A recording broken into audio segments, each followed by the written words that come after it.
committee welcomes the public to this very important meeting. While you are here, I want to point out to the members and the audience today that House Rule 11 provides that the chairman of the committee may punish breaches of order and decorum, including exclusion from the hearing. All participants will be required to avoid unruly behavior and inappropriate language. Expressions of support or opposition are not in order. I expect all parties to these proceedings to conduct themselves in a manner that reflects properly on the House of Representatives. I now recognize myself for the purpose of making an opening statement. Today, the Oversight Committee welcomes 4 United States Inspectors General to provide insight into the Biden administration's handling of the U.S. withdrawal from Afghanistan before, during, and after the fall of Kabul to the Taliban. No single hearing can tell the story of the United States war in Afghanistan. No single hearing can tell 2 decades worth of decisions that could have been made differently. Those decisions are debatable. What is not debatable is the catastrophe the Biden administration delivered in the war's final months, weeks, and days. For 20 years, Americans, American allies, and Afghans fought and died in a war to help Afghans create a country free from the Taliban's control. In August 2021, Joe Biden lost that war. There was no exit with dignity. It was a panic, and 13 American service members were murdered by a suicide bomber. Today, the Taliban flag flies over Kabul. There's no American military base there. There's no American embassy there. There's no hope there, especially for women and girls who are now terrorized by the Taliban. This is Joe Biden's legacy. I would like to show a short video of some of the events Americans saw in August of 2021.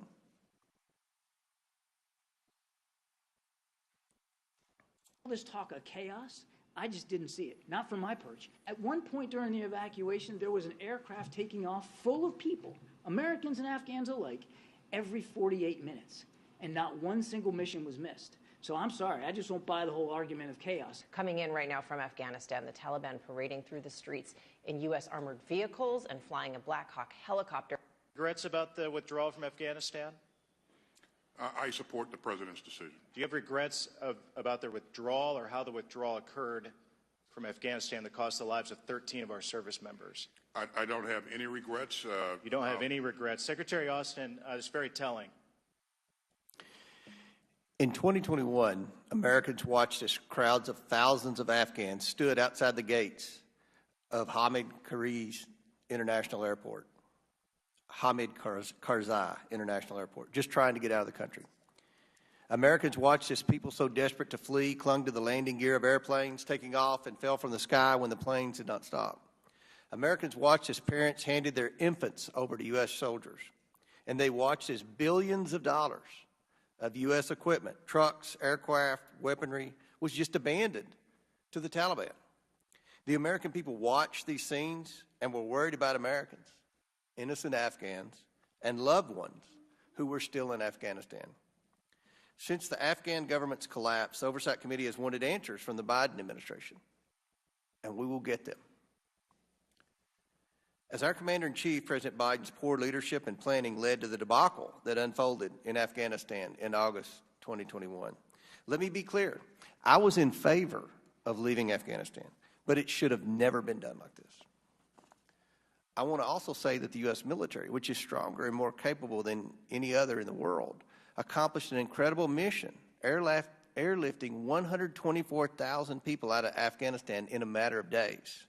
However, they should have never been put in that position.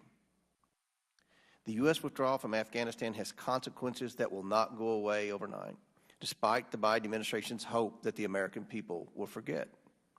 Afghanistan has once again become a safe haven for terrorism, as demonstrated by a rise in attacks by ISIS-K. China and Russia are emboldened. Allies around the world wonder if the U.S. can still rise to meet the threats that face us today. Today's hearing will be the first in a series to examine President Biden's botched withdrawal from Afghanistan. The Inspectors General here today have years of experience when it comes to monitoring U.S. taxpayer dollars in Afghanistan. They have identified billions in waste, fraud, and abuse in war fighting and reconstruction efforts in Afghanistan. The goal of today's hearing is simple: explore the facts. These IGs will help us understand the factors and decisions that ultimately led to the collapse, as well as the continued risk to U.S. taxpayer dollars going to Afghanistan. I'd like to thank our witnesses for being here today and for their guidance and assistance over the years. I look forward to your testimony. I now yield to the ranking member for his opening statement.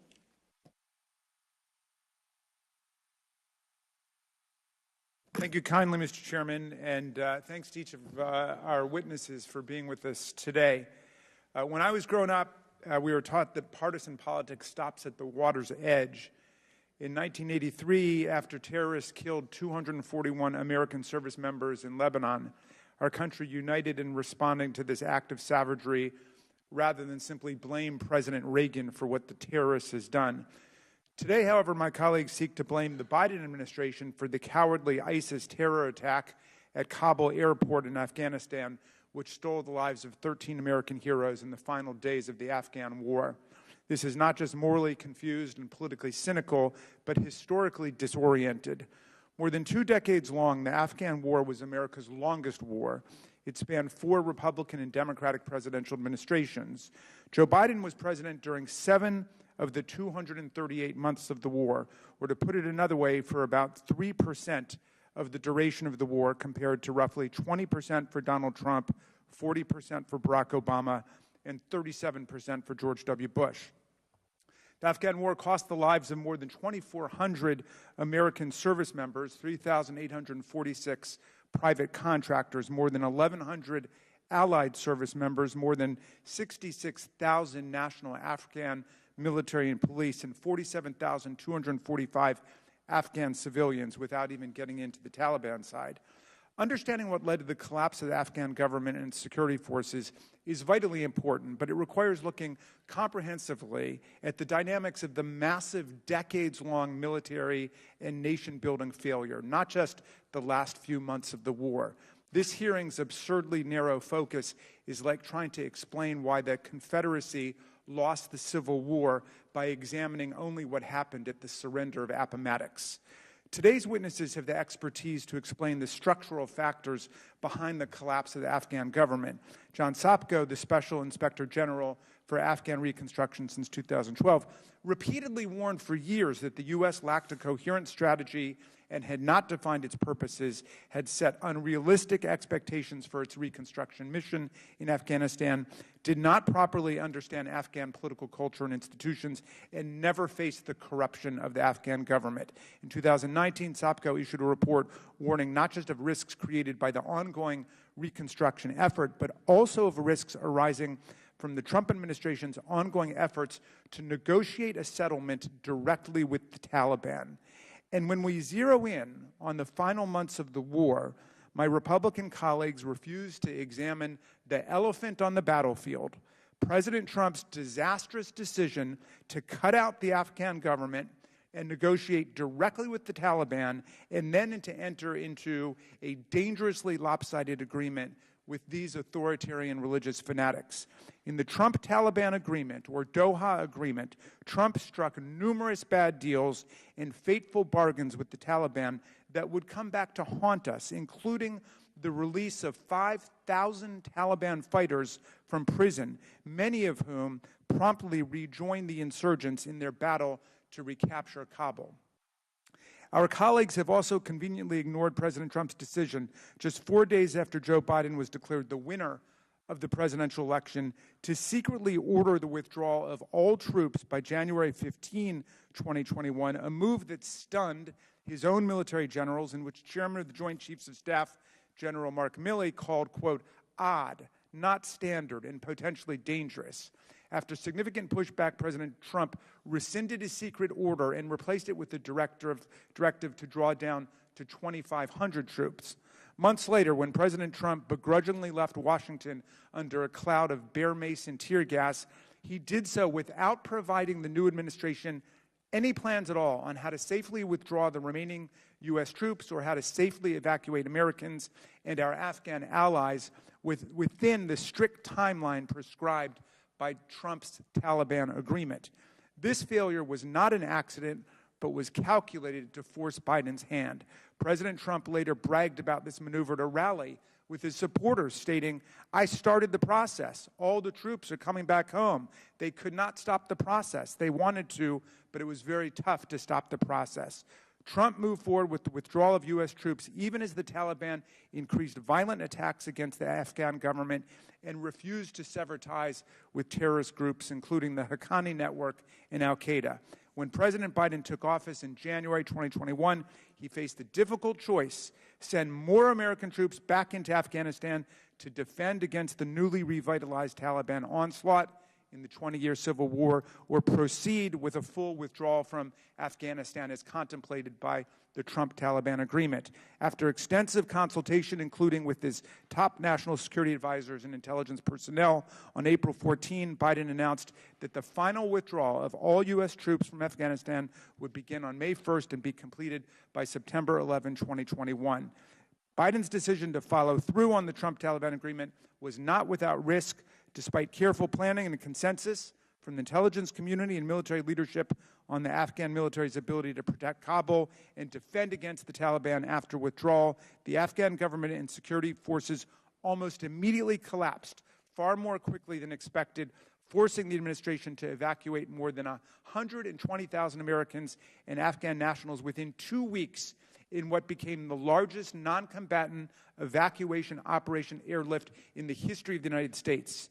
Tragically, 13 American service members lost their lives during this heroic operation, and we as a nation are forever indebted to them and all of the more than 2,400 service members killed during the 20-year war for their commitment to America and also to the people of Afghanistan.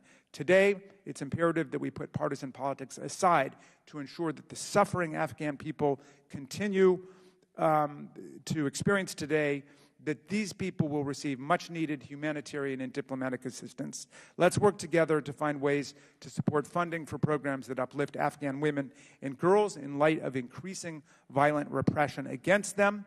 I applaud the Biden-Harris administration's commitment to delivering aid to the Afghan people while continuing to isolate and condemn the repressive and barbaric Taliban regime.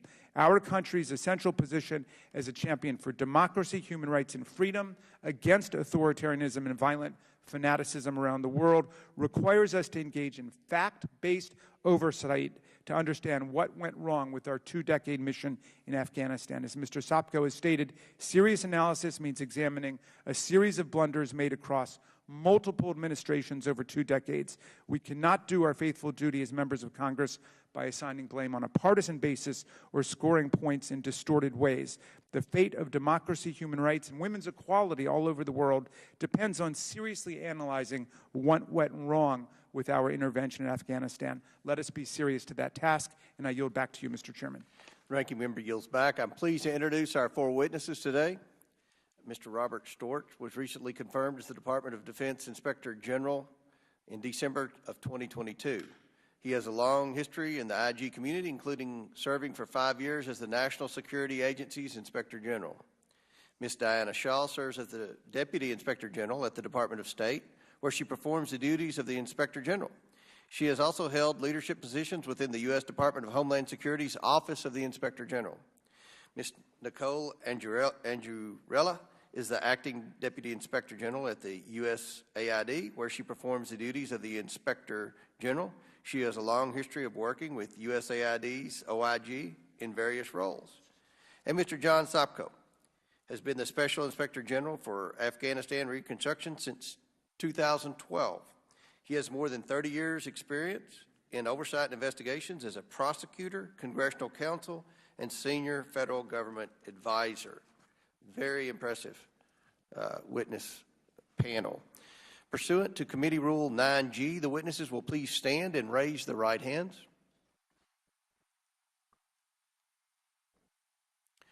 Do you solemnly swear or affirm that the testimony that you are about to give is the truth, the whole truth, and nothing but the truth? So help you God. Let the record show that the witnesses all answered in the affirmative. We appreciate all of you being here today, and we look forward to your testimony. Let me remind the witnesses that we have read your statements, and they will appear in full in the hearing record. Please limit your oral statements to 5 minutes. As a reminder, please press the button on your microphone in front of you so that it is on and the members can hear you. When you begin to speak, the light in front of you will turn green. After 4 minutes, the light will turn yellow. When the red light comes on, your 5 minutes have expired, and we would ask that you please wrap up. I recognize Mr. Storch to please begin his opening statement.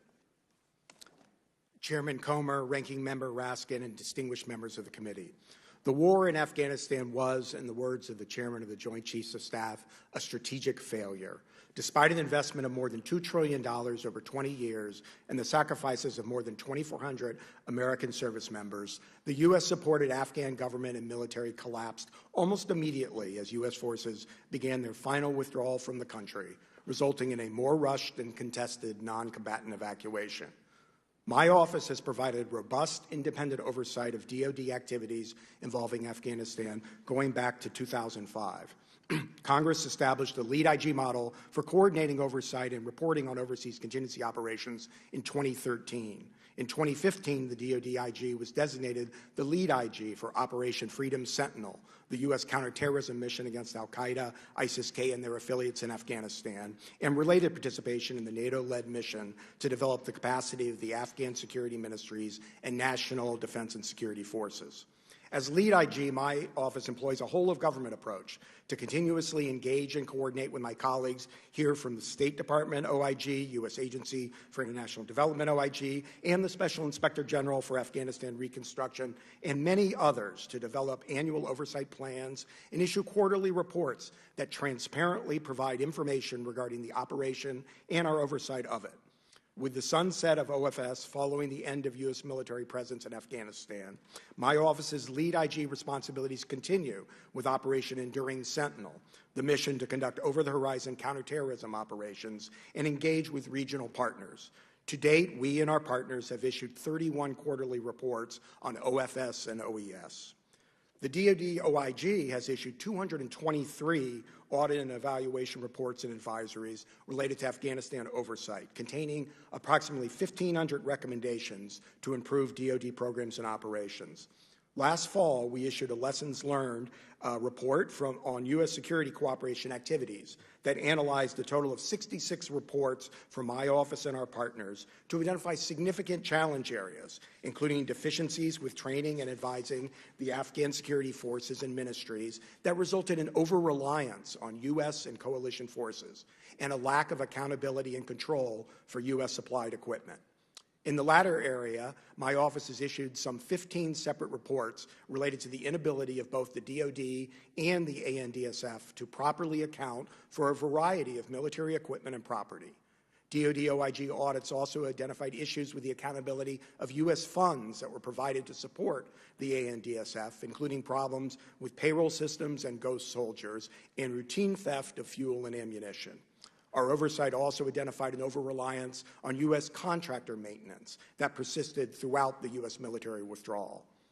As the U.S. military presence was ending, the DoD OIG issued a management advisory that compiled weaknesses from 9 reports regarding concerns about not properly removing sensitive information from controlled inventory and the lack of documentation for the retrograde and disposal of such equipment. We also conducted a classified evaluation of the airstrike that tragically killed 10 civilians, including 7 children, on August 29, one of several reviews related to kinetic strikes by my office. After the Afghan collapse, our lead IG reporting summarized available information regarding the factors contributing to the sudden demise of the Afghan military, while our audits and evaluations pivoted to address time-sensitive issues regarding the multi-agency effort supported by the DoD to evacuate and support refugees. This included assessments of 11 military installations used in that effort, and last August, a lessons learned report on those efforts. We also have a number of completed and ongoing reviews related to DoD support for DHS-led screening and vetting activities, as well as ongoing complementary audits with state and USAID OIGs of withdrawal-related contract closeout costs. Apart from all these programmatic reviews, my office's Defense Criminal Investigative Service has conducted over 500 investigations over the course of the U.S. presence in Afghanistan, resulting in 172 convictions, orders for more than $1.3 billion in monetary recoveries, and over 500 suspensions or debarments. Our audits, evaluations, and investigations contain valuable lessons for the conduct of DoD operations now and in the future, and we will continue to conduct impactful oversight related to Afghanistan and, as lead IG, to provide joint reporting and oversight of OES. Thank you, and I look forward to your questions. Good morning, Chairman Comer, Ranking Member Raskin, and distinguished members of the committee.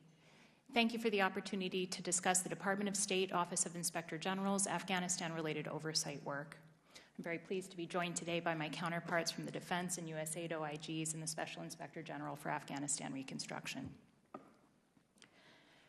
We are all here today prompted by memories of the shocking and chaotic scene that unfolded at the Kabul airport during the withdrawal of U.S. forces from Afghanistan in August 2021. While the Department has reported that the United States and its partners ultimately evacuated approximately 124,000 people in the summer of 2021, questions rightfully remain about the planning, intelligence gathering, information sharing, and decisions leading up to the events of that summer. We have questions too, which is why in the months immediately following the evacuation and withdrawal, State OIG launched an independent review to understand not only how the department planned for the non-combatant evacuation it helped execute, but what factors contributed to the confusion and chaos that ultimately unfolded. Today, I can share that we do have some answers to these important questions. In the next few weeks, State OIG will be issuing its first in a series of reports looking at the department's planning for and execution of the evacuation of Embassy Kabul. Although aspects of this work are classified and so cannot be discussed in this forum today, I would like to share a few insights that are appropriate to the setting. And I'll start with the bottom line up front. While the embassy's emergency evacuation planning activities in the lead up to the evacuation generally complied with applicable standards, the department simply was not fully prepared for the full range of challenges it encountered. And the critical question, of course, is why. Our review found that there were several contributing factors. For one, we found that embassy leadership, implementing the position taken at the time by the administration, operated under the understanding that diplomatic operations would continue in Afghanistan after the military withdrawal, and did not want to engage in overt evacuation planning based on concerns that it could spark panic and undermine support for the Afghan government. As a result, communications with embassy personnel were unclear as to the timing and scope of a potential evacuation, leading to confusion and, in some cases, inadequate preparation. In addition, we found that the embassy was not fully prepared to evacuate the number of people it ultimately did. This was due in part to the embassy lacking clearly defined eligibility criteria for the evacuation and using unreliable data about the potential number of evacuees. These issues contributed to the scenes that eventually unfolded at the airport in Kabul and were further compounded by issues relating to unclear leadership, logistical mishaps, and communication failures that I'm afraid I can't discuss in this setting, but would be happy to brief to Congress in a classified setting when our report is released. While the events of August 2021 have passed, as oversight professionals and as legislators here today, we must grapple with the ongoing ramifications of those events. These include the near doubling of the number of Afghans in need of humanitarian assistance since the Taliban came to power, and the severe curtailment of the rights of women and girls. Further, the Afghan Special Immigrant Visa Program, for which the Department of State is primarily responsible, still has more than 152,000 SIV applicants in Afghanistan undergoing processing as of last month. This is why it is so important that we continue to keep a close eye trained on the situation in Afghanistan, which is precisely what we're doing. State OIG has issued 14 Afghanistan-related oversight products since the evacuation, and we have an additional nearly dozen projects planned and ongoing. This oversight work will address 3 primary strategic areas, including additional coverage of the evacuation of Embassy Kabul, support for Afghan evacuees, and the resumption of department programs and operations related to Afghanistan. Our work will provide answers to critical questions and offer recommendations that we hope will prompt positive change. But in closing, I'd like to leave you with one final message. How the department responds to our Afghanistan-related findings and recommendations has the potential to impact its success or failure in other important contexts, including Ukraine and Iraq. It is therefore vitally important that the department continue to embrace and learn from our oversight work. This is true not only for us, but for my colleagues on the panel. Each of us recognizes that our work has long-lasting potential life or death implications, which is why we're so dedicated to robust, independent whole-of-government oversight. Thank you for the opportunity, and I look forward to your questions. Thank you. Ms. Angelella. Thank you. Good morning, Chairman Comer, Ranking Member Raskin, and distinguished members of the committee. I appreciate the opportunity to appear before you today to discuss the Office of Inspector General's oversight of USAID's work in Afghanistan. I also look forward to sharing with you lessons learned from Afghanistan that must inform USAID's future programming. I'm honored to be sitting here today with my oversight partners from the Department of Defense, State, and SIGAR. Past and continued oversight of USAID programs and U.S. programs in Afghanistan cannot be done in silos. In joining forces, we avoid duplication of effort, ensure policymakers receive the information they need, and hold accountable bad actors targeting U.S. funds. The chaotic events that occurred during the evacuation impacted our office in a significant and personal way. We had 6 colleagues, local Afghan employees of USAID OIG, that were trying to evacuate with their families. I was not acting as the head of our office at that time, but as a member of our senior leadership team, I was on the live group chat we had linking us with our staff 24/7 as they and their families tried to get to and through the Abbey Gate day in and day out. Those exchanges will stay with me forever. I'm happy to say that our colleagues were eventually able to evacuate and relocate in the United States. I've never been prouder to work at USAID OIG than I was during those months. The generosity and kindness our employees showed in helping their former colleagues as they built new lives in America was inspiring.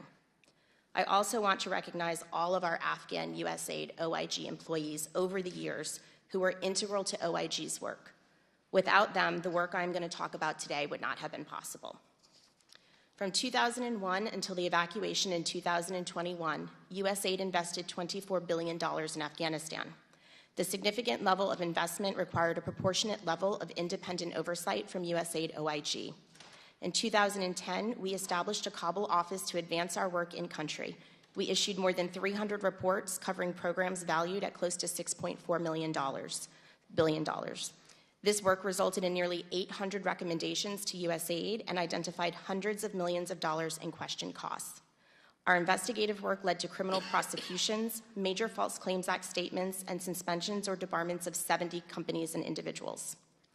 In addition to the direct impact on U.S. government efforts in Afghanistan, our comprehensive body of work provides vital lessons that can inform USAID's responses to complex emergencies around the world. I would like to highlight 3 key lessons today.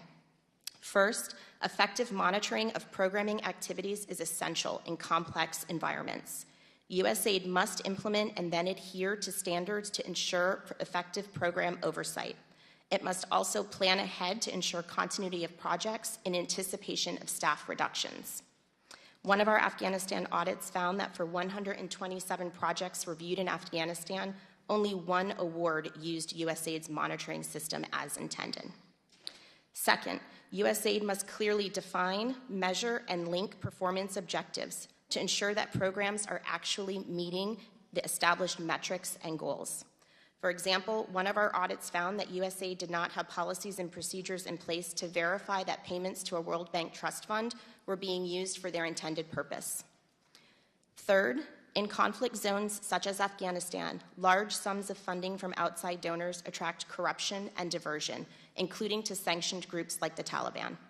USAID must strengthen processes to ensure prompt reporting of criminal activity and ensure accountability over its programs, especially those being implemented by UN and multilateral organizations in Afghanistan today. Our Afghanistan oversight work continues today with planned and ongoing audit work. We also continue to receive allegations pertaining to fraud and diversion. Currently, we have 4 open criminal cases related to Afghanistan and 3 cases we are coordinating on with the World Food Program Office of Inspector General. Our decades of work in Afghanistan yielded important lessons that USAID must apply toward programming in future conflict zones. You have my commitment that my office, in coordination with my oversight partners here today, will continue to provide the comprehensive, independent oversight that is expected for continued U.S. programming in Afghanistan. Thank you for your time. I look forward to the discussion today.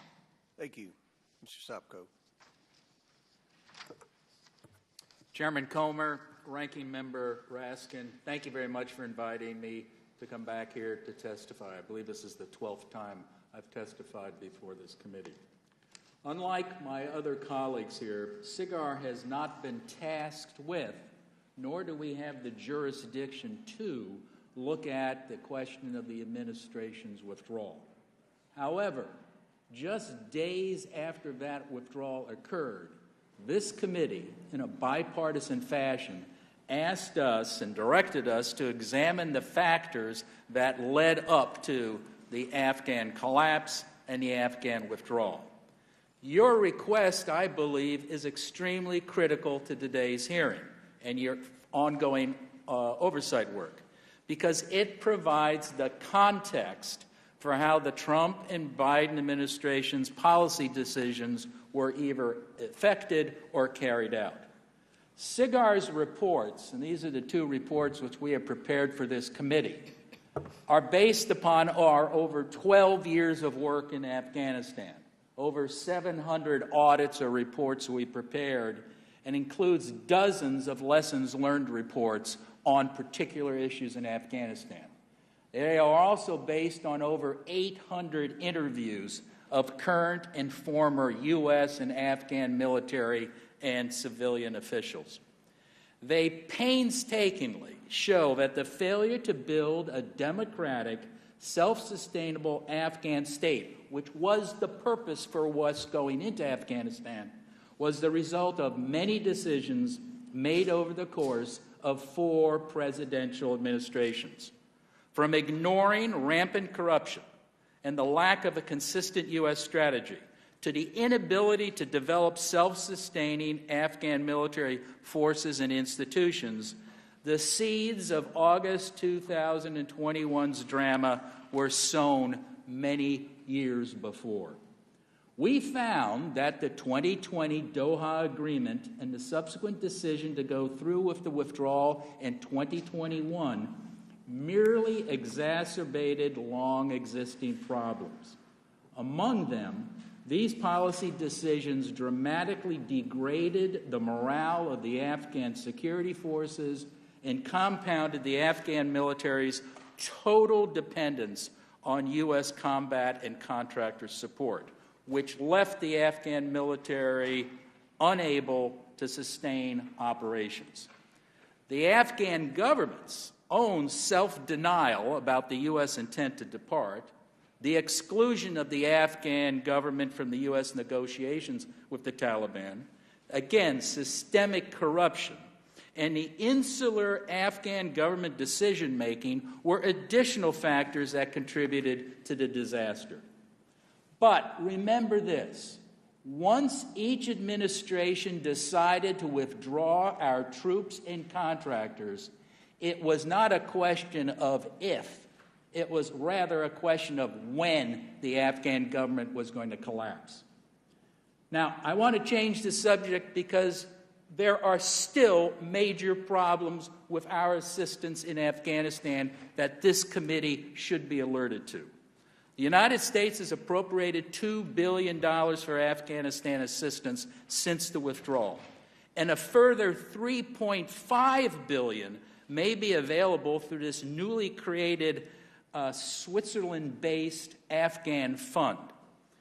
While I agree, and we all agree, Afghanistan faces a dire humanitarian and economic situation, it is critical that our assistance not be diverted by the Taliban.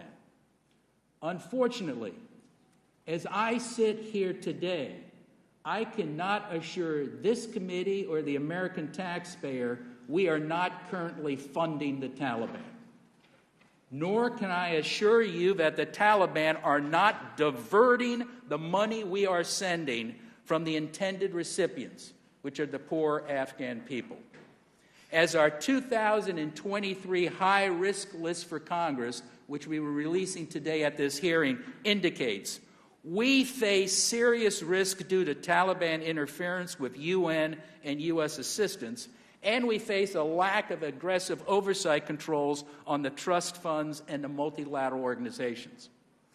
Which brings me to the issue that I know I've spoken before, but it's particularly a problem of the U.S. State Department and USAID's failure to fully cooperate with SIGAR audits and other inquiries.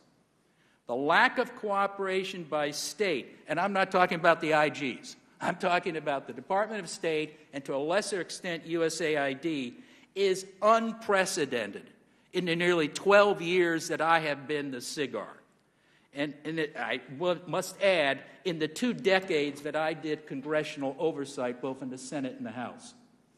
Due to this refusal to fully cooperate, a significant portion of SIGAR's work, including the 5 reports we did for this committee, have been hindered and delayed. So in conclusion, we need your help to stop this obfuscation and delay by the Department of State and, to some extent, USAID.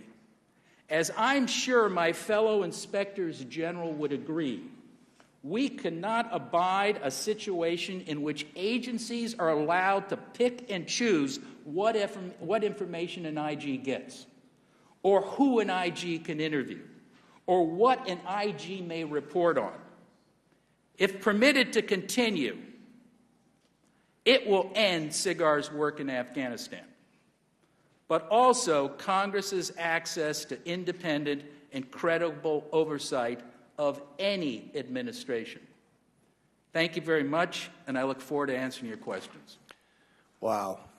Thank you, Mr. Sopko. Now, get to the question portion. We begin with the chairman of the National Security Subcommittee, Mr. Grofman. Thank you. I'm going to go a little bit different here when we kick off. I think collectively in Afghanistan, since I've been on this committee, we have had to have 7 or 8 hearings. And I always kind of view them through the prism, the answers I get through the prism of a guy who I had being my driver one summer, was a blue-collar guy, had spent 6 months in Afghanistan. And I asked him what he thought was going on in Afghanistan. He says, it's not going to end well. We shouldn't stay around. Maybe we should have, maybe we shouldn't have. But he said they hate us. So here's this guy, 21-year-old guy, and then I come in here before these committee hearings, not the IG, but, you know, all the various agencies, and they're all confident how, you know, we're advancing and things are getting better and better, and the government's going to hold on for years and years. And I knew all along, my 21-year-old guy, who spent 4 or 5 months there, knew a lot more than the high-level State Department people who were assuring us that everything was going well. Prior to delving into the more relevant questions, I'll just ask Ms. Shaw, and maybe this is not the IG to know this, but could you give us an opinion of where we find these State Department employees that seem so clueless about what's going on in the real world? Is there a way we could change the hiring practices? Are the universities that train these people so totally flawed or lacking in common sense? How do they get this so wrong when just an average guy, boots on the ground, so to speak, understood exactly what was going on?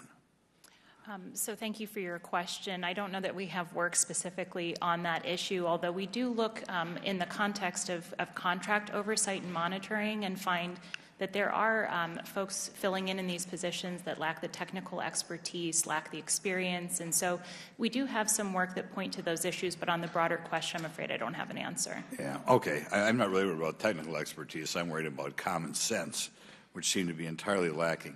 Ms. Anguilera, what ongoing programs are taking place in Afghanistan today? Sure, thank you for your question. In FY22, USAID appropriated or spent $912 million in Afghanistan. Through Q1 and Q2 of FY23, it's about $599 million, and it's more heavily weighted towards humanitarian assistance, mostly food aid, and a very small portion of it, about $59 million, in development funding, but mostly humanitarian food assistance.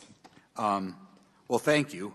Are there any indications that with $900 million, is some of that going towards the goal of making sure that the people of Afghanistan no longer hate us?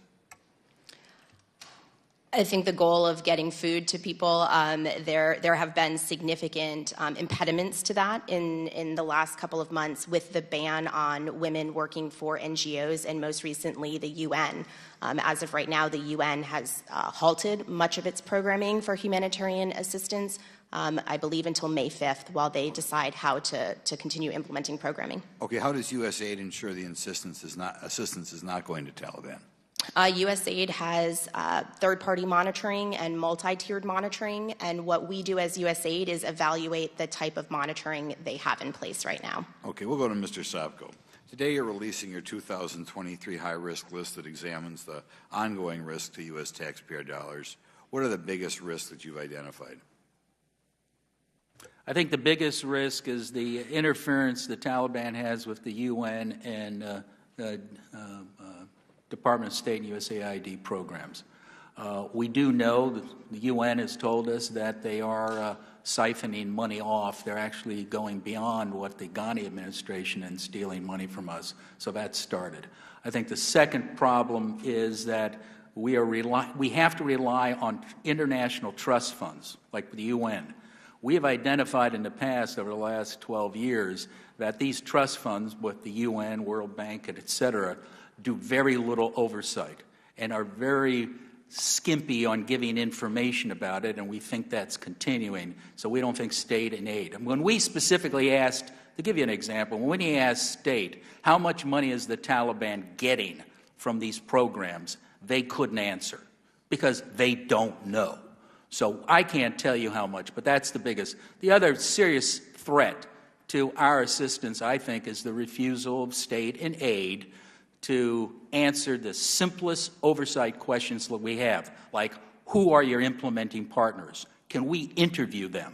We are not getting those answers back. So I would say the three biggest threats is the Taliban, it's the fact we're over-relying on these international institutions, which in the past have been horrible in providing us appropriate information. And the third thing is state and aid's abject refusal to allow oversight. Could you just rattle off quickly one more time the international organizations that this body and, quite frankly, the press corps should know cannot really be trusted with taxpayer dollars? Well, mainly there's a number of UN organizations we've identified in the past. You also have the World Food Program. You have something called the Colombo Plan, which the State Department specifically ordered not to talk to us when we're doing an audit of one of their programs on this. I think the World Bank is also involved. I would have to get you a further list of all the programs involved. Thanks. Well, it's very illuminating. Thank you much for giving me another couple seconds. Very good. Chair recognizes the ranking member. Thank you, Mr. Chairman. Mr. Sopko, thank you for your service as the Special Inspector General for the Afghan reconstruction and for the reports you've authored examining the factors that led to the collapse of the Afghan government and its security forces. Your work is critical also going forward, as you were just saying. Committee Democrats strongly support the work of all the IGs, and we will continue to urge all of the agencies to cooperate fully with your efforts. In your February 2023 report, you said there were 6 key short-term reasons for collapse of the Afghan armed forces, but the very first one that you cite was Donald Trump's decision to negotiate with the Taliban for a U.S. withdrawal, negotiations that excluded the Afghan government, and then to give the Taliban exactly what they wanted, which was the commitment of the U.S. to completely withdraw all U.S. and allied forces, as well as all contractors, and the April 2021 announcement following through on that agreement. You write about how this agreement between the Taliban and the Trump administration led the jubilant Taliban to declare victory on behalf of the entire Muslim and Mujahideen nation, how it destroyed morale within the Afghan military and security forces, and how it, quote, catalyzed the collapse of the government.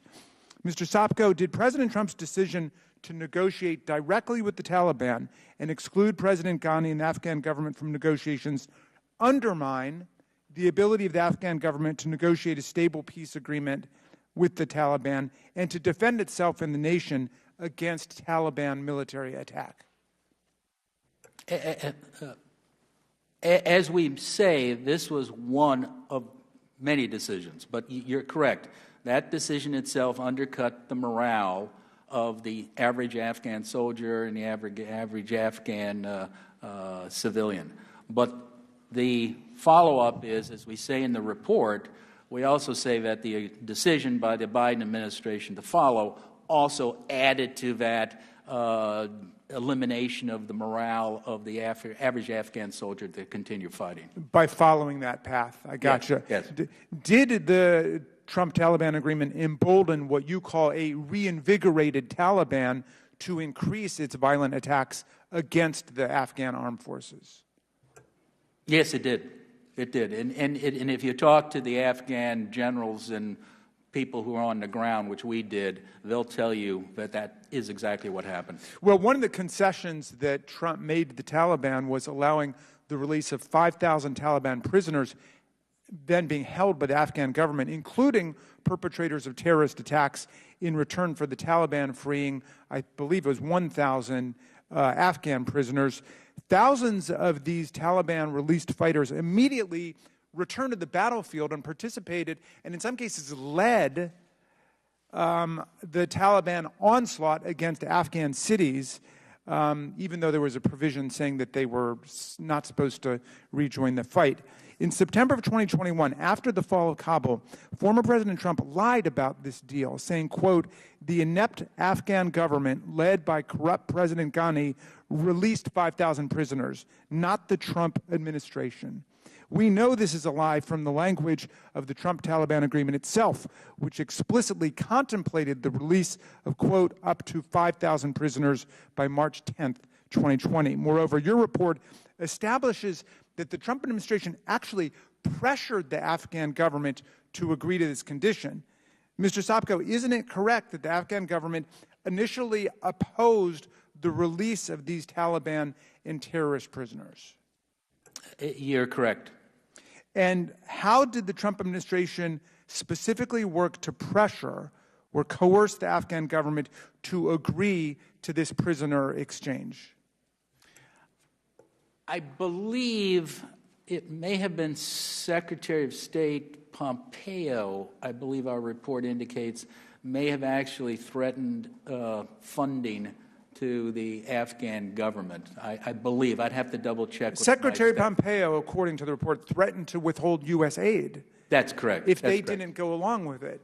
So just to get the picture straight, President Trump excludes the Afghan government from the negotiation, takes it upon himself to work directly with the Taliban, then negotiates a provision for the release of 5,000 Taliban fighters, including terrorists. The Afghan government opposes it, and in order to coerce them to go along with it, Secretary Pompeo says he'll withhold aid. The government goes along with it, and then the disaster ensues. Now, obviously, that infusion of thousands of new fighters didn't necessarily make the difference, but it certainly made a pretty big difference. Your report tells a shocking story indeed. I thank you for your service, and I yield back to you, Mr. Chairman. Gentleman yields back. Chair recognizes Mr. Palmer for 5 minutes. I would point out that the peace agreement with the Taliban made in February of 2020, at least through September 2020, there were 0 American service men or women killed in Afghanistan. I do have a question for Mr. Storch and Mr. Sopko. Apparently, the U.S. government gave the Taliban a list of Americans and Afghan allies, names of people that were trying to get to the airport in Kabul. Are you aware of that, Mr. Storch? Our office hasn't done any work on that. I will say that we are aware of the after-action work that was done by the administration, and I immediately requested and obtained full copies of that, and my team and I are reviewing that. Mr. Sopko, were you aware that a list of Americans and Afghan allies was given to the Taliban? I am only aware from what's been reported in the press. I'm not aware of it. Again, we did not look at the withdrawal, so I can't answer that question. Okay, I have a lot of concern about that because, and this is for the State Department, you don't need to respond, but I do think the State Department needs to respond and on this question, and if there was a list, who was on the list, and can they account for those people? It was characterized in the media by anonymous sources within the State Department that it was tantamount to giving the Taliban a kill list. Mr. Storch, were there any American soldiers remaining in Afghanistan after the final withdrawal from Kabul? Again, as I testified, Congressman, following the withdrawal, so you're not. It's a yes or no. I don't have the answer to that. Do you know, Mr. Sopko? No, I don't. Do any of you know, in the weeks following the withdrawal, whether or not there were American service members who are still there? I'll follow up on that later. I may need to talk to someone else about this. Did any of you encounter anyone with the State Department that expressed or exhibited any level of animosity or negative feelings toward American servicemen and women, or American contractors or Afghan allies? And did you, in your efforts to do your investigations, did you encounter anyone that displayed any animosity toward U.S. involvement in Afghanistan? So yes or no. If you don't know.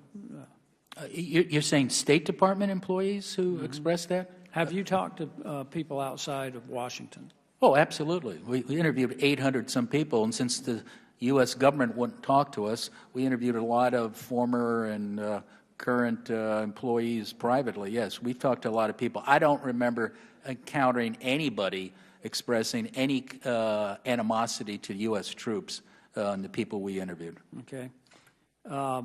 Mr. Chairman, I'll follow up on this later with you. Mr.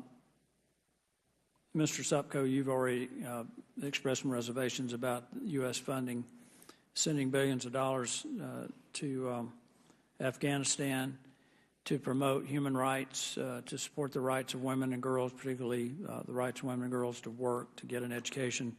How confident are you that the Taliban will make sure that every dollar of U.S. taxpayers' money will go toward promoting and supporting human rights, and particularly in regard to women and girls?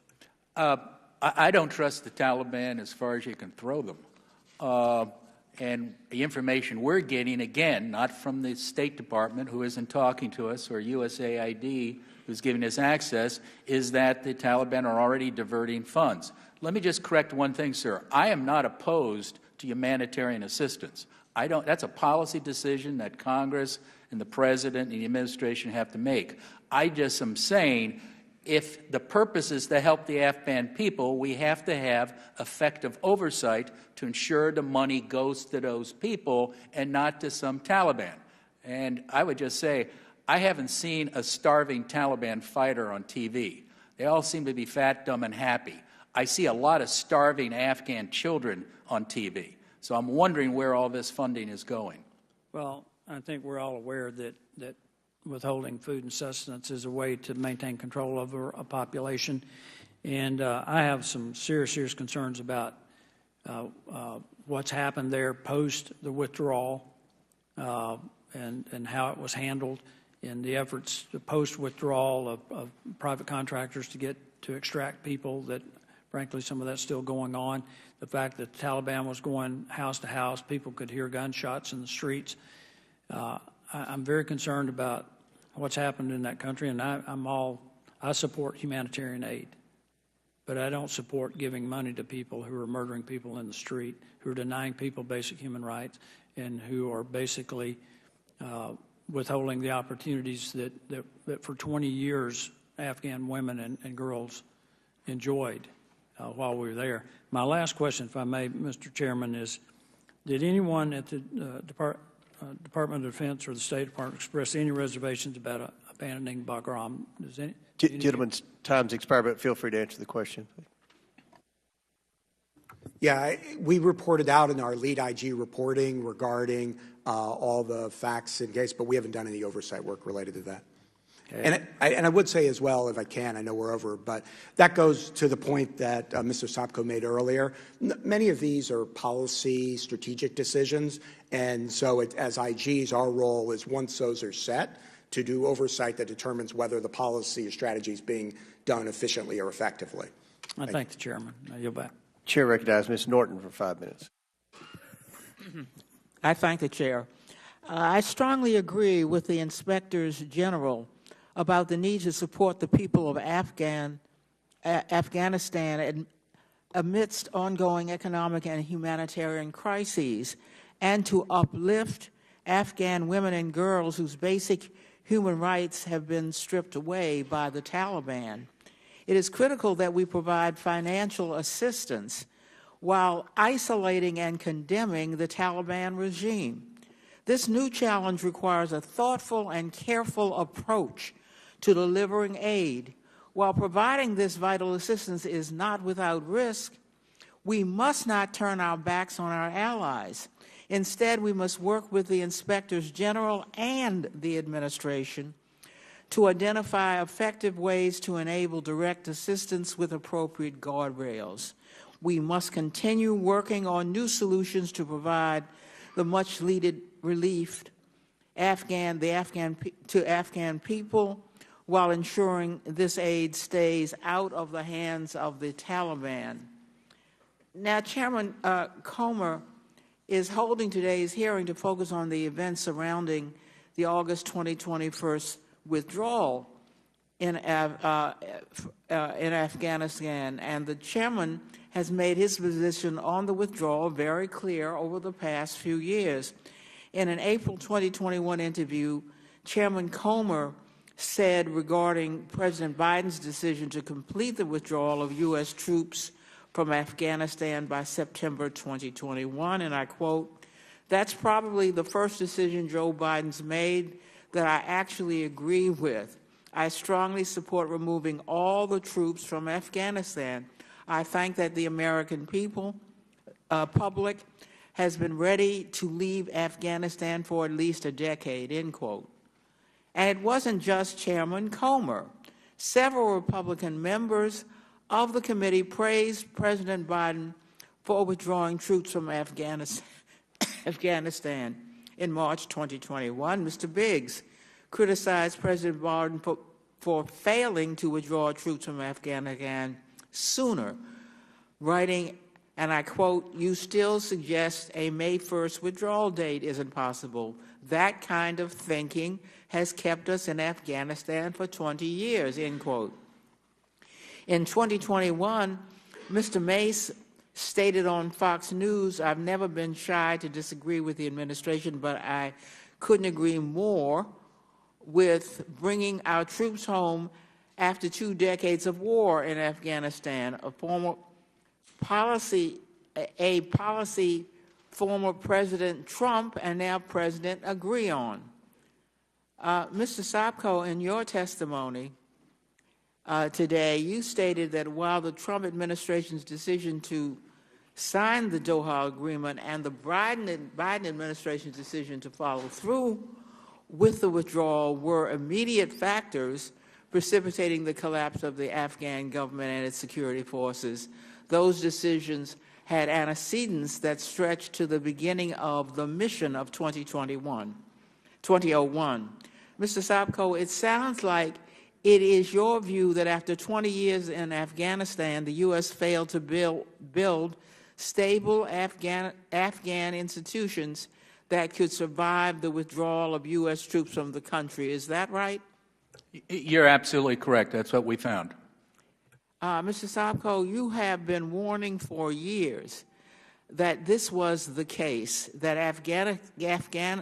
institutions would not survive the withdrawal of U.S. troops from Afghanistan. Is that right? Yes, it is. Going back to almost as soon as I started in 2012, we've been raising concerns.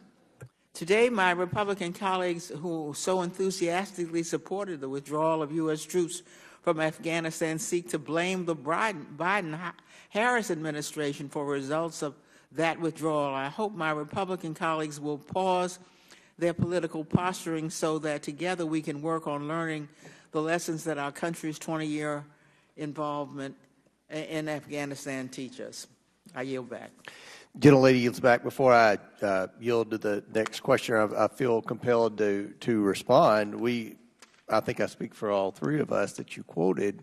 We supported the withdrawal, but we assumed that this administration had more competence in their ability to withdraw. We have the mightiest military in the world. They were up against the Taliban in flip-flops and 1970 era rifles. We felt like that this administration could have done a better job.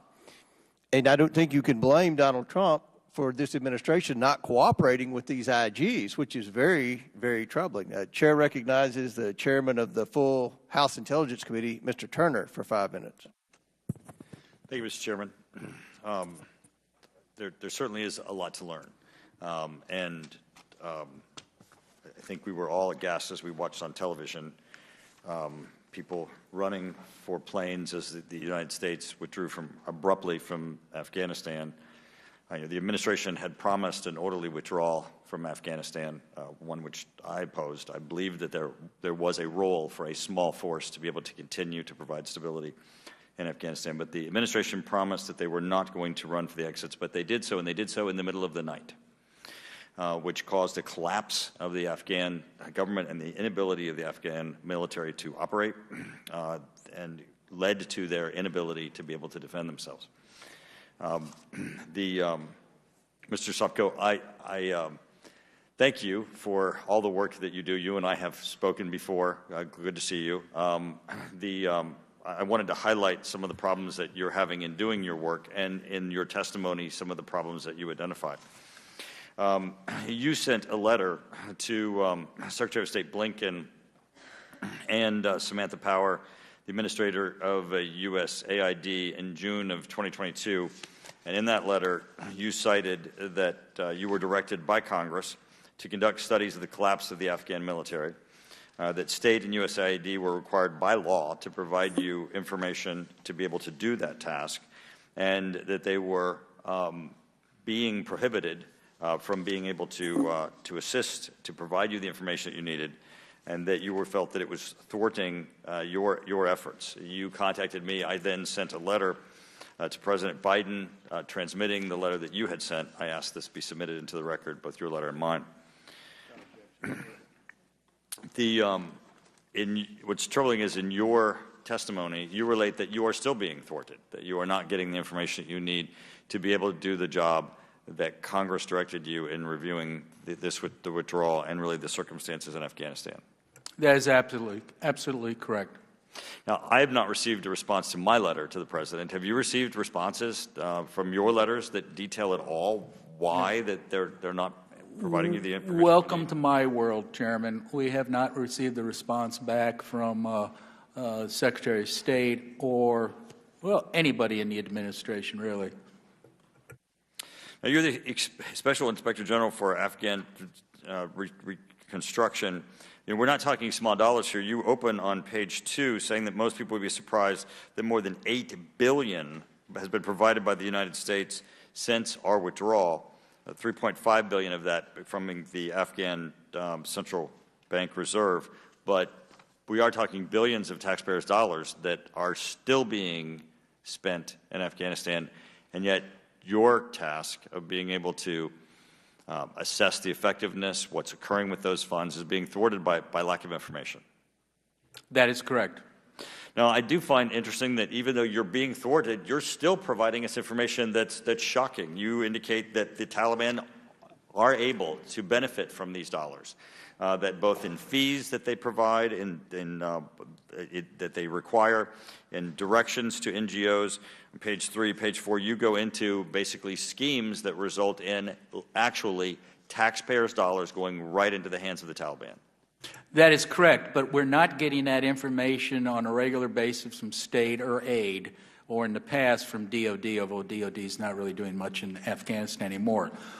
We're clever. My agents and my analysts have sources. We've developed hundreds and hundreds of sources. I think we had more sources in Afghanistan than all the other IGs combined in the GAO. So we're still trying to get that information. But the best information, like actual contract data, actually the names of people, would be, it's best, and it should by law, come from state and aid. I think it's shocking that the Biden administration would not want you to be able to do your job, and that billions of dollars of taxpayers' monies are by your assessment going directly into the hands of the Taliban. You also, in your testimony, speak of the collapse of the Afghan military, and you speak of it as in that our military was integrated into their military, and really the difficulty of them being able to operate. Could you just speak for a moment of that literally it had to be known by the administration that when they abruptly pulled our military from the Afghan military, that they would be incapable of continuing to operate? That's a very good point, and it's one that we repeatedly made to every administration, that we built an Afghan military that looked like and would rely totally on the U.S. military. Now, we have a great military, the best in the world. But the problem is you were dealing with an illiterate country, basically, and trying to give them very sophisticated, and we forced them to take very sophisticated U.S. and Western hardware that they could not supply or fix or whatever. And particularly when we saw the Doha Agreement, and everybody focused on the troops leaving, but the Doha Agreement, which was then ratified by the Biden administration, specifically says the contractors have to leave. And we knew once the contractors were leaving, it was going to collapse. And if you talk to the Afghan generals, and I highly recommend as you go forth in your investigation, talk to General Sami Sadat, who was one of the best Afghan generals that fought there. He was head of the special forces in Afghanistan. And he can give you chapter and verse what happened when all of a sudden they couldn't repair their helicopters. That's when Afghans started dying dramatically. And that was the problem. The problem is they could not repair those. The irony is the Afghans were capable of repairing the old Soviet military equipment. But we decided, for whatever policy reason, to not give them Soviet military equipment anymore, or former Soviet, but to give them U.S. equipment. Excellent equipment, but it pushed back by years, by decades, the ability of the Afghans to prepare or repair their equipment. Thank you for bringing our focus to that. I yield back, Mr. Chairman. Mr. Mafume. Chair recognizes Mr. Mafume for 5 minutes. Thank you very much, Mr. Chairman. I want to thank you and the ranking member for convening us today on this hearing. And I want to go back to something that the ranking member said that I think is important to keep in mind. There was an unspoken doctrine in this body that all politics stop at the water's edge. And we've had over the years to push ourselves and to push each other to make sure that we try not to go back and particularly always assign blame, but to find a way to move forward. And so I hope that the moving forward on this is where we are. Some of us are old enough to remember 1975 when Saigon fell, and the optics, which looked so much like the optics in August of 2021.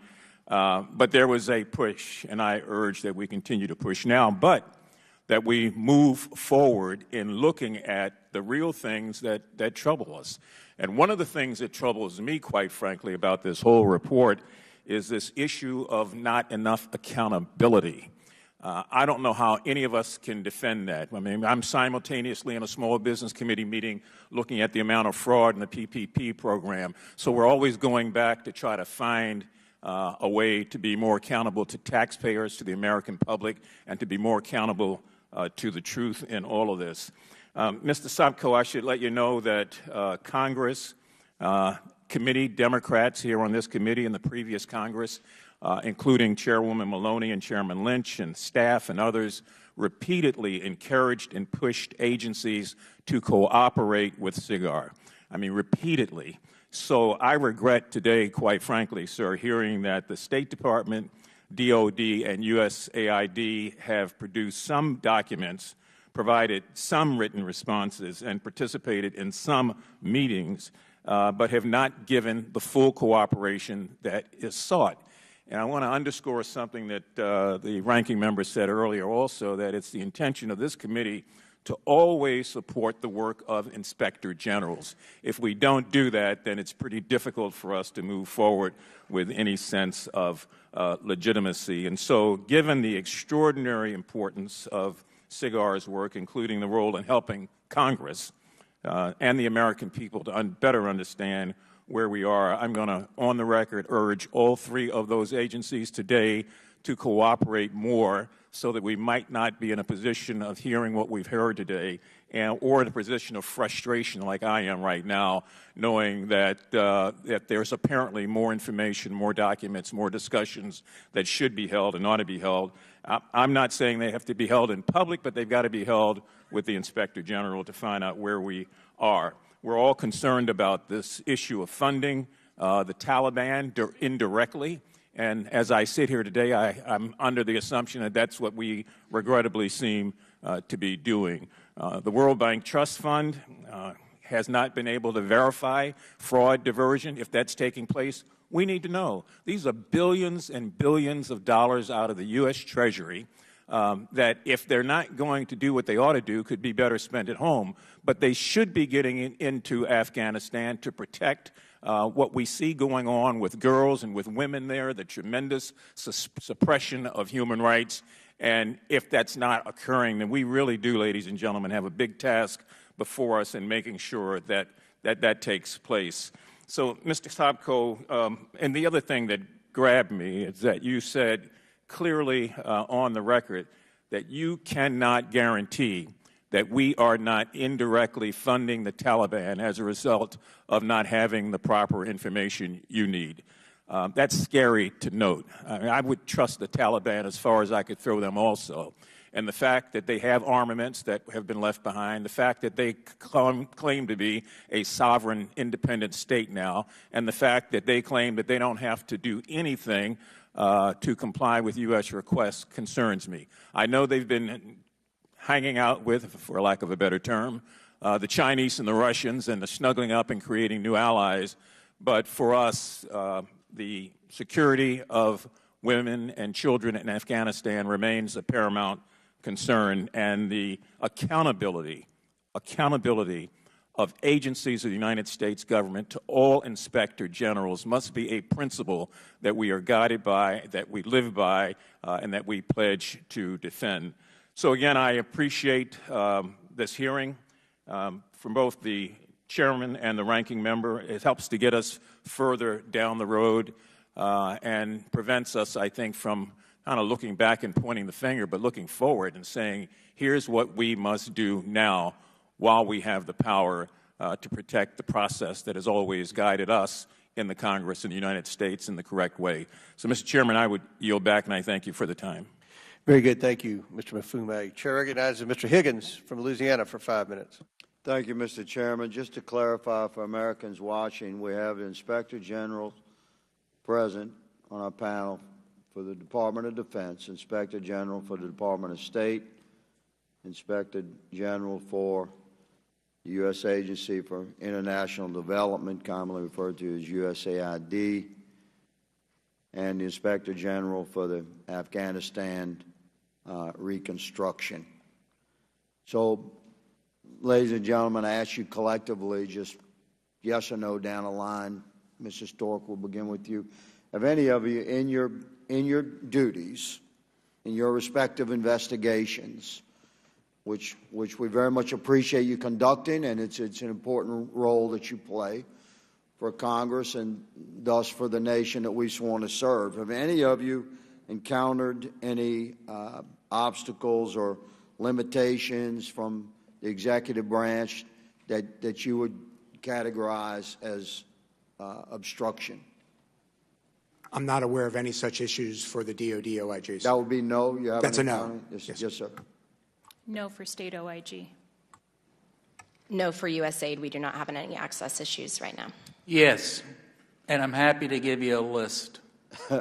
Well, we probably have the same list, but I look forward to speaking with you further about that. I'm happy to provide it to the full committee, the whole list, in more detail. Would you do that, sir? Absolutely. I'll call upon you to do that. Could we get a time frame that we would receive that?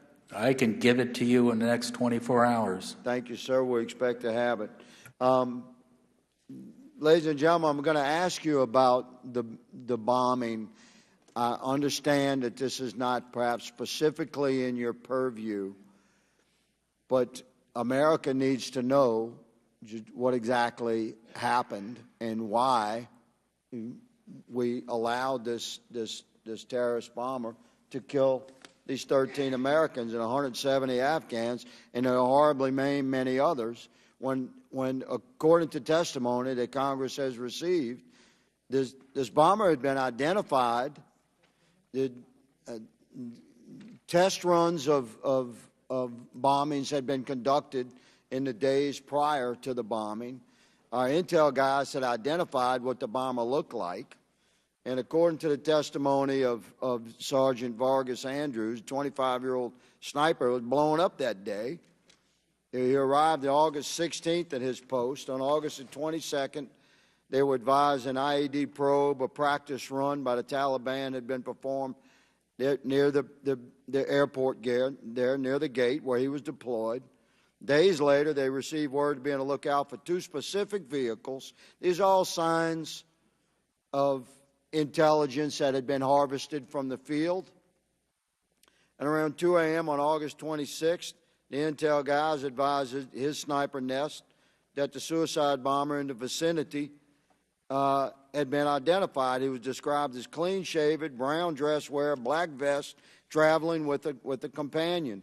This sniper asked the intel guys, why wasn't he apprehended if we had a full description of him? The intel guys said they didn't have authorization to pick him up. Later, the man was spotted by this sniper from noon to 1 p.m. That he was in the crowd. They had him in their sights. He was behaving in manners that indicated, according to their training, he was about to activate his vest. He was being guided and coached by an older Islamic jihadist man there. It was very serious. They advised their chain of command. Said, please come and look at what we've got. We've got this guy. Their chain of command came to the nest and told them that they did not have green light to shoot the guy and they were not going to arrest him. Why? Quote, leadership did not have the engagement authority. Do not engage.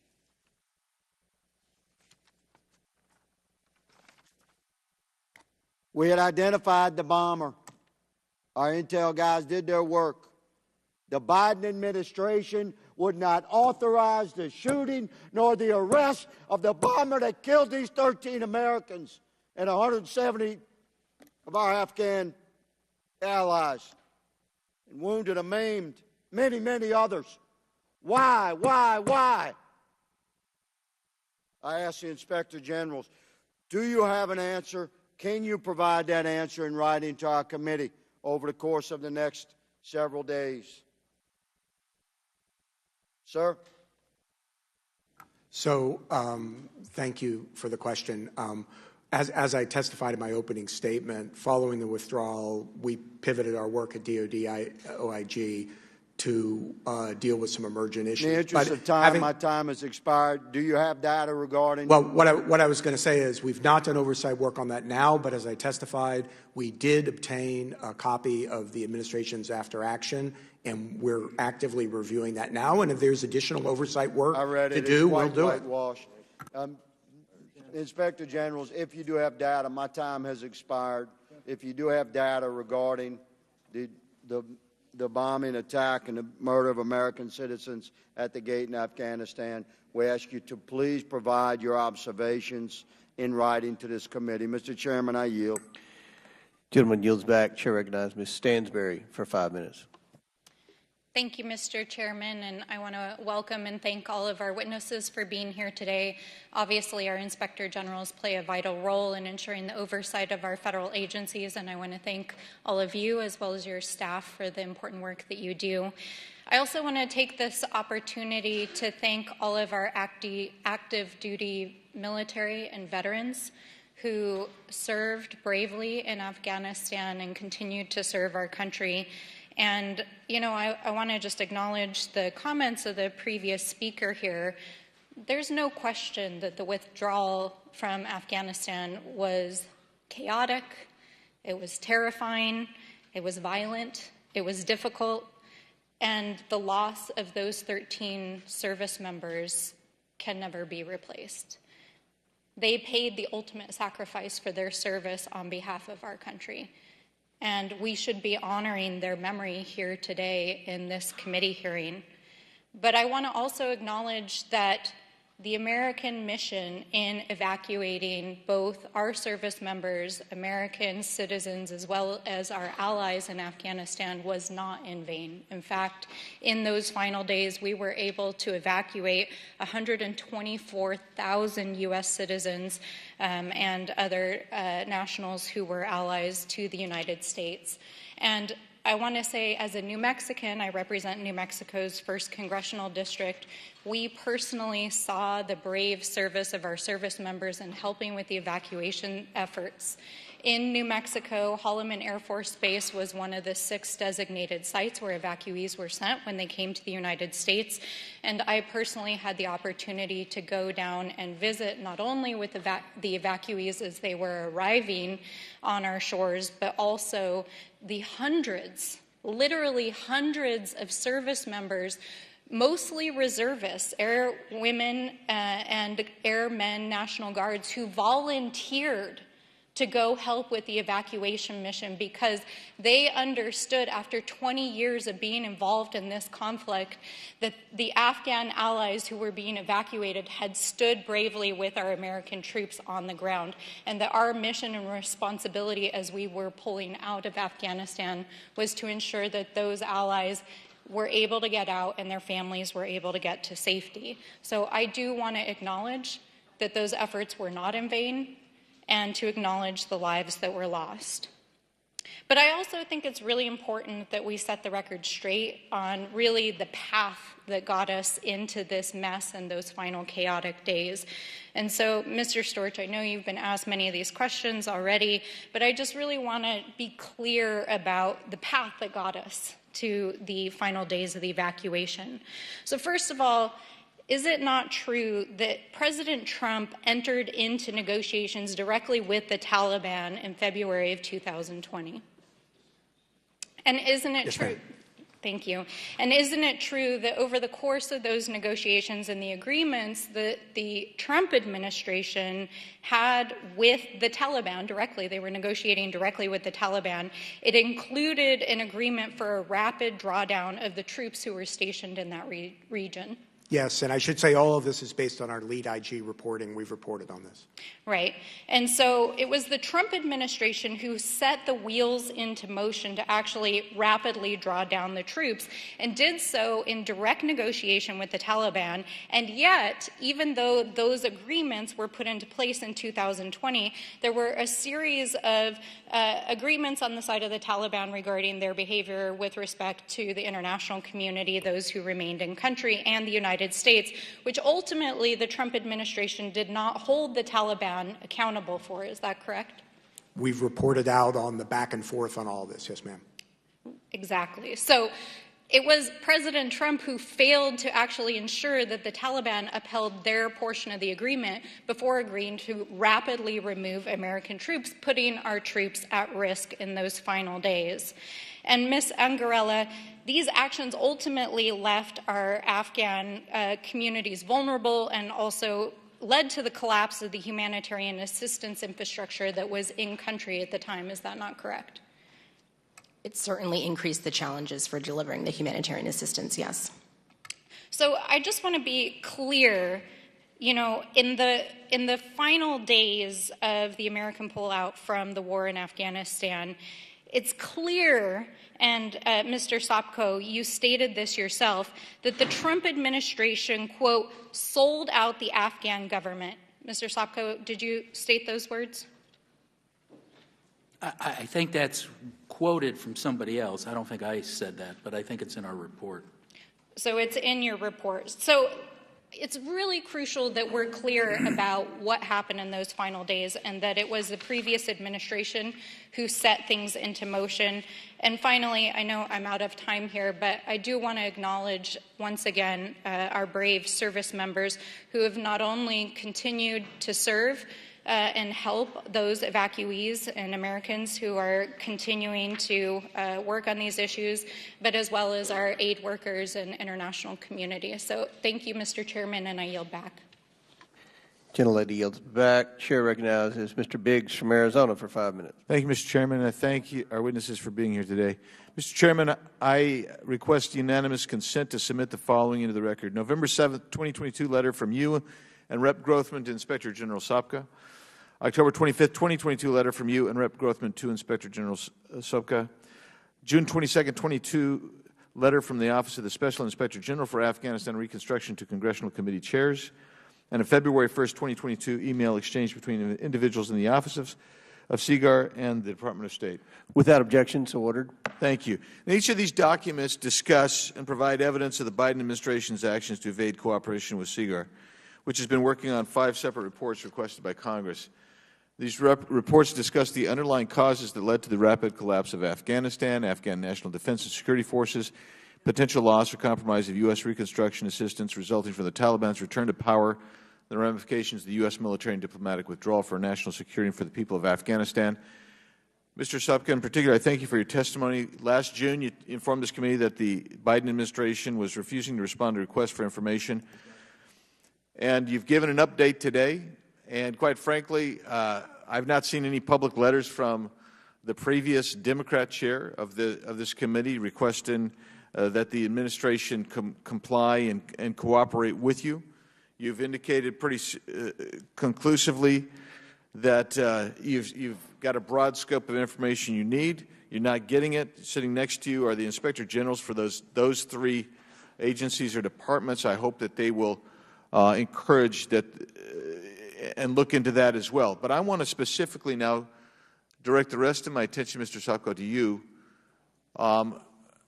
There's been a number of public reports alleging that former President Ghani took money out when he fled. I know that you've tried to find it in your own report this time. I want to get to that. There's new documents that you've received alleging additional funds transferred at that time. Could be, they indicate that tens of millions of dollars in cash and gold bullion spirited out of the country through Tajikistan, Uzbekistan, and other neighboring countries. Can you elaborate on what you know so far and what more information you need from this administration to conduct that investigation? Thank you very much for asking about that. That's a recent investigation that we've opened up. We have sources who have given us that information. I can't really discuss it in much detail, but it covers about the 6 months to a year before the actual collapse. This information indicates tens of millions of dollars, if we can confirm it, that's the thing, right, in gold bullion and in currency that left the country through those 3 stands, Uzbekistan, I think Tajikistan, and maybe Kyrgyzstan. I can't really tell you much more. We're digging into that information. It came to our attention recently.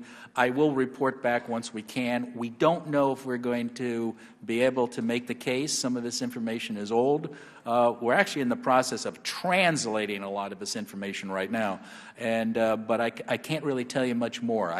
It seems credible to some of my investigators who have been working for me for 20 years and they're retired law enforcement agents, but we still don't know what we have. Are you getting cooperation from U.S. agencies and departments in that investigation? Yes, but they're law enforcement agencies. It's not the policy people at State and Aid and DOD. Okay, all right. Let's talk about something else. And this is really, we were led to believe that the Afghan government and the Afghan military was going to be able to hold out for some significant period of time post-withdrawal. And not only that the government, even though, odd to say, we were providing more than half of their revenue for government purposes, we were told that they were going to be able to hang in there. How did the intelligence community get it so wrong?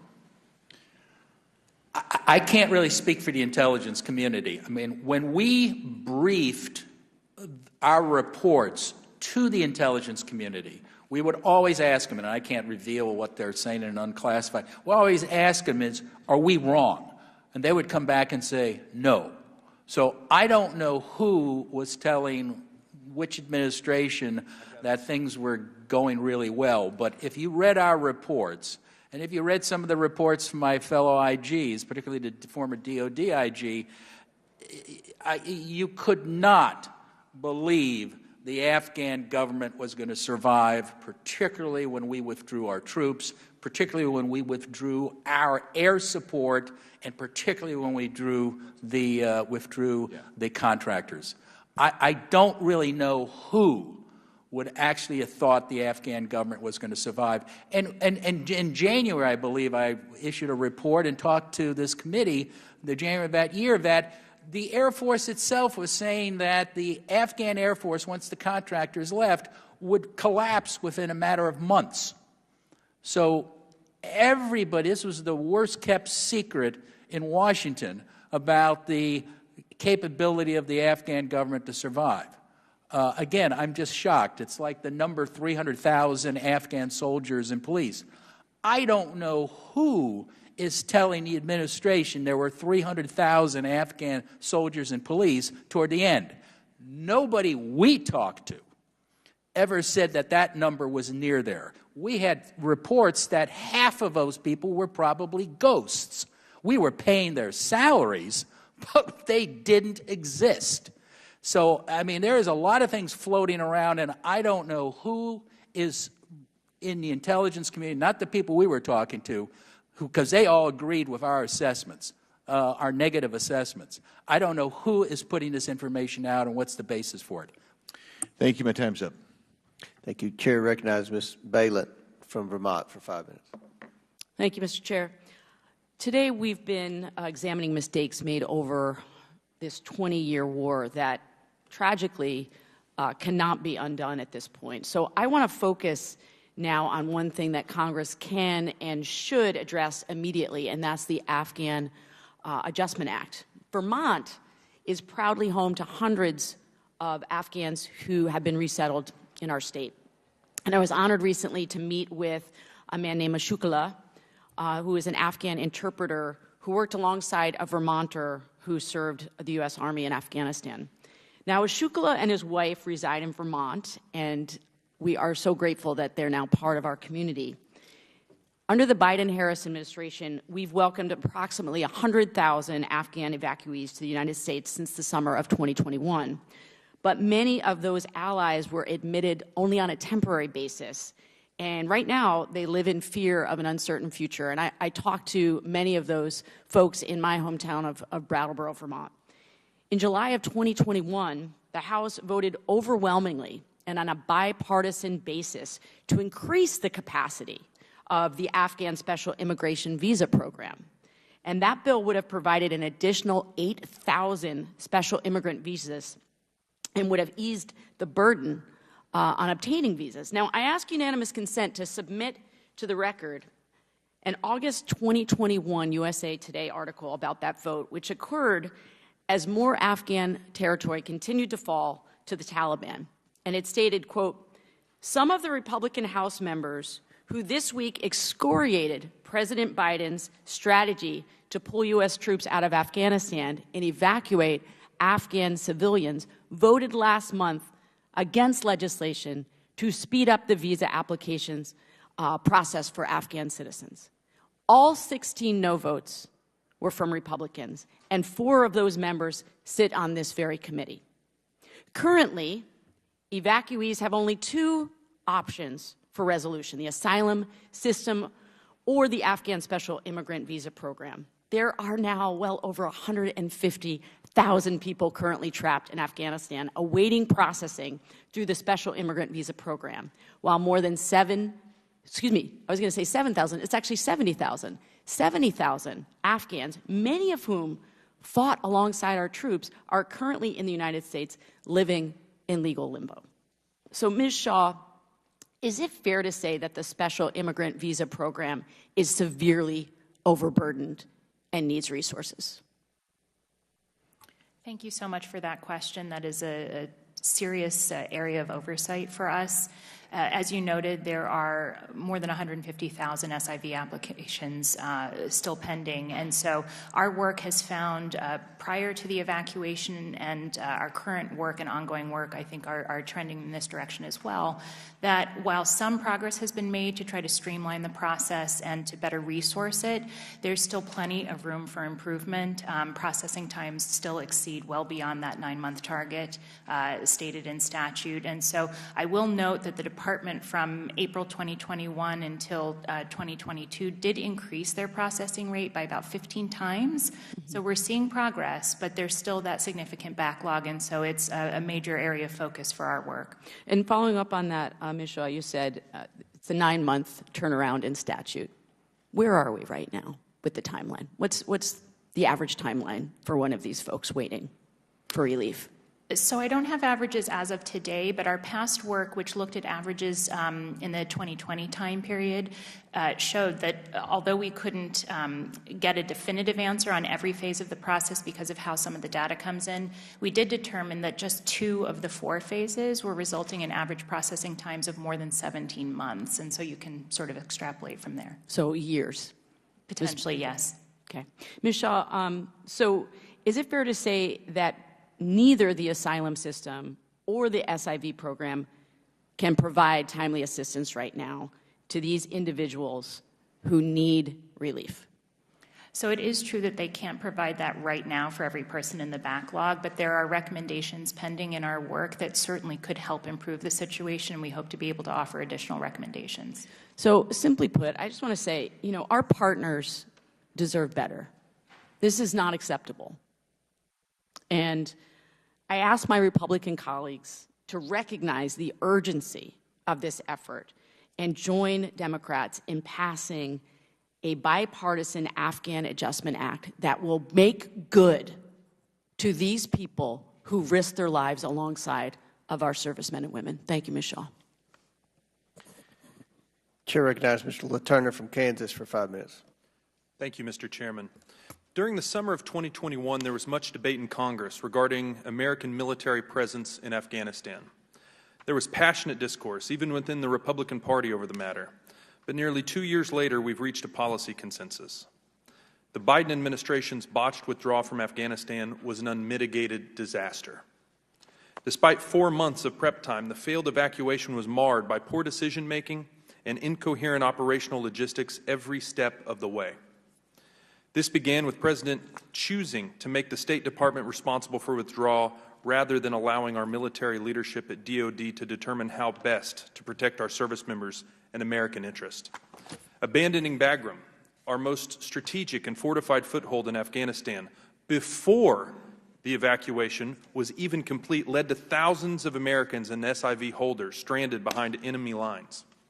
The premature abandonment also left the Taliban armed with a vast arsenal of American military equipment, approximately 23,000 armored vehicles and 165 helicopters or fixed-wing aircraft, in addition to 550,000 firearms, which were promptly turned upon the people of Afghanistan and the last of our remaining troops. It doesn't take State Department credentials or a degree in foreign affairs to realize terms of withdrawal negotiated with a terrorist state, one that openly chants death to America, shouldn't be taken at face value. President Biden's decision to entrust our enemies to secure our perimeter around Kabul's airport as the city descended into chaos and violence resulted in the death of 13 brave United States service members.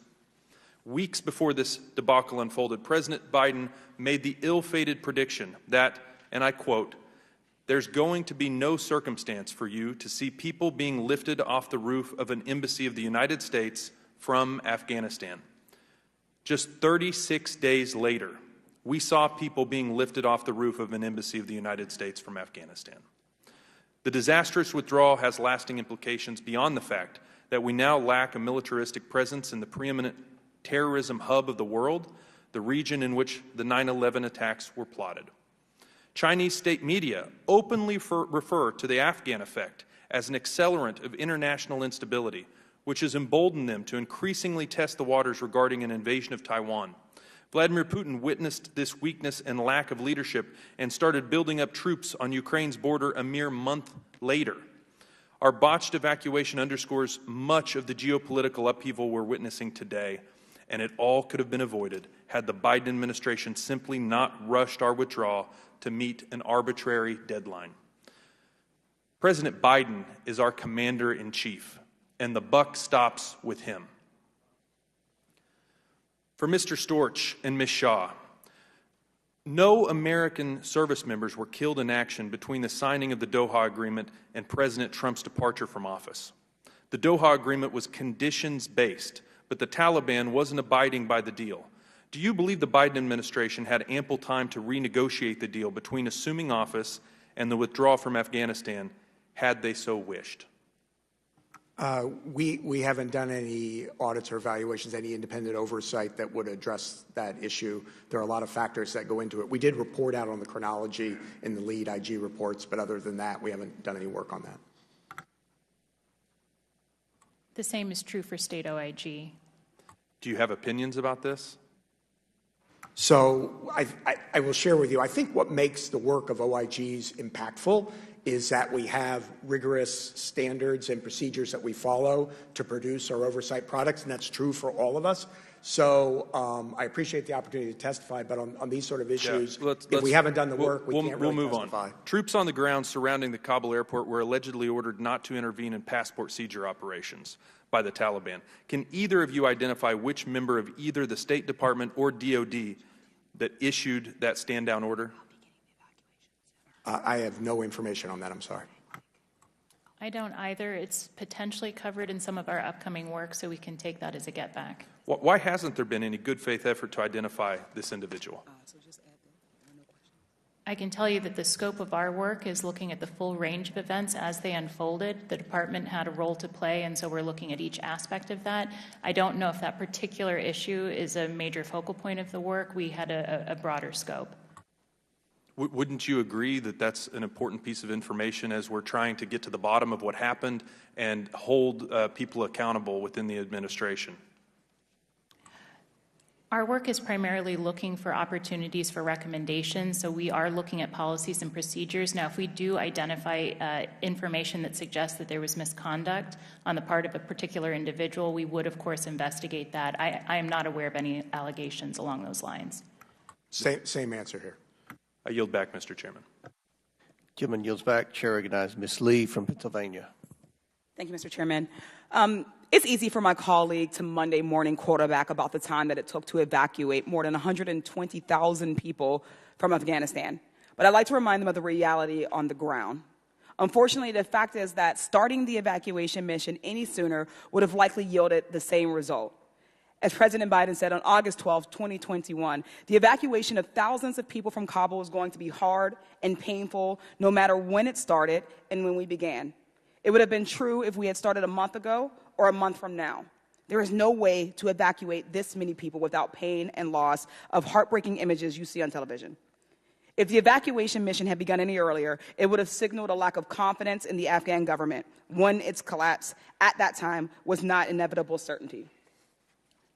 To my own, I want to say that since the Taliban takeover, women in Afghanistan have been denied their fundamental rights and freedoms.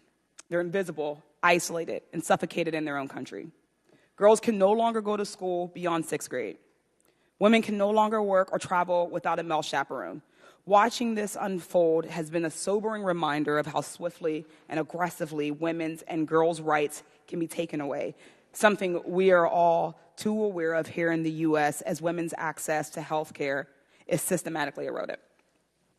In another significant measure, women were barred from working for national and international NGOs. Ms. Andrella, how did the Taliban's decision to ban women from working in NGOs exacerbate the humanitarian crisis? Thank you for that question. It's undeniable that the inability for women aid workers, first with NGOs who were banned in December, and more recently with UN partners, is having a significant impediment to be able to provide services at all to women for health care, for food assistance, and for education. It's my understanding that there are some exceptions being made, but it's ad hoc throughout the country. It's not consistent. And as recently as right now, the UN is currently reassessing what programming they're going to be able to continue. So would you agree that there are very legitimate and serious concerns about the survival of Afghan women and girls as a result of this ban? Absolutely. The United Nations stated that it may have to pull out of Afghanistan in May. The Taliban continues to refuse to allow women to work for the organization. What will the impact of that withdrawal have on women, and as well as the rest of Afghan civil society? The work that we've done in conjunction with our UN partners and oversight partners, my office works very collaboratively and closely with the WFPIG, for example, UNHCR and other UN organizations that right now are reassessing their programming. It will impact our ability and their ability to investigate any cases or allegations of misconduct, sexual exploitation and abuse, trafficking in persons, or even just the bare necessity delivery of humanitarian assistance. Thank you. In February, hundreds of Afghan refugees in Islamabad, Pakistan, organized a protest over extreme delays in the approval of U.S. visas. Many of these people are journalists and rights activists meant to be fast-tracked on Priority 1 and Priority 2 visas. Yet they and thousands more remain as our visa processing remains backlogged and our refugee resettlement system remains desperately underfunded. Ms. Shaw, as you've closely reviewed the SIV program, would you commit to a similar review of Priority 1 and 2 visa processing for Afghans? That's certainly something we can take into consideration as part of our work planning and as part of the broader series of products we're doing on SIV program. Thank you. Over the last year, around 124,000 people have been evacuated from Afghanistan. Our communities have stepped up to assist them. My home city of Pittsburgh welcomed over 700 Afghan refugees last year, and Pennsylvania as a whole took in over 2,000. The U.S. is responsible for a lot of the harm caused in Afghanistan, and we must work to repair those harms. We have an obligation to aid our allies who supported American forces as well as their families. We must work to end the harmful annihilation of women's rights perpetuated by the Taliban. I thank you to the panel, and I yield back, Mr. Chairman. Chair recognizes Mr. Fallon for 5 minutes. Thank you, Mr. Chairman. Inspector General Sopko, who was inaugurated President of the United States on January 20th, 2021? Trump or Biden? Oh, is this a trick question? No, it's Biden. not. I promise. Biden, I think. Yeah. Okay. And the fighting season in Afghanistan, roughly speaking, Mr. Sopko, is it May through September or is it October through April? I'm sorry, I didn't hear the question. I'm sorry. The fighting season in Afghanistan. There's a fighting season. Is it roughly April to October, or is it October through April? There used to be that fighting season, but I think over time, maybe it's global warming or whatever, but it has changed. So the Taliban just continued fighting throughout that whole period of time. Mm-hmm. So. But were there the violence, was it greater in the summer than in the winter?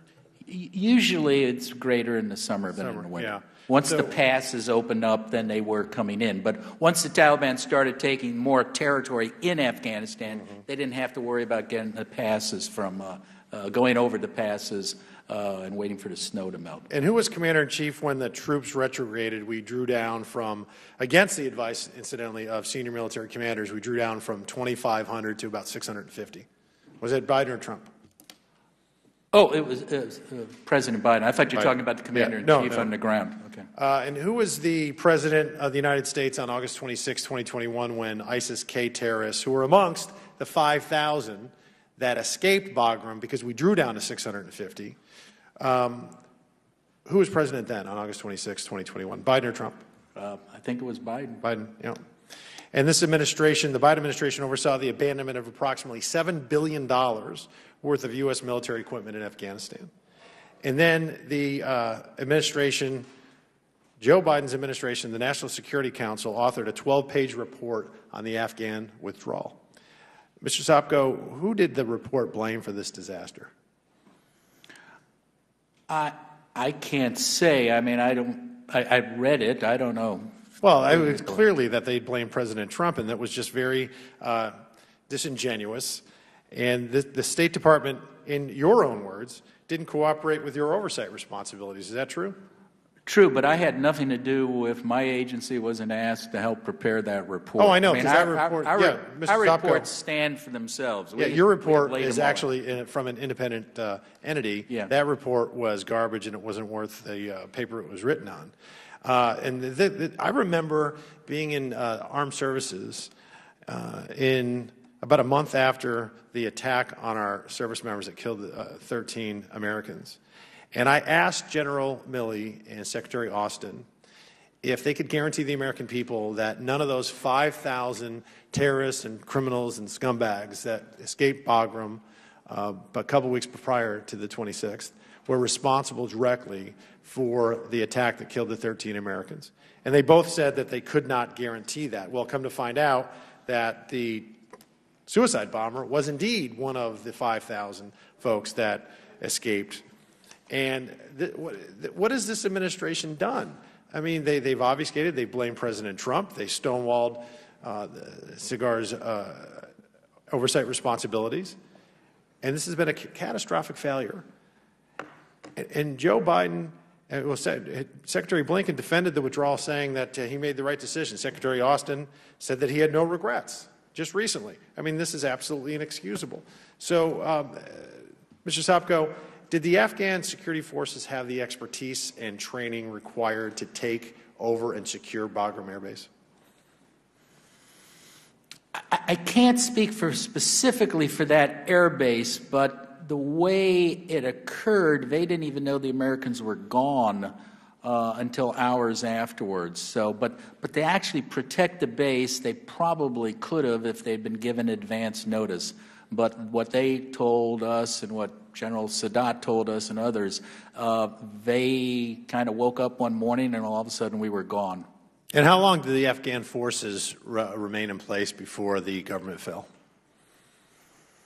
Well, the place was collapsing starting, 6 months before, but they basically, it ended when President Ghani ran away. I forget what actual date that was. So we're talking weeks. Weeks from when to when? From Bagram to Ghani? It wasn't years. Yeah, from the time in which we had our final withdrawal to the time the Taliban had full control of it. Ghani flees, I think, August 15th. Doha agreement was signed February of 29th of 2020. Biden made his decision, I believe, on April 14th of 21. So those are the dates. Well, the tragedy is... Would the gentleman yield? Well, my time has expired. Oh, okay, he's expired. I yield back. Gentleman's time's expired. Chair recognizes Mr. Kassar for Texas. Thank you. The 20-year Afghanistan war caused extraordinary death and devastation for the Afghan people and for American troops, killing, by some estimates, over 70,000 civilians and 2,400 American service members. And we still have so many constituents and friends here in the United States suffering, even if they survive the war. It's really important that the Biden administration ended the longest war in the history of our nation. Not only was it an important thing to do, I believe it was the right thing to do. No other president was able to do that in 20 years with bipartisan support from folks on this committee.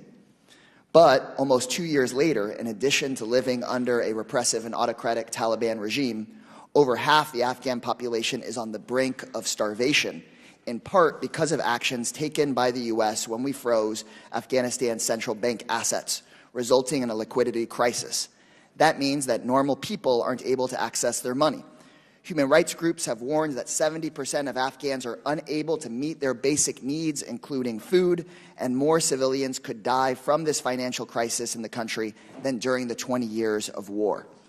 Afghan feminist activists have pointed out that the economic collapse caused in part by the asset freeze overwhelmingly devastates the lives of Afghan women and girls. Mr. Sopko's report just came out this morning detailing the Biden administration creating the Afghan Fund to disperse $3.5 billion of people's frozen assets back into Afghanistan, and creating liquidity for folks to make sure that kids have shoes on their feet and food in their bellies and farmers can produce, that folks can live. But also the report details the risks associated with making sure those funds don't fund terrorism and that there isn't money laundering.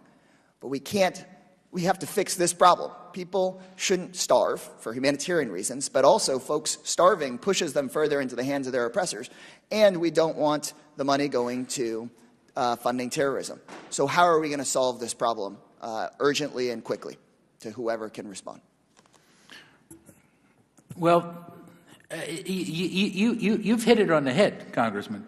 I mean, the dilemma we have is if we don't, and we're giving most of the assistance, humanitarian assistance to Afghanistan, of all the countries combined.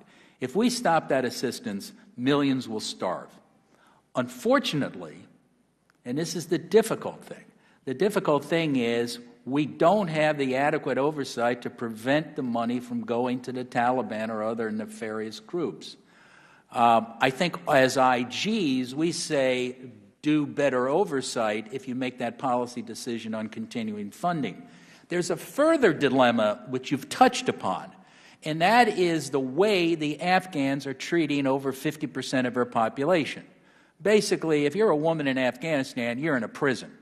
And this is the thing I think one of the congressmen was hitting on. By not allowing women to work for the UN or for NGOs, that means poor women who are starving to death cannot go to get food because they can't travel in that country unless they have a male companion. They can't go to an office run by the UN unless there's a woman there. And Mr. Sopko, I don't mean to cut you off. It's really serious, but the humanitarian assistance is critical, as we've laid out. It is critical. But figuring out the macroeconomic situation is critical so that folks can sustain themselves.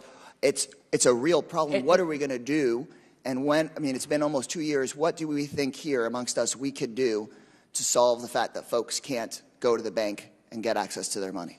Well, right now, we can't give that money, and I don't think the State Department or the Treasury wants that money to go to the central bank, because the central bank is basically not an independent bank. So this is a very difficult thing, and that's what we're just alerting to you.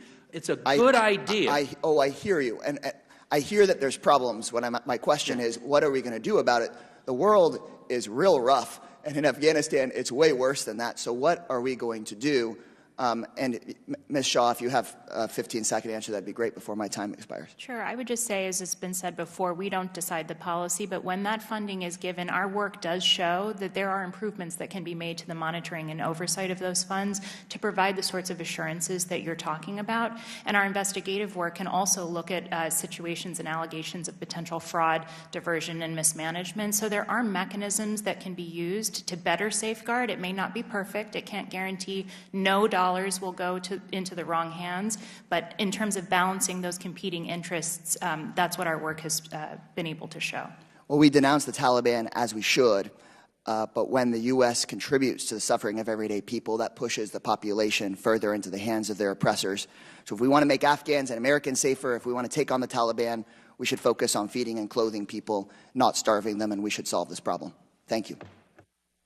Gentleman yields back. Chair recognizes Mr. Donalds from Florida for 5 minutes. Thank you, Mr. Chairman. I really want to get off the last line of questioning and focus in. We have a problem that's pretty clear and apparent. There is obstruction coming out of the State Department and USAID. Mr. Sopko, in your letter and in your testimony, it has been very clear that this administration has unilaterally stopped all of your ability to get the information that Congress has authorized you to collect. Is that correct? That's correct. Okay, in your letter, you state, 3 prior administrations understood and abided by these legal certainties. It is shocking that state and USAID officials are choosing at this particular juncture to violate the law, obstruct SIGAR's oversight work, and refuse to cooperate with our oversight requests. Mr. Sopko, how many oversight requests has SIGAR made of the Department of State under Tony Blinken and USAID? I don't have the exact number in front of me, sir, but I did promise another congressman, and I promised the chairman and ranker we would give a list of all of that. I mean, it goes back to the simplest thing, sir, and I don't want to take your time, but sure. We asked for the Doha Agreement back in 2021, copies of and access to the documents related to the Doha Agreement, sent multiple letters. We still haven't even gotten a response from that. So it's as simple as that. Mr. Sopko, and not to cut you off, but to me, it sounds like you're a Republican member of Congress, because Republican members of Congress send letters over to the administration, and we don't get answers either. So this is actually a consistent pattern. Ms. Shaw, you're the IG over at the Department of State. Are you aware of the obstruction from Department of State employees towards this Inspector General over Afghanistan? So I've read Mr. Sopko's testimony. I can say for our part that we have not experienced the same sort of No, I'm not asking about if you as an Inspector General with your role of having oversight over state. I'm talking about, are you aware of State Department employees willfully ignoring and obstructing the investigations that are lawfully authorized by Congress from SIGAR, Mr. Sopko's office? Are you aware of State Department employees ignoring and obstructing his investigations? I'm aware of Mr. Sopko's statements, yes. Ms. Angarella, I got it. Ms. Angarella, you're the IG over USAID. I'm acting in that role, yes. Acting. Yep. Similar line of question. Are you aware of USAID employees willfully obstructing SIGAR's ability to conduct congressional oversight, which is their legal mandate?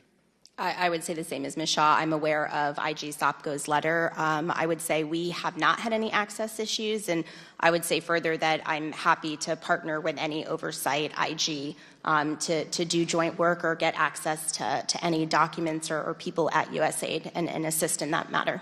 Well, I guess here's the question. Ms. Shaw, you don't have a problem. Ms. Angarella, you don't have a problem. What's the problem with Mr. Sopko? What's his problem? Like, why is it that he's being blocked from doing the thing that he was legally charged by this Congress and previous Congresses, mind you? Not just the 118th, the 117th, the 116th, the 115th have all given him authority to conduct oversight, and state and USAID are blocking him. Is anybody at the table aware of the president's thought process when it comes to inspector generals? I mean, has the president put out a statement that he doesn't want his administration to comply with the requests from inspector generals? Anybody? Has the president made that statement? My experience, sir, is that most presidents don't like to talk to inspectors general in both parties. As I joke about, I work for one person and one person only, and that person never wants to see me, and I think it's just they avoid talking to IGs. Now, we have talked to senior officials at state and aid and DOD over the years, not since this administration, but we used to brief on a regular basis the administrator of USAID, senior officials at state, senior officials at DOD, including the chairman of the Joint Chiefs. But since this administration come in, it's been radio silence with us. So, Mr. Sopko, look, I'm going to end my line of question with you because I actually read one of the SIGAR classified reports right after the fall of Afghanistan. It was quite eye-opening, to be frank, about your capabilities of your team to get information about what was actually going to happen in Afghanistan. I would urge my colleagues to go back and read some of those classified reports on what was going on in the ground in Afghanistan, because it is revealing. Because, Mr. Sopko, I'll let you answer, but it was pretty clear to me, anybody who read this report could see that Afghanistan will fall pretty quickly. your reports or your department's reports, were they transmitted to the White House prior to the fall of Afghanistan? All of our classified reports, actually all of our reports, are provided to all agencies. The classified ones are obviously not put on the website, but we definitely provided those, and we provided it to all the intelligence communities. Let me just add one thing about those classified reports that you should also know. At the request of this committee and other committees, we requested DOD, state, and aid to declassify all of those reports, many of them going back 12 years. We still have heard nothing back from those agencies. And I see Congressman Lynch is here. I believe he was fighting to get those reports and that information declassified. Many of those reports were classified because we had a general tell us, because Ghani, President Ghani, was embarrassed if they were released. Now, there is no President Ghani anymore, but still the DOD, state, and aid will not declassify. I have no declassification authority as a SIGAR. I have to rely on the agencies. You have to rely on the agencies. And we're still waiting for like 12 years of reports to be declassified, many of them just because they embarrassed President Ghani, who is no longer president of Afghanistan. So I may sound a little upset. I think you should be upset. This is ridiculous. Well, I share your concerns. I think those reports should be declassified, especially considering the fact that we got gold bullion moving all over the place. We got billions of dollars going into Afghanistan, not getting to the people. I mean, we should have all that information. The American people should have it as well. I apologize, Mr. Chairman. I yield. The chair calls on Ms. Crockett from Texas. Thank you, Mr. Chair. And thank you so much for being here. I know it's already been a pretty long day for y'all. My Republican colleagues have convened this hearing today to condense the conflict in Afghanistan into the last few months of this, what I call, forever war. However, the price of this decades-long war has had long-standing effects on Americans. My district, Texas 30, is home to the Dallas VA Medical Center. I had an opportunity to go and sit down with them over the last 2 weeks. The cost of this war on our service women and men is immeasurable. Members of our armed forces died in battle, others sustained injuries, physical and mental, that have altered their lives forever. We owe it to them to talk about this war and their service beyond what transpired during the last few months, months that were largely dictated by a withdrawal agreement from the last administration. We also owe it to our service members to take the lessons of this war and make sure we fully understand the cost and not just sit up here and pontificate for political points. As members of the Oversight Committee, it's our duty to ensure effective management and accountability mechanisms for our government when engaged in long-standing wars, particularly when it comes to lives, taxpayer dollars, and trauma both here and abroad. So, Mr. Sopko, in your estimate, how long was the U.S. aware of waste, fraud, and financial corruption in addition to issues in tracking military equipment? I think we may have started highlighting that going back to the first year I was a SIGAR back in 2013. Okay.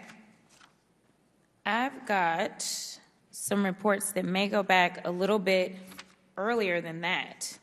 And I would just say, if it's helpful, we have reporting going back to 2005 that identified some of these issues, many issues related to accountability and control over all sorts of both financial and equipment, if that's helpful. Yeah, Perfect. I only started in 2012, so I can't go back before that, but I think you're right. There have been reports for a long time. I started more recently, but I've been reading a lot. So. In my research, it looks like it went back to the early 2000s. And so, just to be clear, because in this committee, a lot of times it feels like it's D versus R, and our job is really just to be oversight. We are supposed to all care about, let's just be transparent, let's be real, and let's be honest. And so I just want to point out that was under a Republican administration that we're talking about. I won't say the name if we go back that far. And so what I want to talk about is the impact of the waste and fraud on our service members and missions. We're talking about money that was meant for girls in Afghanistan. We're talking about money that was meant for service members. Yet, we're talking about these young girls receiving fewer hygiene products and medical supplies overall going into the country. During the 20-year war, we spent roughly $2.3 trillion. You may have given a different number, but I know you opened and I thought, man, he got my notes. But roughly $2.3 trillion taxpayer dollars. But in July of 2018, letter to 3 members of Congress, Inspector General Sopko reported that of the roughly 42% of money appropriated for Afghan reconstruction between 2002 and 2017, nearly a third was found to have been subject to waste, fraud, and abuse. That is an alarming number. These taxpayer dollars could have been used to support our service women and men at home and abroad. We could have increased the salaries for our military members, sacrificing their lives while being deployed. We could have used those taxpayer dollars to fund our VA centers, to give our members the physical and mental treatment they deserve at a quicker rate.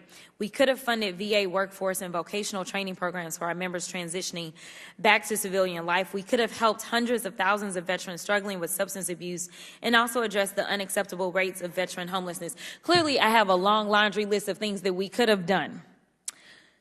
I bring this up because, and I'm running out of time, so I'm going to skip this question, maybe. You can have a little more time. Thank you so much. How can the United States ensure that there are robust oversight mechanisms in place so that American supplied equipment and taxpayer dollars are adequately accounted for in future conflicts? And I'm going to just ask y'all to keep it real short because I'm going somewhere with this, even though y'all may not have thought I was. Anybody? Sure. I would say for USAID, who does the majority of non-security programming in complex environments, are the 3 top lessons that I think are practical from Afghanistan are USAID conducting better and more effective monitoring and oversight of its programming, of better defining what success means and matching the programmatic metrics to those humanitarian or development objectives. And then third, holding their implementing partners accountable for reporting and doing the first line of monitoring and evaluating. Thank you so much. I bring up all of this, and first of all, I really do appreciate y'all being here. I bring up all of this because right now we're dealing with conversations here in D.C., and we're talking about the debt ceiling. And when we talk about the debt ceiling, the average American doesn't know what we're talking about. But we're talking about the fact that we've run up the credit card, we've spent this money, and now we have to pay our bills, otherwise we end up with bad credit, essentially, right? And so what I want us to do in this committee is focus on figuring out how we can be better stewards of taxpayer dollars so that we don't end up at a cliff, and we're at a cliff because we ended up spending money on stuff that we didn't need to spend it on anyway. It was a forever war, and let me be clear, I am also upset about the lives that were lost, not just in the withdrawal, but in the war as a whole.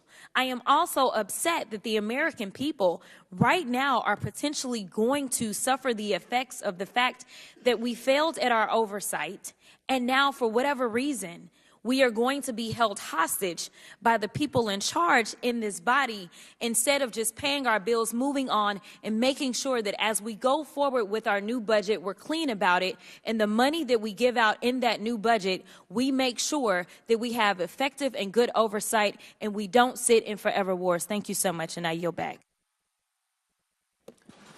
The chair now recognizes himself for 5 minutes. In 2019, the Washington Post published the Afghanistan Papers, which largely comprised of a series of interviews conducted by SIGAR. The Post wrote that there are gaping contradictions between what the U.S. officials said in public and what they believed in private as the war unfolded. The Afghanistan Papers, combined with SIGAR's work, paint a very bleak picture of an unwinnable, untenable situation. Mr. Sopko, you have stated in the past that, I'm assuming throughout the course of the 20-year conflict, that the American people were constantly lied to. Is that a fair statement? I think I use the term hubris and mendacity. I don't say lying, but mendacity. I'll use the term lie. I won't put that in your words. My problem is I think the Biden administration is continuing to perpetuate these very same lies. 2 weeks ago, the White House posted on its website a 12-page review of the withdrawal. The AP reported that this was written by a National Security Council with input from President Biden. Unfortunately, this document lists no date, no author, and yet again tells a story that anyone with eyes can see is meant to politically protect the administration rather than give an open and honest account.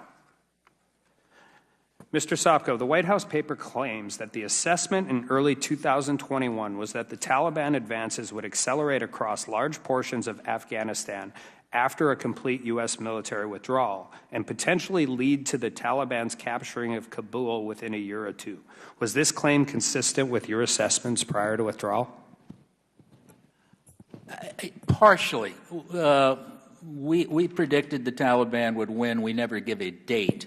I think that may have been overly generous to think it would have lasted 2 years, particularly since the U.S. Air Force was telling us as of January of that year that if we took away the contractors, the Afghan Air Force would collapse within a matter of months. So I don't know where that assessment came from. The White House paper claims that throughout the late spring and early summer of 2021, intelligence reports continued to suggest that even if the Taliban made gains in some Afghan provinces, the capital, Kabul, would be more difficult for the Taliban to take, and that the Afghan forces would defend it. Was that claim consistent with your assessment prior to withdrawal? Again, I don't know where that assessment came from. I don't think we would agree with that. The White House papers state prevailing military intelligence in the military view was that Kabul would hold beyond the end of the withdrawal. But according to the Afghanistan papers, one unnamed U.S. military official told government interviewers in 2016 that about a third of the local police seemed to be drug addicts or Taliban. He added that their main concern was getting fuel from the U.S. unit. They always wanted fuel. Would you have confidence in a force who is either of the third was either drug addicts or the Taliban? Well, it wasn't just drug addicts and the Taliban. They just weren't there. The provincial governor of, I believe it was Herat province back in 2000, oh God, it's the second year I was there, I believe, third year, said that 50% of his police never existed.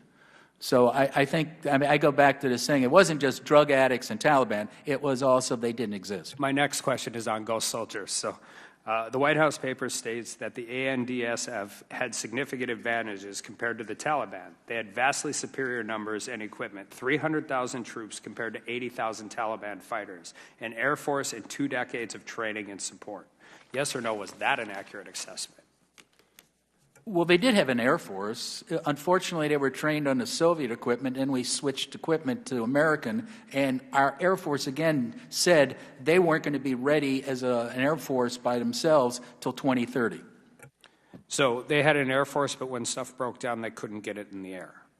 Yeah. Have you ever repaired a helicopter I have not. via telephone and Zoom? I mean, it doesn't work. And I think that's my problem. And we have 20 years of conflict. We have 20 years of painting a rosy picture. We have it across Republican administrations, Democratic administrations. We know all that. But given everything that we have heard testifying and the Biden administration's 12-page report, we're not having an open assessment of the errors made in the war as a whole, but particularly in the withdrawal. And we want to talk about leaving politics at the water's edge and dealing with all these things. I think the first thing would be is not to have a 12-page piece of political fiction that is on an official White House administration website. I thank you all for your time, and before I quit, I'm going to ask unanimous consent to enter the following documents into the record. SIGAR's report, Why the Afghan Security Forces Collapsed, the 12-page White House paper on the Afghanistan withdrawal, and from the Afghanistan papers, The White Unguarded Nation and At War with the Truth. And I think we're going to allow the witnesses to have a 10-minute break, just refresh, and we'll take a 10-minute recess. Thank you all.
this stuff later.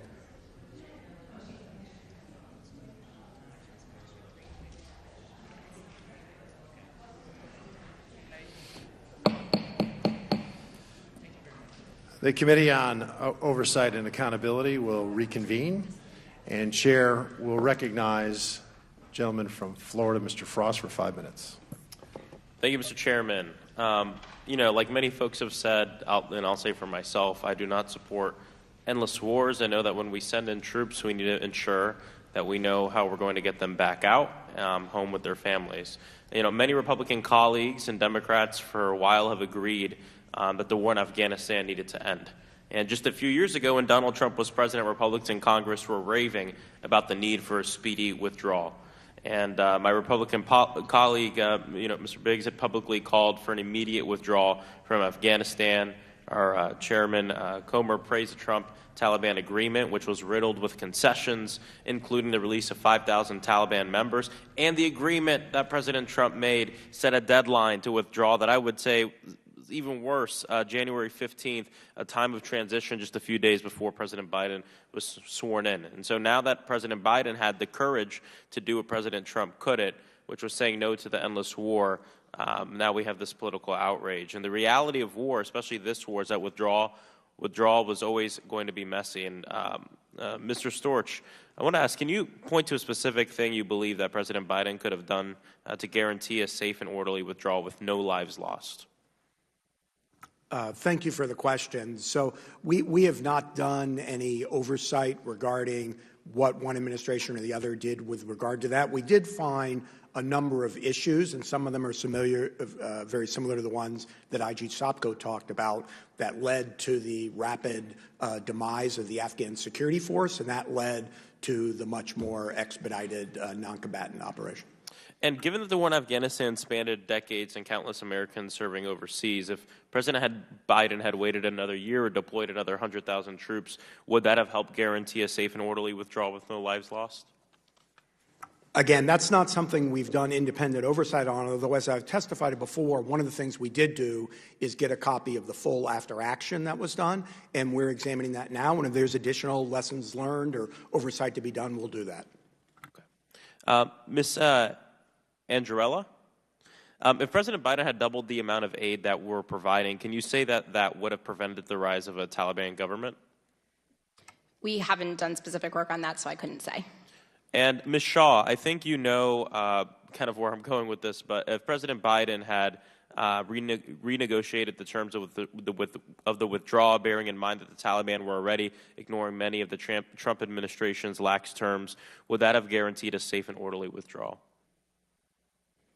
So not specifically speaking to decisions that might have been made with the president, which are not in my purview, but the upcoming work that we've done did find that there were contributing factors that led to the confusion and chaos, including, unreliable data about the number of evacuees. So there are definitely opportunities for improvement. That work will have recommendations, and certainly we are fully supportive of ensuring that we all learn from the mistakes of the past. Of course. Thank you. I yield back. Thank you. Chair now recognizes the gentlelady from North Carolina, Representative Fox. Thank you, Mr. Chairman, very much. I thank our witnesses for being here today. You know, it's getting a little tiresome to hear President Trump blamed over and over for the Afghan withdrawal. It was the Biden administration that pushed the disastrous and chaotic withdrawal, and it's the Biden administration that's responsible for its poor execution. We all have confidence in our military, but when they're given orders from their commander-in-chief, they follow those orders.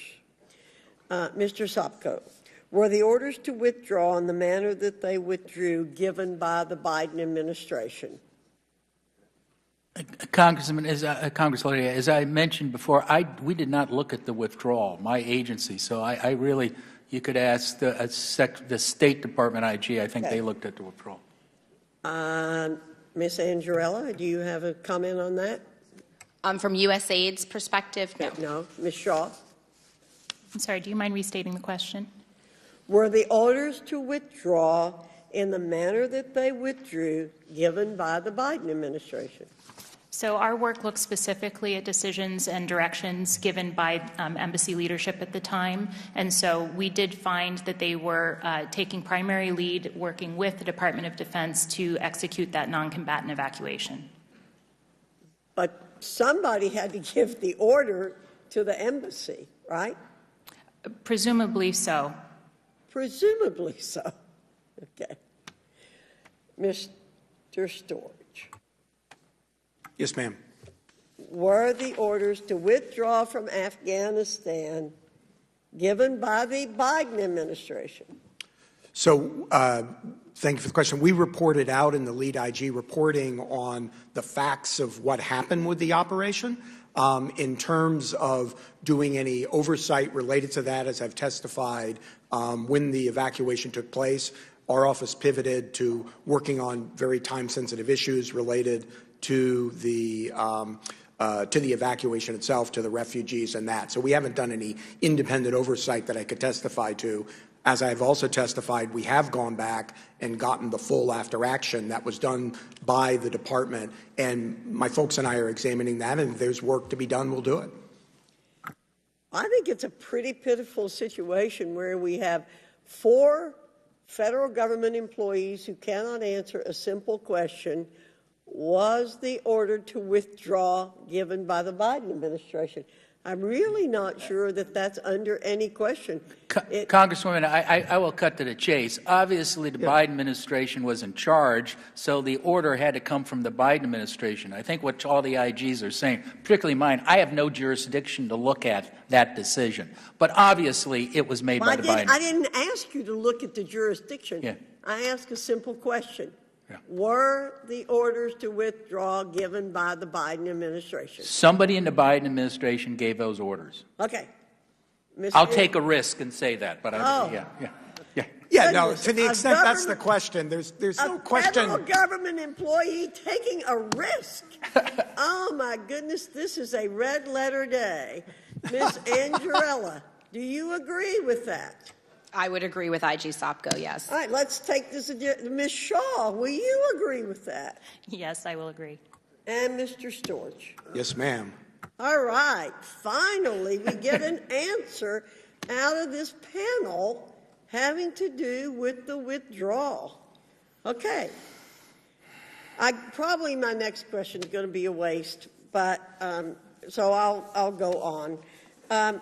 Let me ask this question, or let me make a comment. I think the hasty and chaotic withdrawal reeks of poor planning, failed execution, paid with the blood of American soldiers. But as inspectors general, all of you had offices at the U.S. Embassy in Afghanistan. So what was your experience like while planning and executing the evacuation of your offices? I'm happy to answer that. I think the statement you made about it being confusing, hectic, and whatever, I did have people there. It was. And I think the best example of this, if you can get access to it, is to get a hold of the descent cable.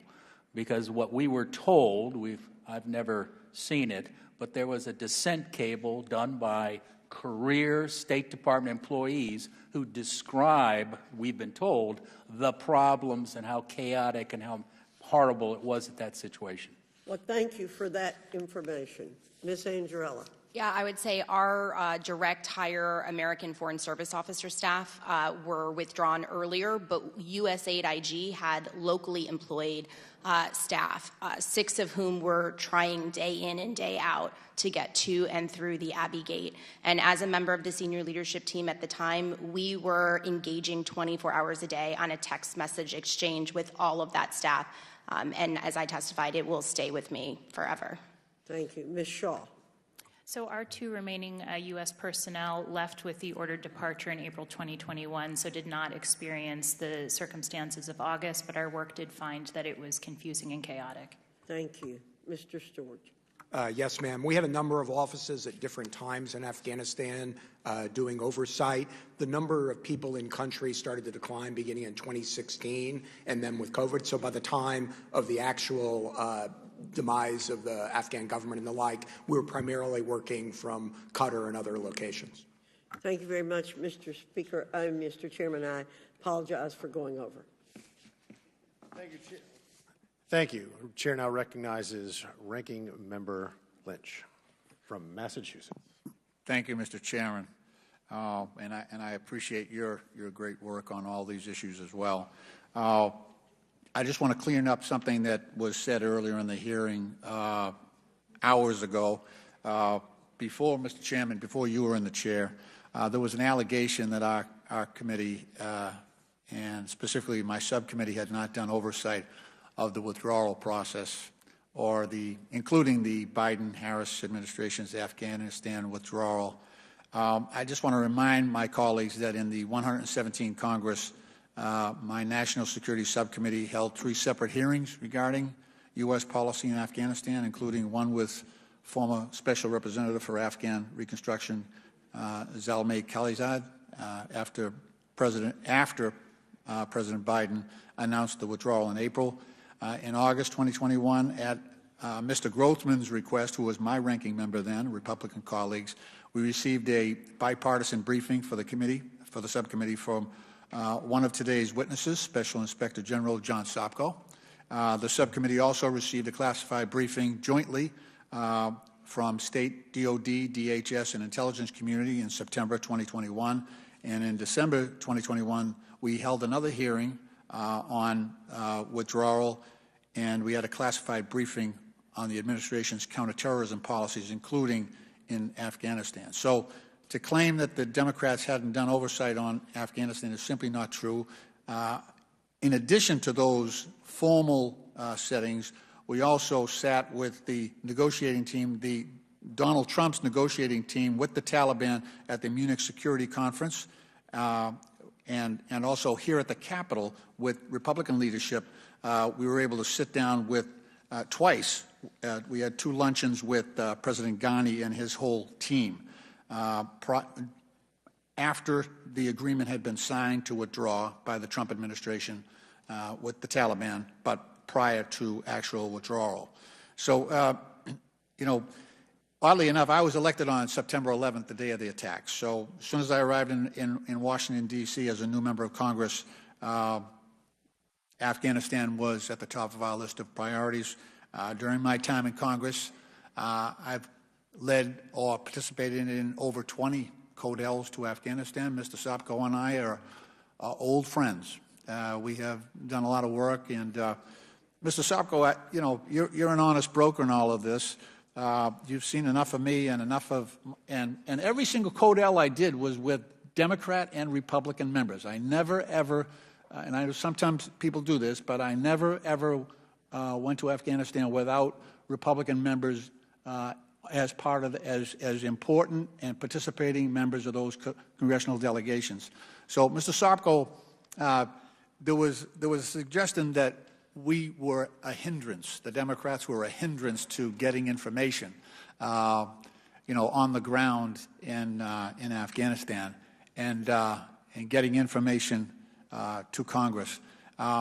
What do you think? I mean, in terms of, you saw this committee and the subcommittee, particularly in action many, many times in Afghanistan. Were we a hindrance to getting the truth and the information, or we of assistance to you? Congressman, furthest from the truth. This committee, yourself included, the chairman now, the ranking members, this has been, I've testified, I think, 11, 12 times before this committee. This committee has cared more about Afghanistan and more about getting the truth than probably any other committee of Congress. So, kudos to all of you for what you did and what you're continuing to do, I hope. So, I can't say more about how happy I am to come back here. My first committee I ever testified about in Afghanistan was this committee. I think it was, maybe you were chairing at that time. I remember Chairman Issa, and my mind is going to forgive me who the ranking member was, and he said, Mr. Sopko, you're about the only witness who brings us all together in a bipartisan manner. And I will remember that. because that's what the job of an IG is, to be nonpartisan, to bring people together to try to get the facts. And this committee should be proud of itself for doing that. And I think under Chairman Comer, I think it's continuing that. So that's all I can say. And then, well, that's plenty. Mr. Chairman, just on a request on a unanimous consent request.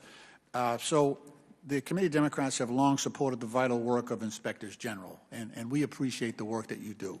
That is why last Congress, my colleague, then Chair Maloney, and I was then Chair as well, Subcommittee Chair, we spearheaded a bipartisan request to SIGAR to examine the factors that contributed to the collapse of the Afghan government and its security forces last September.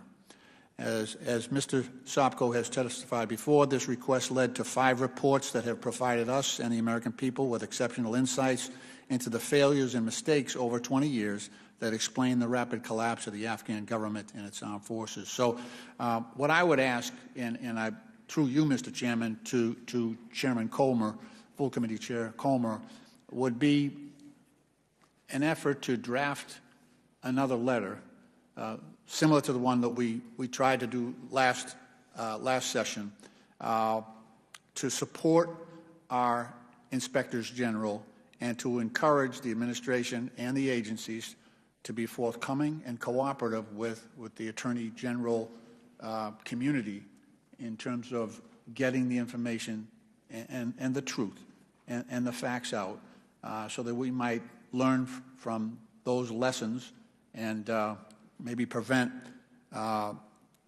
missteps from being made in the future. Thank you. And yeah, I think that the Inspector General, clearly the Inspector General's offices play a vital and critical role. We need independent oversight.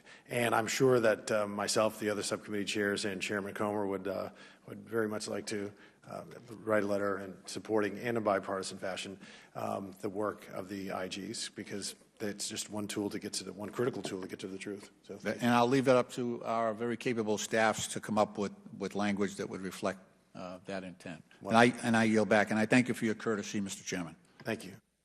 Chair now recognizes the gentleman from Pennsylvania, Mr. Perry. Thank you, Mr. Chairman, and I thank each one of you for your service to the country. You can imagine that we as members of Congress and the legislative branch have a little bit of a difficult time getting information from the administration if for no other reason than they're the executive branch and we're the legislative branch and the whole separation and so on and so forth. But I'm concerned that it's deeper than that, and there are reasons other than that. And in the shadow of tax day, I don't know that most Americans, look, a lot of people in the last couple of days just wrote checks to the federal government. They're probably not real happy about it, and they probably don't realize, and this is according to your report, sir, Mr. Sopko, that since October of 2021, the American taxpayers spent $8,275,952,000 in Afghanistan. That's since October 2021. And also included in your report 23-16, the United States left 43,139 ground vehicles behind in Afghanistan, specialty munitions, including millions of rounds of small arms ammunition in the tune of 1,537,000 rounds, weapons from Mark IVs and M16s to howitzers and mortar systems, 316,260 aircraft, vehicles, including individual GPS devices, 22,950. These numbers are staggering. They are staggering. They are unacceptable. Now, in previous conversations with some of my colleagues, the other inspector generals kind of implied and gave me the impression via the questioning that everybody's cooperating and there's no obstruction. And I want to drill down on that, because that's not the perception I get from Mr. Sopko. And if you're getting something different, then we need to know that. But according to a November 22nd report, found that the Taliban likely gained access to approximately 57.6 million in funds. And I just remind everybody, we say the Taliban. Let's remind ourselves that the Taliban is a murderous terrorist regime, a murderous terrorist regime. 57.6 million in funds that DOD, state, and USAID provided to the former Afghan government, yet the murderous Taliban has them. And it also, in the report, says that the three agencies did not provide or were unable to provide SIGAR with information showing the amount of on-budget assistance funds they left in the country at the time of the Taliban takeover. So are they just not complying with him, or are they providing you with this information regarding the 57.6 million? That goes to DOD, sir, ma'am, state, and ma'am, USAID. What say you? So a couple things. Thank you for the question. First of all, we have not experienced a lack of cooperation in getting information from the department. With regard to the important question you asked about equipment that was left behind, I believe the department in its submissions to the Hill has estimated $7.12 billion worth of equipment that was in the hands of the Afghan military when it collapsed. They have indicated that much of that may not still be in operation. Mr. Sopko's talked, and we had similar work about the lack. So are you saying they're cooperating with you, but not the special inspector general in Afghanistan? They're fully cooperating with you. And should he be coming to you for the information since he can't get it from DOD? So it's a great question. So let me just to finish the last point. We have no ability to audit, obviously, in Afghanistan at this point to determine how much. Yeah, I know. And the server went down, and we don't know where the equipment was. And my goodness, we got to spend more money on the military. With regard to our office, we have not experienced any lack of cooperation from the department. So once again, should Mr. Sopko be talking to you since DOD won't cooperate with him? Well, it's the department's information. I'm happy to help with any IG to ensure. How about state? So we also have not encountered any lack of cooperation or access issues related to our Afghanistan oversight. We deconflict our work, so we're not looking at those same questions when we know that SIGAR is looking at them. So we haven't encountered the same issues. We are about to launch work to look specifically at how the embassy disposed of its armored vehicles and sensitive assets. So we do have work in that space that we hope will answer questions. So the report, the October 22nd report, also details states' failure to complete required oversight and evaluation of its anti-terrorism assistance program in Afghanistan.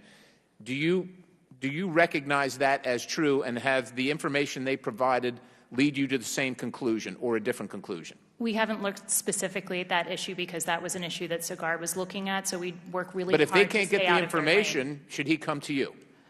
He's certainly welcome to. He has not. And how about USAID? Yeah, we are happy to do joint work. Okay. Mr. Chairman, I yield. Thank you. The chair recognizes the gentleman from South Carolina, Mr. Timmons. Thank you, Mr. Chairman. This has been one of the more difficult hearings I've had in Congress over the last 4.5 years. I'm very frustrated in the narratives that are being pushed. I'm very frustrated with the lack of accountability. I'm very frustrated just across the board with the manner in which, particularly Ranking Member Raskin's opening statement characterized all of this. And I tried to think through what made me so mad about it. And I'm offended. I'm offended at the manner in which he's accusing the Trump administration. I tried to think through it. What's wrong with it? Why is it so bad? And the best example I could think of is the JCPOA, the Joint Comprehensive Plan of Action, that was negotiated by the Obama administration. What was the problem? Everybody knew the problem. The problem was Iran's trying to get a bomb. There was disagreement over how to best go about stopping that, but they chose a path. That path was agreed to in July of 2015. When Trump got into office, he said, I disagree with that path. We're going to take a different path. And in May of 2018, he pulled out. The thing that drives me crazy is that if Iran had gotten a nuclear weapon during the Trump administration, and he had not pulled out of the JCPOA, this would be 100% Trump's fault. It wouldn't be Obama's fault. We wouldn't be talking about the $400 million that was sent over in U.S. currency, we'd be talking about Trump and Trump's failure. But here we are. 13 service members are dead. Thousands of Afghans have been brutally murdered. Women have had their rights given to them and then taken away in a manner in which this world has never seen. But we're talking about Trump's failure because of the agreement that he entered into, his administration entered into in February of 2020. So this is Trump's fault because he tried to do something we all knew we needed to do. We needed to leave Afghanistan. The question was how. He negotiated an agreement, his administration negotiated an agreement, and now here we are having a hearing about what went wrong and what we can do differently to make sure it doesn't happen again in the future. But instead of talking about that, we get these ridiculous documents that I read, the classified documents that are just ridiculous. We need to actually get to the bottom of this so it doesn't happen again. The American lives that were lost deserve that. They deserve that. I guess, Mr. Sopka, do you think that my JCPOA analogy is a good one? I mean, did the Biden administration have the ability to change course? I mean, they technically delayed the withdrawal from May to September. They could have pushed it back further. They could have said, Taliban, if you do X, Y, Z, we're going to stay. We're going to do this. He could have shot some missiles somewhere. He could have done anything. But instead, he didn't. And 13 service members died. Thousands of people were killed.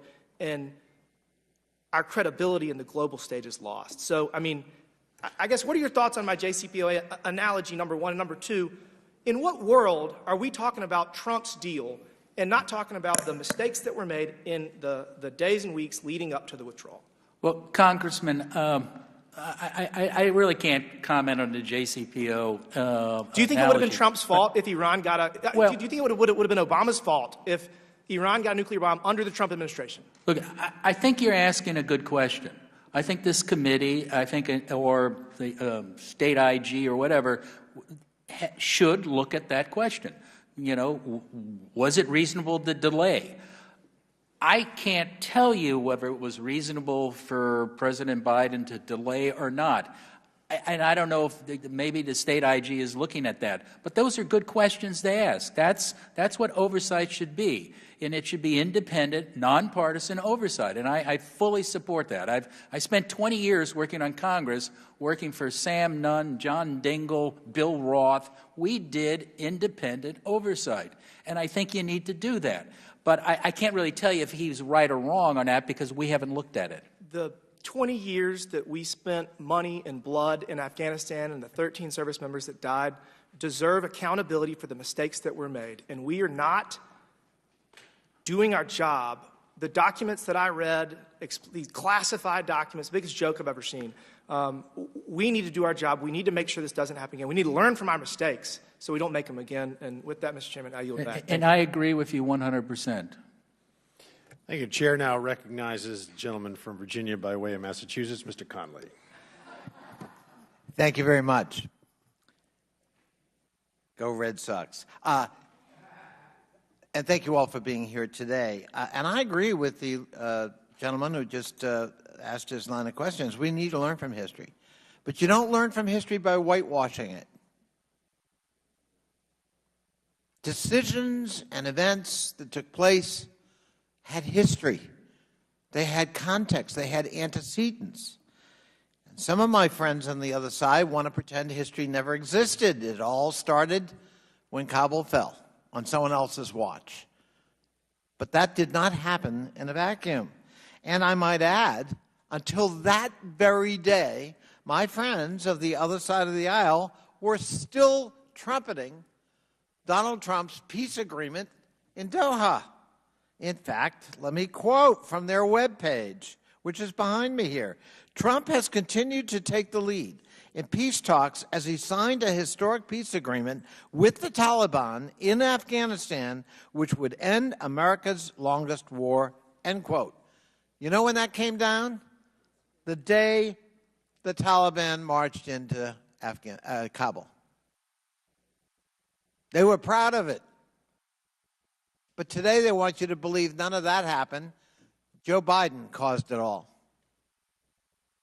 Mr. Sopko, you and I have known each other a long time. And you know the respect I hold you in and the work you and your team have done, always thorough, not always well sung, not your fault. And I wish Congress had listened a lot earlier to some of the warning signals you sent us. But let me ask you, I'm not going to ask you who's at fault. I'm going to ask you some facts, though. You had a report, and I want to quote from your report. The U.S. decision to withdraw U.S. military and military contractors from Afghanistan through the February 2020 signing of the U.S. Taliban agreement under the Trump administration and the withdrawal following President Biden's public address in 2021 was a factor in the demoralization and ultimate, disintegration of the Afghan military and ultimately Afghan government. Is that a correct statement? That is correct. And let's go back to the decision led by then Ambassador Khalilzad. He was an ambassador, chief U.S. negotiator on behalf of our government under the Trump administration, and he led the U.S. side of the negotiations in Doha, correct? That is correct. And did he not bless a decision that was a State Department decision, I assume backed by the Pentagon at the time, to negotiate with the Taliban and not to invite the Afghan government itself in the preliminary negotiations? That also is correct. Now, let's stop there. That took place on Trump's watch entirely. What could possibly be the impact of actually not inviting the government we're allegedly fighting for and defending and equipping by telling them, we're going to negotiate with your armed, violent, terrorist, medieval opponents, the Taliban, without you at the table. We're going to cut our own deal with them, and you're going to have to live with it, whatever it is. I'm just spitballing here. Mr. Storch, you're from the Pentagon. Could that have a demoralizing effect on any military? Well, we didn't do any work on that, but I see your point, Congressman. We did, Congressman, and we said it did have a debilitating effect upon the Afghan morale. And if you talk to any of the Afghans, they will tell you that. Thank you, Mr. Sopko. I counted on that. Maybe the Pentagon could learn from the forthrightness we just heard. That's kind of common sense, Mr. Storch. And if you're advising another government and you withdraw support from that government in the form of who we're going to negotiate with, it has consequences. And by the way, did that agreement that was produced between us and the Taliban, did that lead to any release of prisoners? Yes, I think we referred to as 5,000 Taliban were released. They agreed not to participate in fighting, but almost every one of them joined the fight against the Afghan government. So it was kind of a fig leaf agreement, right? Like we agreed to it, we accepted it. Yes, and it was forced upon the Afghan government. And forced upon the Afghan government by whom? I believe we found it was Secretary of State Pompeo. Thank you, Mr. Sopko. I just think it's important as we're discussing lessons learned so that we don't repeat mistakes, we be honest about the history and the context that preceded dramatic events in August of 2021. I yield back. Thank you. The chair now recognizes the gentlelady from Georgia, Ms. Green. Thank you, Madam Chair. This has been a pretty interesting hearing today.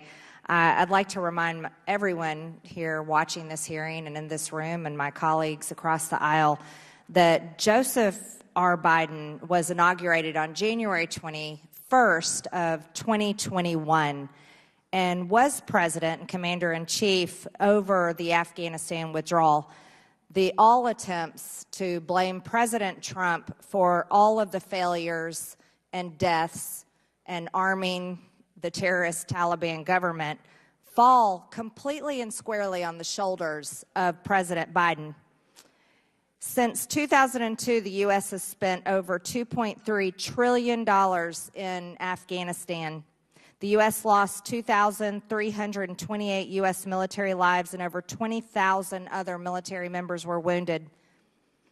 Our country is responsible for funding and building the mines in Afghanistan that hold $1 trillion worth of rare earth minerals.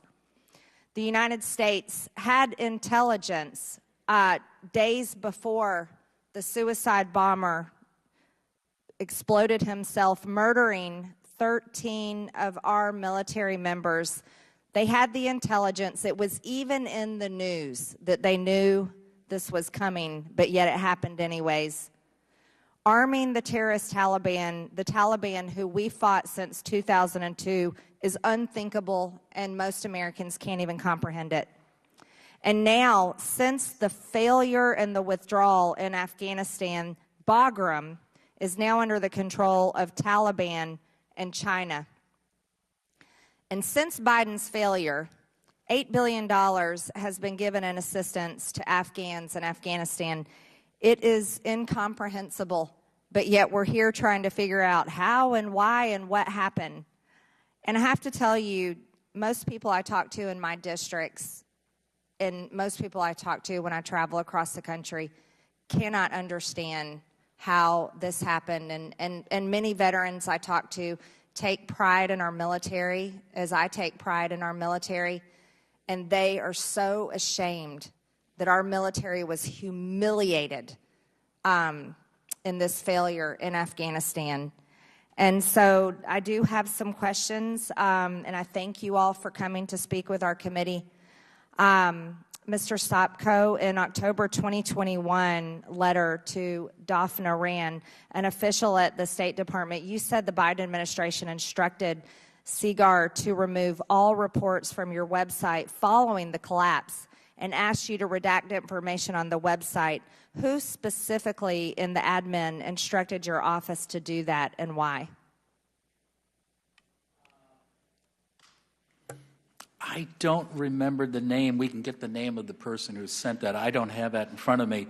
The explanation was that this could be potentially a threat to Afghans, but we asked for any specific threats. Do you have any specific threat information? And some of the requests were just unbelievable. They wanted us to take down our complete website and also to take down from all of our reports the name of, let's say, President Ghani. We assumed the Taliban knew who President Ghani was. Why do we have to scrub all of our reports for that?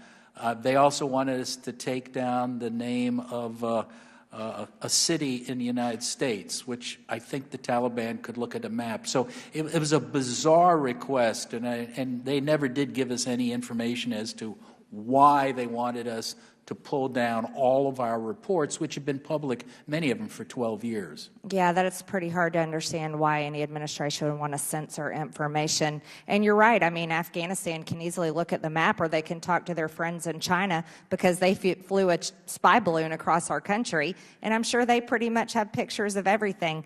Thank you. Mr. Storch, on August 17, 2021, a U.S. airstrike in Afghanistan killed 10 civilians, including 7 children.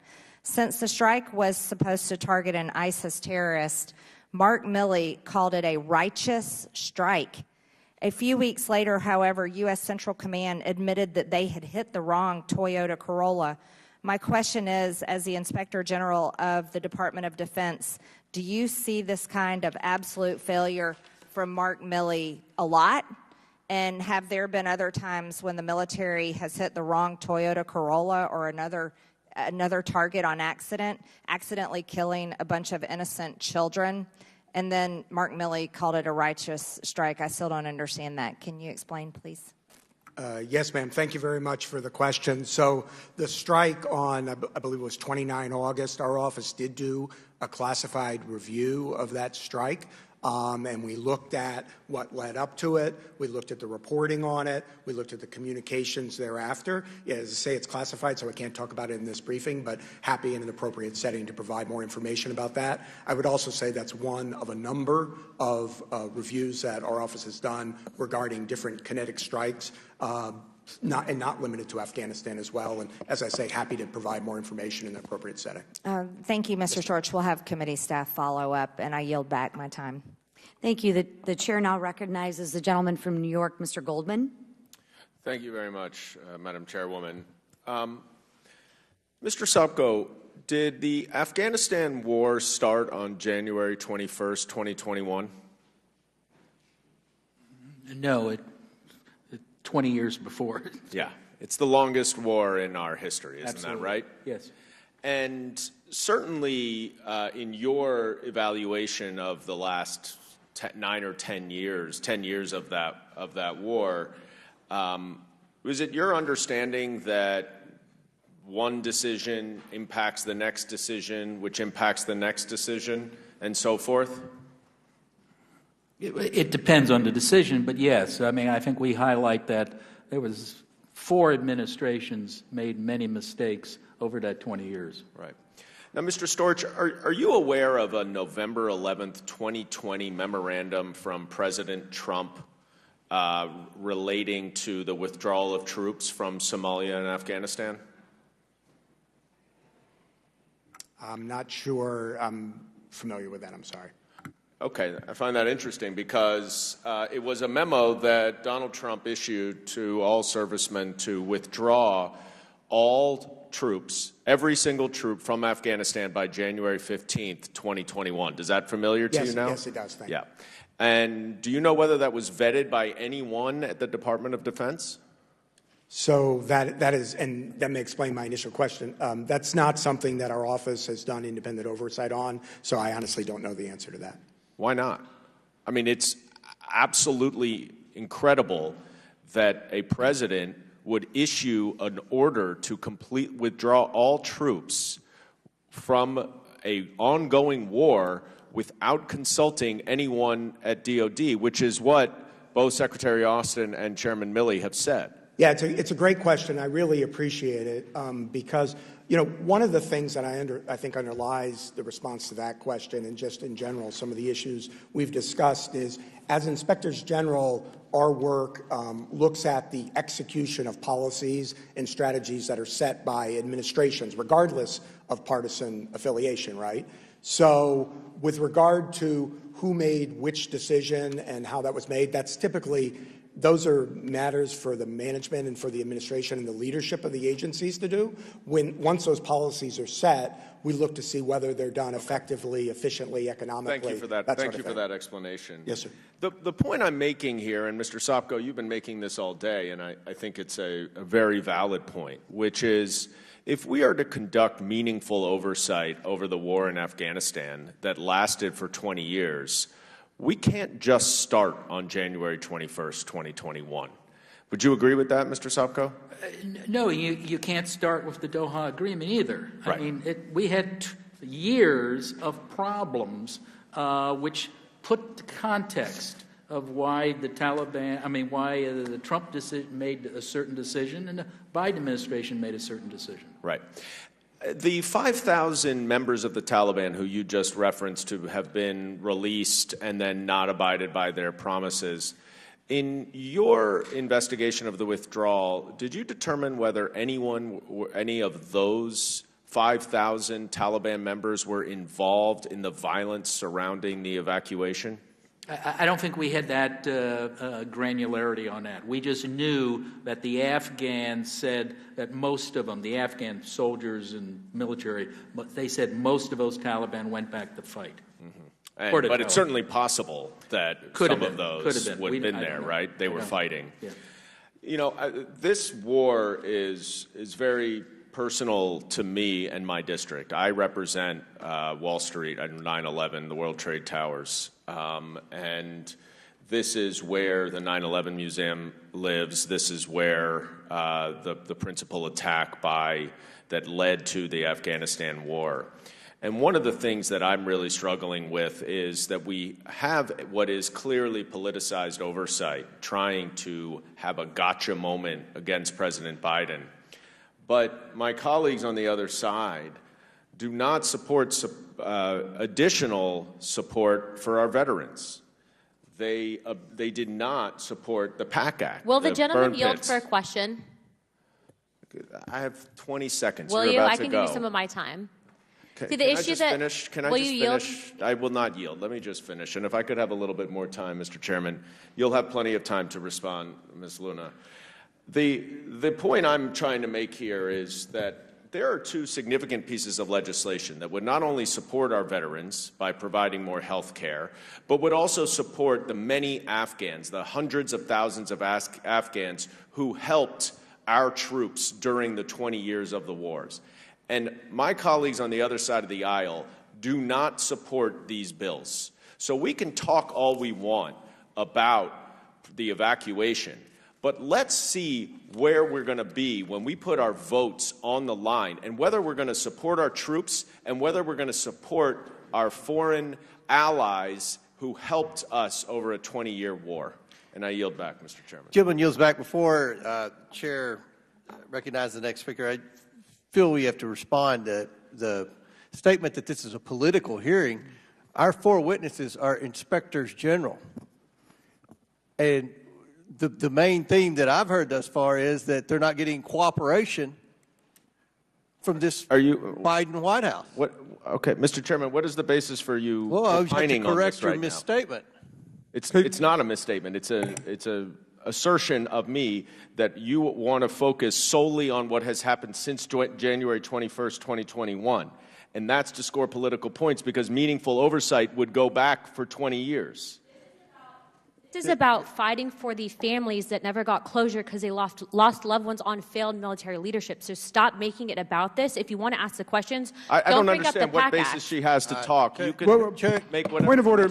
Chair recognizes the ranking member for point of order. Thank you, Mr. Chairman. Amy, I appreciate the chair's indulgence of real discussion among the members. I hope that we would be able to keep it balanced in some way.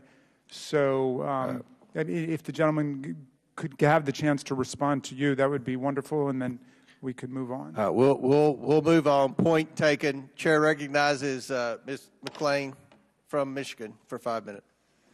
Wow. I think from both sides of what we hear, this has not been a success. But at the end of the day, we have to take a look at leadership, because if you're in charge of the greatest country in the world, which is the United States, and it's your job to lead, you can't just pick up what's ever convenient to pick up when you want it to pick up. So I'm hoping we can all agree on that. Biden is our president. That's a fact. He made the choices he made when he made them. That's a fact. And we can go back and make this about Trump if we want. What I don't understand is the other side, you just can't quit Trump. I mean, man, he is living in your head rent-free. So right now, we're talking about the commander-in-chief right now, which is President Biden. Anytime he wants to relinquish that, I'm sure we could have a different discussion.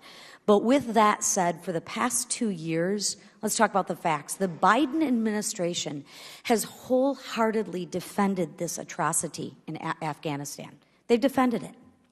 They've told Congress to ignore images of people desperately hanging and falling to their deaths from the U.S. military aircrafts that they left at the Kabul airport. We have the photos of that. The administration had claimed that the death of 13 American service members as a success. The president calls the abandoning of billions of U.S. assets a success. The president thinks abandoning our allies to be hunted down and killed by the Taliban as a success. To my colleagues on the other side of the aisle, you honestly can't call that a success. I don't know how in any frame of reference that can be delivered as a success. For anyone in this chamber to parrot the administration's lies that the debacle was of Afghanistan and the withdrawal of it was a success, I think, in my humble opinion, is delusional. So I have one question, I sincerely. In good conscience, Would you call the death of 13 U.S. service members, the loss of billions of U.S. assets, which, by the way, are paid for by the U.S. taxpayers, the abandonment of U.S. partners, and now the potential for another terrorist safe haven in Afghanistan, would we define that as a success? General Sopko, I'd like to hear. Congresswoman, I don't think I would ever say the death of an American soldier is a success. Thank you. What about the billions of assets that we left over there?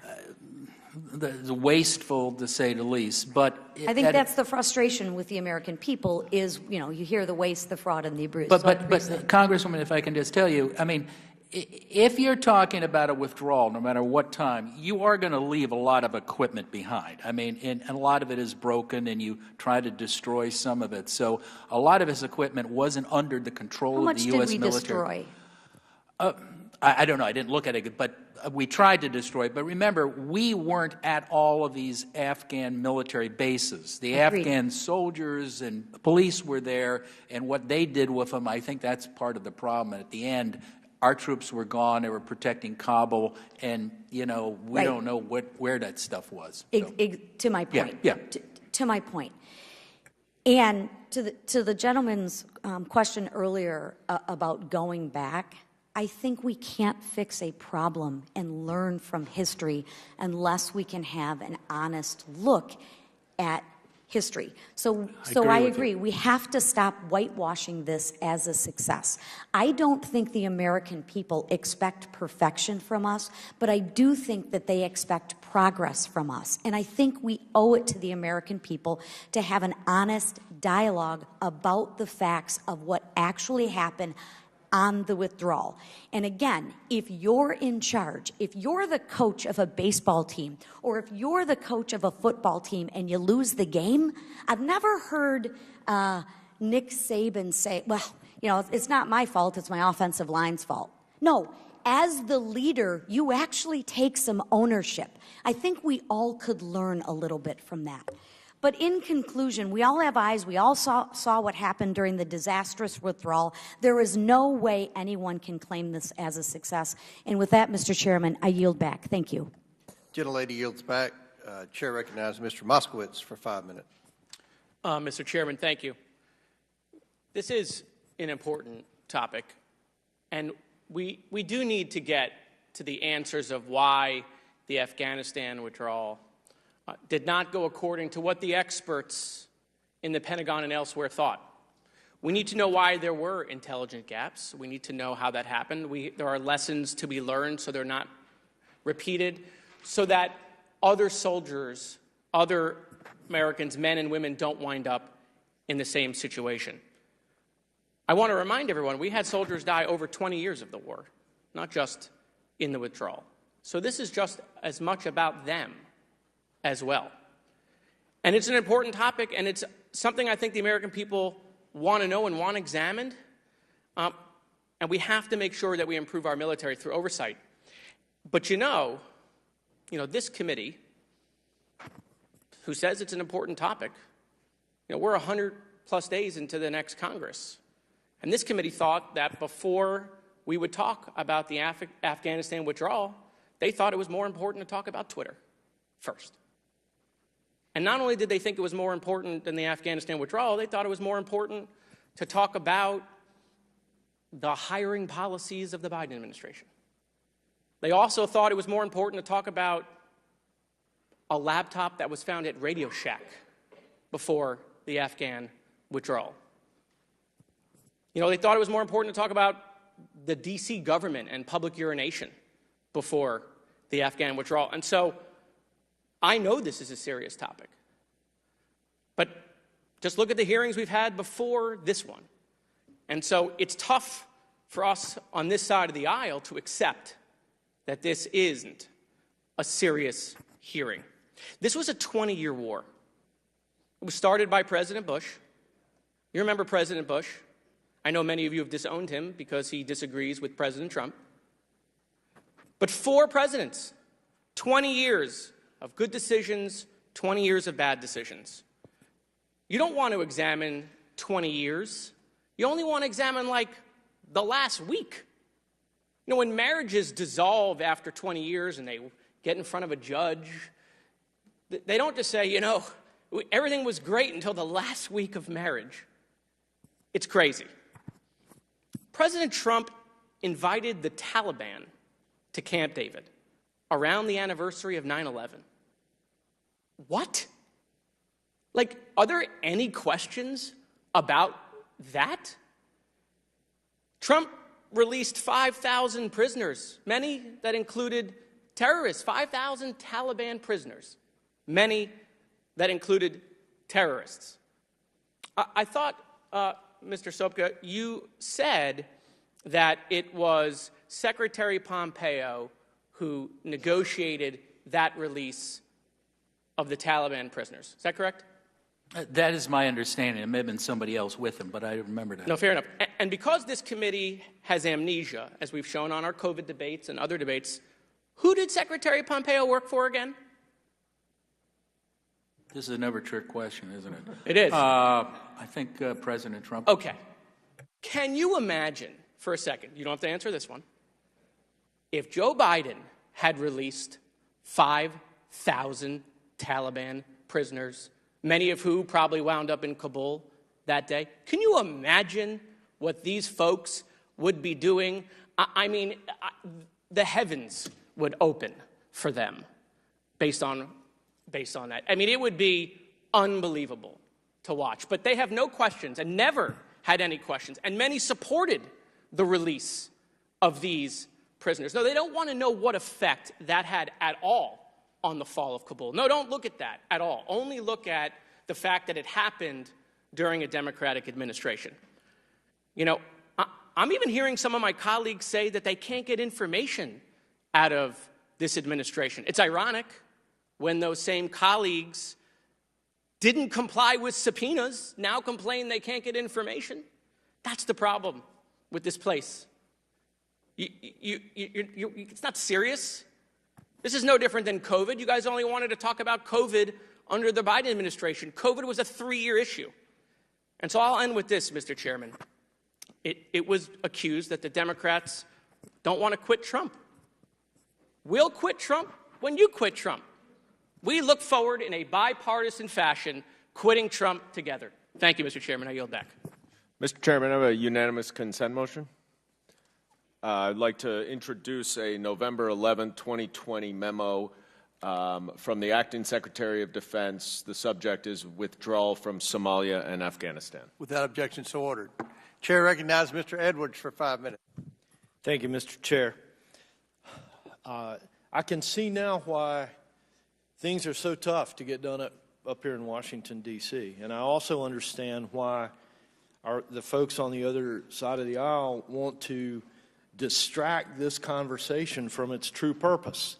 As I look at this memorandum for the purpose of this meeting, I read that it is to examine the audits and evaluations conducted by inspectors general regarding factors that led to the collapse of the Afghan government and its security forces issues when it comes to evacuee resettlement and lessons learned from the evacuation from Afghanistan. And when I look at the timeline given us, produced by the Department of Defense under control of Biden, that evacuation began on April the 14th, 2021, under Biden's control. So I'd like to return the conversation back to the purpose of this hearing. And I appreciate all 4 of you being here and indulging us through the duration of this often distracted process. Mr. Sopka, you've mentioned many, many times that you've not received the cooperation that you would have expected to have received in your investigation. And obviously, while this is the first time I've had a chance to meet you, obviously you've got a long history in testifying before this committee. And so based on that history, what would be the advice to this committee as to what our next steps should be given the obstruction that you are getting from the current administration?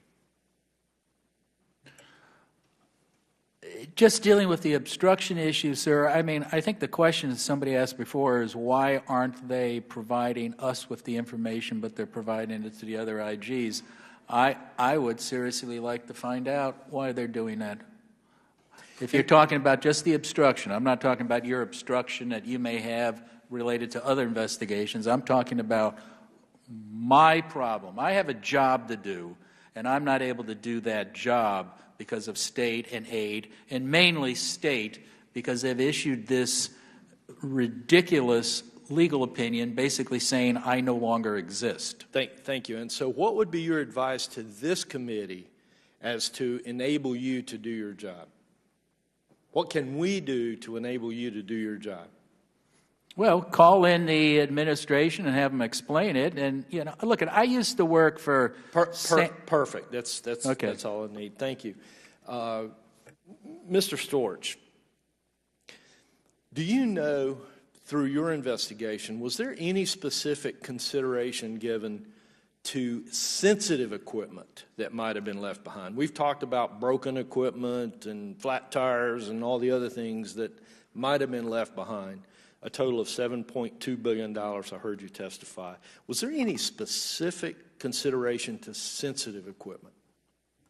Thank you for the question, Congressman. Yes, my office actually did an evaluation in August of 2021 as events were unfolding that looked at exactly that issue in terms of the accountability and controls to ensure that sensitive equipment was properly essentially wiped, that the sensitive information was taken care of, and that also that there were appropriate controls in place. And essentially we found that there were concerns that some of the sensitive information had not been taken off it before it was turned back in. Now, to be clear, this is being turned back in to the United States authorities, but on the other hand, we found that there were significant concerns regarding controls over that equipment so that we really couldn't be sure that all of it, in fact, was turned in. And so would you consider that we had additional national security risks because sensitive equipment was left behind?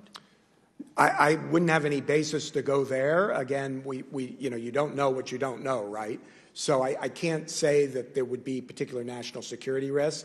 What our report found was that with the equipment that was turned in, not all the sensitive information was appropriately taken off it, and that there were concerns regarding accountability, and frankly, concerns about accountability as we've both testified, Mr. Sopko and I, about going back years. And so those two taken together create risks, but I couldn't go beyond that. And so if there was sensitive equipment of national security interest left behind, and now we do not know whose hands that equipment is in, then there has to be additional risk. Wouldn't you agree? Well, again, I can't say whether or not there was national security information that would not have been wiped. A lot of this was personal information, medical information, and things like that.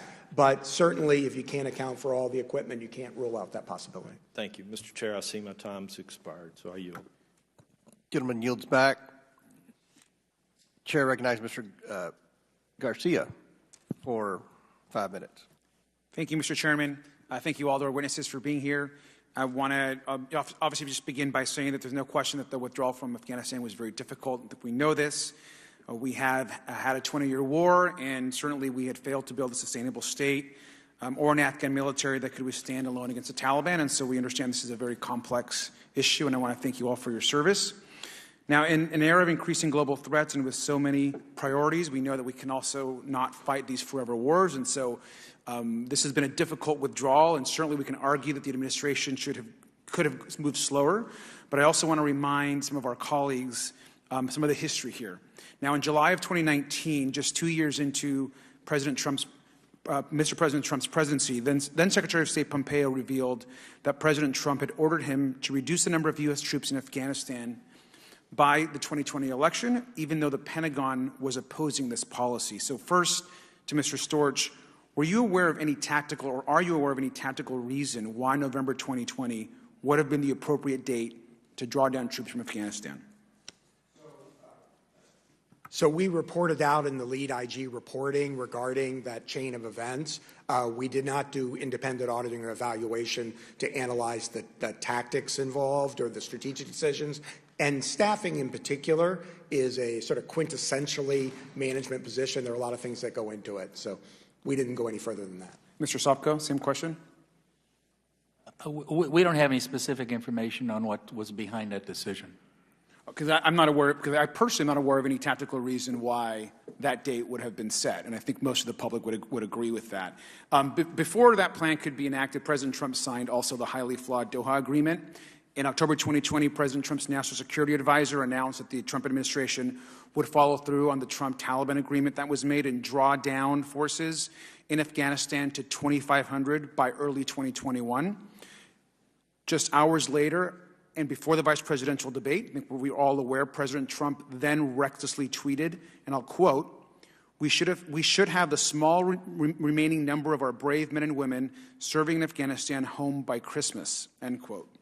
Now, Mr. Sopko, based on your extensive research, did the Trump administration's conflicting messages have an impact on any of the morale of the Afghan security forces? Yes. It wasn't just the Trump administration, but I think there was mass confusion on statements being made about the withdrawal. And Mr. Storch, to your knowledge, was there any military reason to designate December 2020 as a withdrawal date? Again, Congressman, my answer would be the same. We reported out on the chronology, but we didn't do independent audits or evaluations as to the rationale. Okay, I think most of the public, and I certainly agree that there was no reasoning as far as that date. I think that's been pretty clear and been made clear today at this hearing as well. The Chairman of the Joint Chiefs of Staff, General Milley, testified that on November 11, 2020, just 4 days after President Trump lost the presidential election, and he did lose that election, he received a memo signed by President Trump directing the immediate withdrawal of all U.S. forces from Afghanistan no later than January 15, 2021, and we've heard this as well in this committee. Mr. Storch, to your knowledge, by November 2020, had the situation on the ground changed in such a way to warrant the complete withdrawal of troops by January 15, 2021? Again, Congressman, in the interest of time, my answer would be the same. Okay. And mine would as well. I want to thank you all, because I find it troubling that President Trump, knowing that he had lost an election and with just weeks left in office, set in motion a series of events that would lead to the collapse of the Afghan government and its security forces. And that is a real failure that this committee should be investigating. And with that, I yield back the remainder of my time. Chair recognizes Mr. Langworthy for 5 minutes. Thank you, Mr. Chairman, and I'd like to express my gratitude to our witnesses for joining us here today to discuss one of the most significant failures in American military history. And even though the military operations in Afghanistan have concluded, we're still discovering that our American tax dollars are being spent in Afghanistan. Americans have lost too much in Afghanistan, and I don't believe that this body will stand for wasted tax dollars ending up in the hands of Taliban and other bad actors. Mr. Sopko, based on your high-risk list report, can you speak a little more about multilateral organizations and Taliban interference?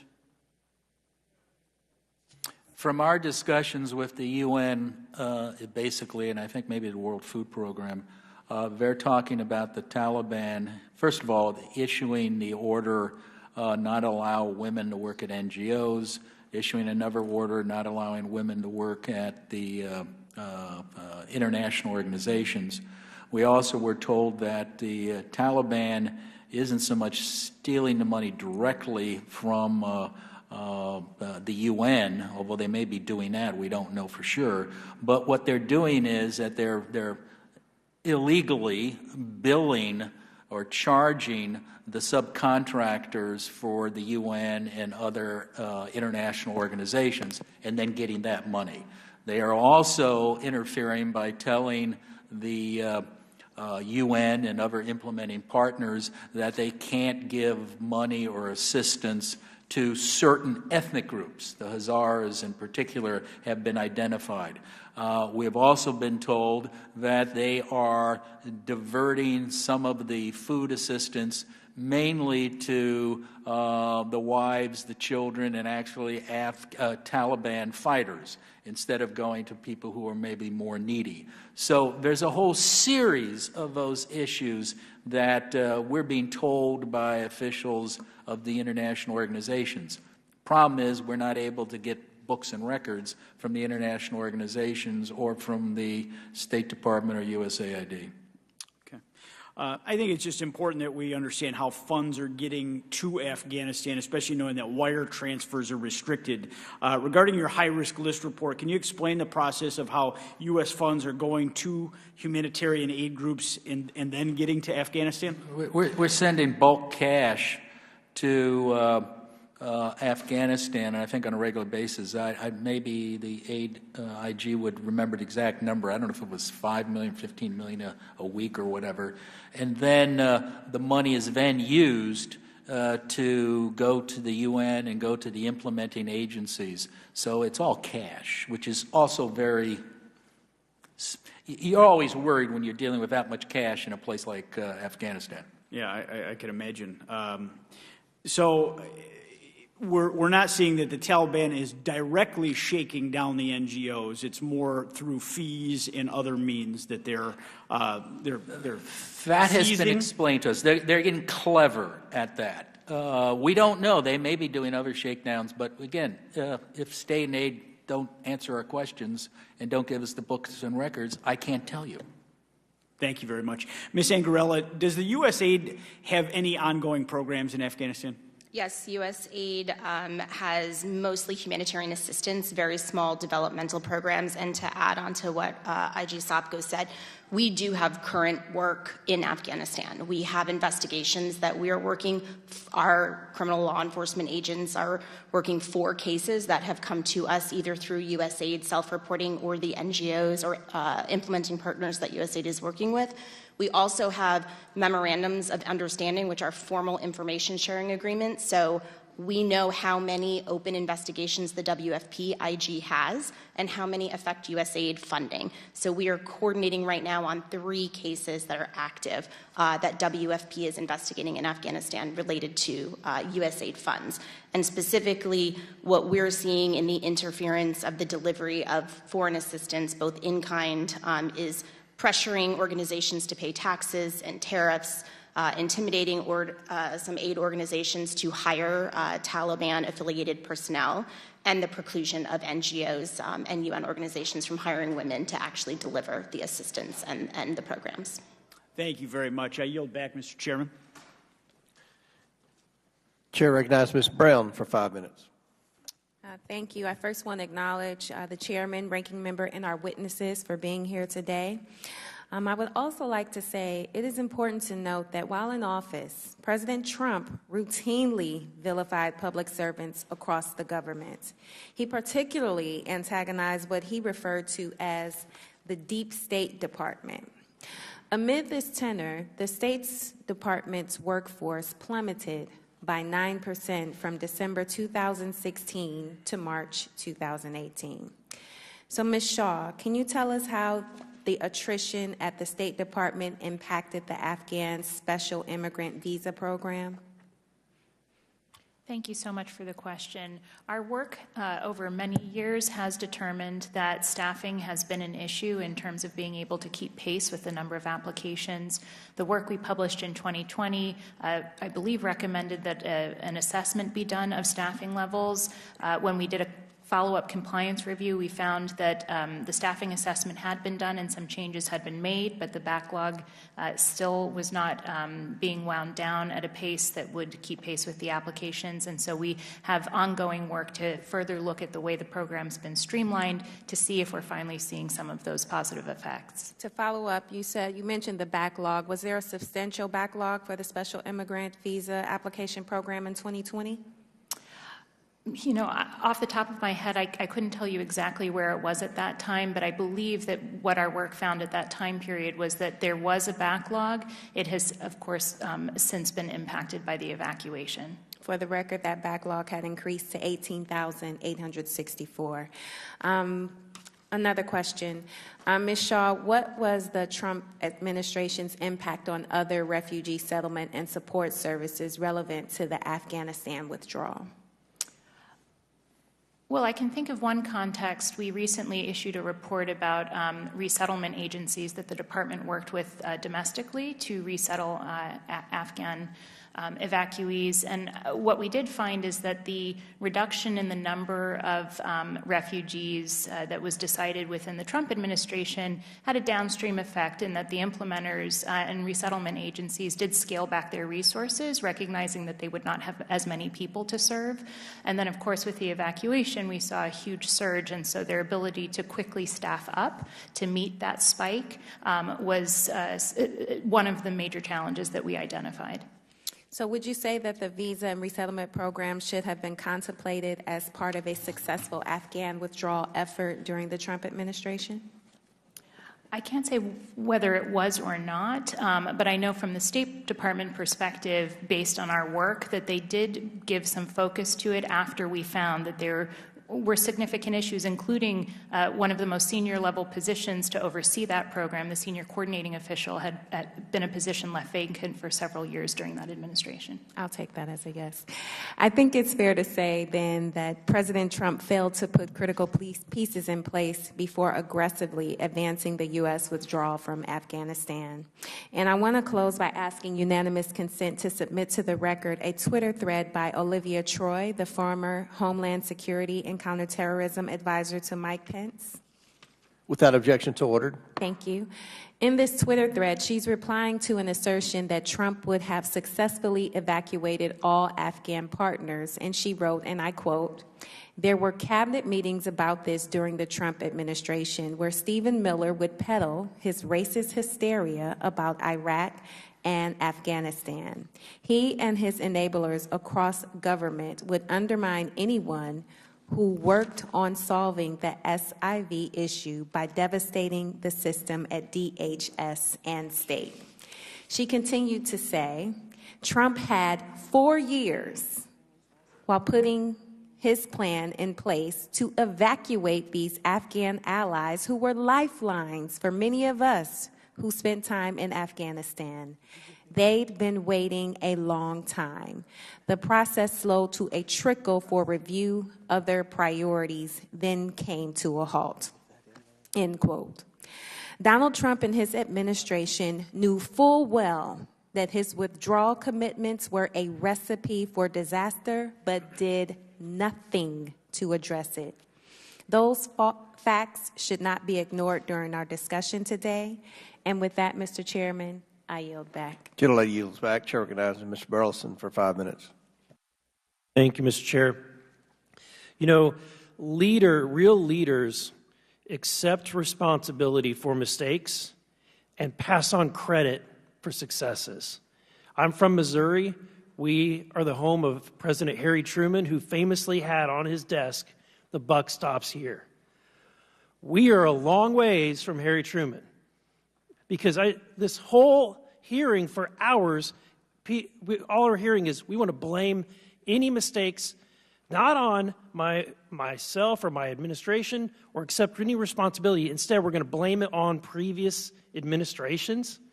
And so I think I respect and applaud your efforts, because you in your reports have looked past blame and are just trying to get to the answers. And because we don't want to see this ever happen again. And so I think my questions are going to go in a different direction than what some of the ones I've heard earlier. I want to find out what's going on today. So in October of 2022, the Department of Defense, OIG, released a report called The Evaluation of DoD Security and Life Support for Afghan Evacuees at Camp Bondsteel. Okay, Camp Bondsteel is located in Kosovo, and was selected for one of the several locations where we temporarily housed Afghanistan refugees. It was scheduled to be decommissioned or taken down, but has been renewed, and apparently it's going to keep going. What's happening there? Thank you for the question. The report you're referencing is one of 11 management advisories that we did looking at different facilities, U.S. military installations that were used in order to house, feed, give medical care, and the like to evacuees. The one in question is actually one where I think it's fair to say we found a fair number of issues and concerns regarding the way in which that was carried out, and we made a number of findings. My understanding is that those were addressed promptly. There were after-action reports done, and so our office, continues to follow up on all that. But as we've moved forward, we've moved on into audits and evaluations, looking more at the cost of the process. But having said that, there were after-actions done to address those issues. So the issues were processing issues, or they were, conditions? I think there were a number of issues regarding the way in which different aspects of care were conducted, the medical care, some of the feeding, the housing, those sort of issues, and then there were processing issues. About how many evacuees were processed there? I don't have the specific number for that one. The total number was about 108,000. And what's the purpose for this? Are these people, they're kind of in purgatory? They can't get, what is their status?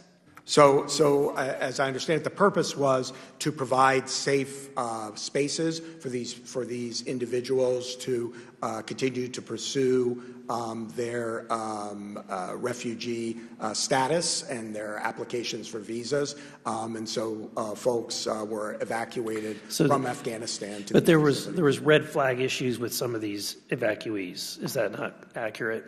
So we also found in our vetting work, and again, DOD is not primarily responsible for the vetting. That's primarily the responsibility of DHS. But we did find issues when we looked at that regarding whether all of the information that DOD had in its systems regarding some individuals whether all that information was being provided to DHS, essentially because of limitations on the sharing of that information that were in place when they got that. And so there were sort of informal procedures worked out to identify individuals who had derogatory information. That doesn't mean that they necessarily say were terrorists or something else, but there were concerns, and not all that went forward. We're doing a follow-up project right now that's looking at the current status of that. So the reason why the camp is still being funded, and we have, the U.S. national, government housing these individuals because we have not been able to process them. We haven't figured out who they really are, whether they are a terrorist or not. No, I'm sorry. I think those are separate issues, and I can get back to you with more information on this if you'd like.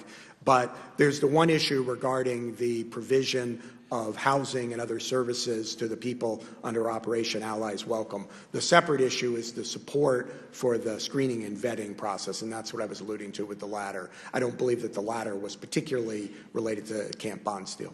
Do you have any idea how many Afghanistan refugees that have entered the United States are you aware or investigating any crimes that they have committed in the United States?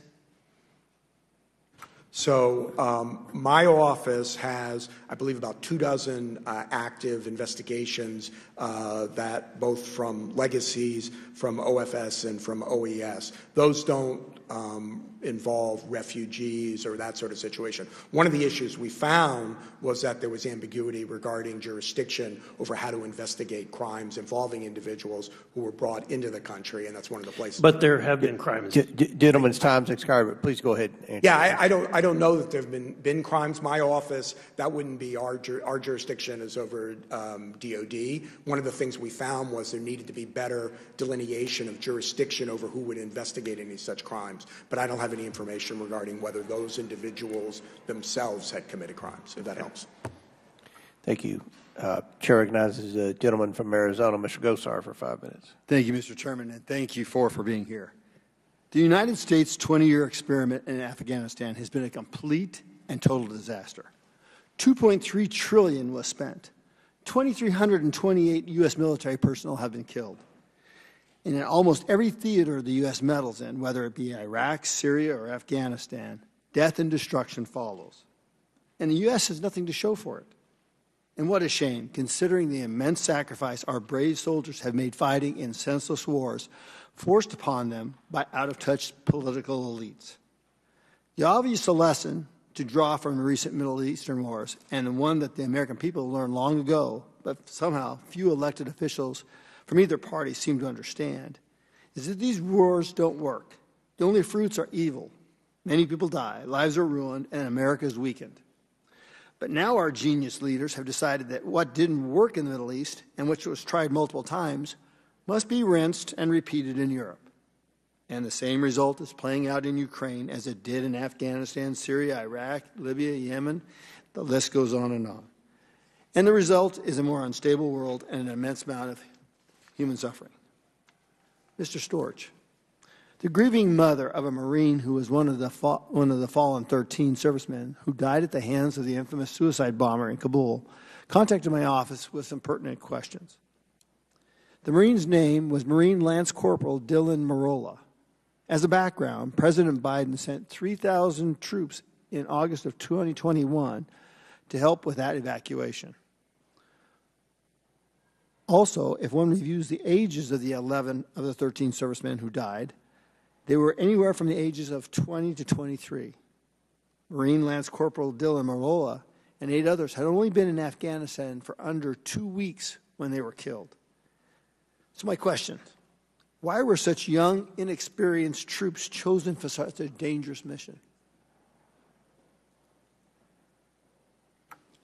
So thank you for the question. Obviously, each of those losses is a tragedy, right? Having said that, I always want to be frank with you. That's not an area our office has not looked at that. I did mention earlier I did reach out to get the full after-action report, the classified report that was done by the department, and my team and I are reviewing that, and if there's additional oversight that's impactful to do, we'll do it. I'd love to, one of the things we want to look at is what percentage of the 3,000 troops had 2 years of experience of service or less. We want to find out about that because it seems that when you're coming from a hostile situation, you want your best, your brightest, your most trained. And then also who made the final call as to that, the 3,000 troops. And reading in your testimony, it's clear the U.S. taxpayer money has been funding the Taliban. Once again, you mentioned in your testimony that you could not determine whether hundreds of millions of dollars of ammunition were used properly. Are you confident this ammunition did not fall in the hands of the Taliban? So we know, and the department, I believe, has reported to Congress that there was about $7.12 billion worth of various equipment that was in the possession of the Afghan military at the time of the collapse. The condition of that we don't know, and obviously we can't go back in to audit. With regard to things like ammunition, we found for years in many audits that there was not adequate control, and there was subjecting to theft and otherwise things like ammunition, radios, vehicles, night vision devices, all sorts of stuff. And so I would not have any confidence as to the status of any of that. With regard to the equipment, I will say, in fairness, the Department of Defense has said that much of that was demilled, it was rendered inoperable. Again, we have no way to go back in to check on any of that. Mr. Sopko, in your testimony, you cite the Taliban's practice of forcing NGOs to give them a cut of the aid the NGOs distributed. You even mentioned an instance where the Taliban often allowed one particular NGO to rent vehicles directly from them, the Taliban. How much foreign aid do you suspect reaches the Taliban? And could you hazard to give me a percentage? I can't, sir, because of the lack of cooperation from state and aid. This is troubling to me, really troubling, and I think it's troubling for a lot of us, is you can't make decisions if you have no information in front of you. I agree. And it's really sad. I will have a bunch of follow-up questions for all of you, and I think we need to follow the money. Thank you. I yield back. Gentleman yields back. Chair recognizes Ms. Luna for 5 minutes. Good afternoon, everyone. Thank you for being here. And before I go into my questioning, I just wanted to correct some of the statements made by one of my colleagues from across the aisle. First of all, for those who are reporters here, the reason why some Republicans didn't support the PAC Act, and I say this as a veteran and the wife of a combat wounded veteran in Afghanistan, that when you are using veterans, especially with burn pits, and then you stick $400 billion in unnecessary spending so you can get your pet projects paid for, we are not going to support that, and we do not advise using veterans to get your pet projects paid for. So that's the first thing. Second thing, Mr. Garcia had annotated earlier that this is a very complicated issue. Obviously, the entire region of Afghanistan has been destabilized, and it is known as the graveyard of empire. So there's a big foreign policy issue that we have in this country, and I do believe that this administration is unqualified and intentionally doing the wrong thing because, in my opinion, they are trying to empower China, and I will go to the grave with that one. But to further why we are here today, I believe that the military as a whole is suffering from people that have been put in charge and do not truly understand the culture of the military, and thus they have implemented policy that is not enabling our warfighters to do their jobs. War is not fun. I would never advocate for it. But when you have people that are on the ground, specifically with what happened in Afghanistan, they need to be trusted to do the right thing, and therefore the red tape has to be cut. My question is for Mr. Sopko. You know, I heard a testimony from a previous committee that had a young Marine sniper that had said that he was not authorized to take the shot that could have prevented the suicide bomber from detonating that and thus saving the lives of the 13 killed, 170 civilians, and then the 45 wounded service members. Has anything been changed with the laws of armed conflict and/or memorandums from the DoD to enable, whether it's team sergeants in special operations communities, whether it is people who are at the lowest level of leadership, to authorize those military officials to do their jobs? I'm not able to answer that because I am not the DoD IG. I think you should ask Mr. Storch. But after okay, Mr. Storch, would you be able to answer that question? Has anything been done in regards to the law of armed conflict or memorandum down to allow lower levels of leadership, to include team sergeants of special operations communities and or the acting commanders in some of these units that go out to do their jobs, to make those decisions where they're not looking at necessarily, I guess from my opinion, getting in trouble for doing the right thing and protecting their guys? So I'm honestly not aware of the answer to your question. I'd be happy to have my folks look into it and get back to you. Okay. I will say we have done work looking at the law of war and the need for updating of the policies. Whether that goes to your question, I don't honestly know the answer, but we'll check into it. We need to empower our warfighters to do their jobs, and that means that we have to trust them to make those difficult decisions in those horrific times. The reason why I'm so impassioned about this topic is behind me you'll see a picture of Staff Sergeant Ryan Christian Knaus. He was actually one of the 13 that was killed in Afghanistan, and his mother lives in my district back home. And although I was not a member of Congress at the time, within 24 hours of finding out that he had been killed, I actually called his mom. And I had to make that phone call. And as a member now, I'm sure any representative who has had to do that, that is one of the hardest phone calls you will have to make, to hear the heartbreak in a parent's voice for losing a child. And when you sit here and you hear how this administration handled it, I don't know if you are aware of this, but President Biden, after seeing his mom at a memorial for this, his first statement to her name's Paula, was, I can understand if you're angry, but then declined to hug the actual mother, of which she responded, this could and should have never happened. What has this administration done to really help the families heal after the fact? Because the fact is that had that Marine Corps sniper been authorized to take that shot, this might not have happened the way that it did. There's a lot of obviously drops in regards to foreign policy, but I want to know, now that that is done, what is the administration doing to allow this family and these families to have closure? Any of you? I could just say that's not something we've done any work on. I appreciate the question. Are you guys in correspondence or actively talking to any of the family members in regards to your report? The oversight that we've done would call on us to contact the family members, so I think the answer is no. Would you be willing to if they reached out? Because I can tell you that my office spoke with about seven of those family members, and I think that they would like to get some answers.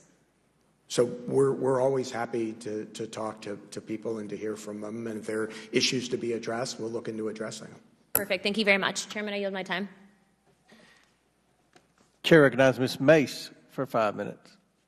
Thank you, Mr. Chairman. I want to thank all of our witnesses today for being with us this afternoon. As one of the biggest military failures in decades, this administration has yet to provide adequate information regarding the botched Afghanistan withdrawal. Instead of reflecting and learning from this catastrophe over the past year and a half, it's been nothing but stonewalling and pointing fingers.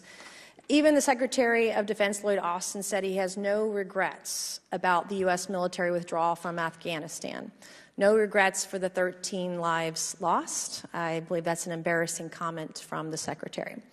Well, I'm not sure what Secretary Austin saw in August of 21, but I can tell you the American people saw the execution of a half-baked withdrawal plan, which resulted in the deaths of 13 U.S. soldiers and left behind thousands of interpreters that were willing to risk and take a bullet for our country, whom we left behind, our country and our soldiers.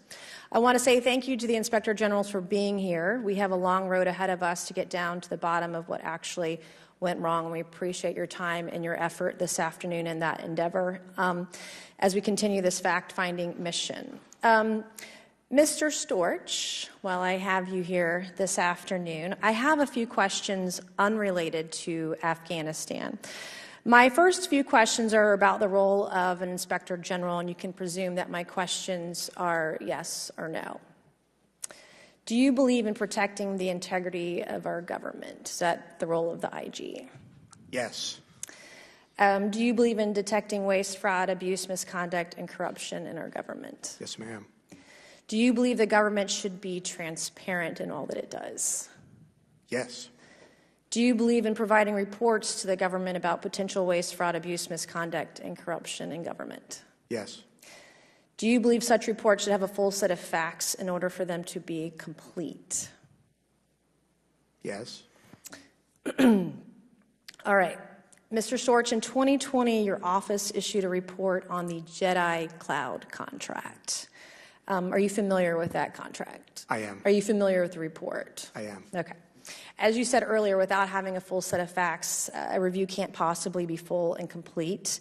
I've read the report and talked to different folks. It appears here we had an employee at the Pentagon who sold her company to a partner of a major contractor at the Pentagon, and who had exposure to that contractor in her job.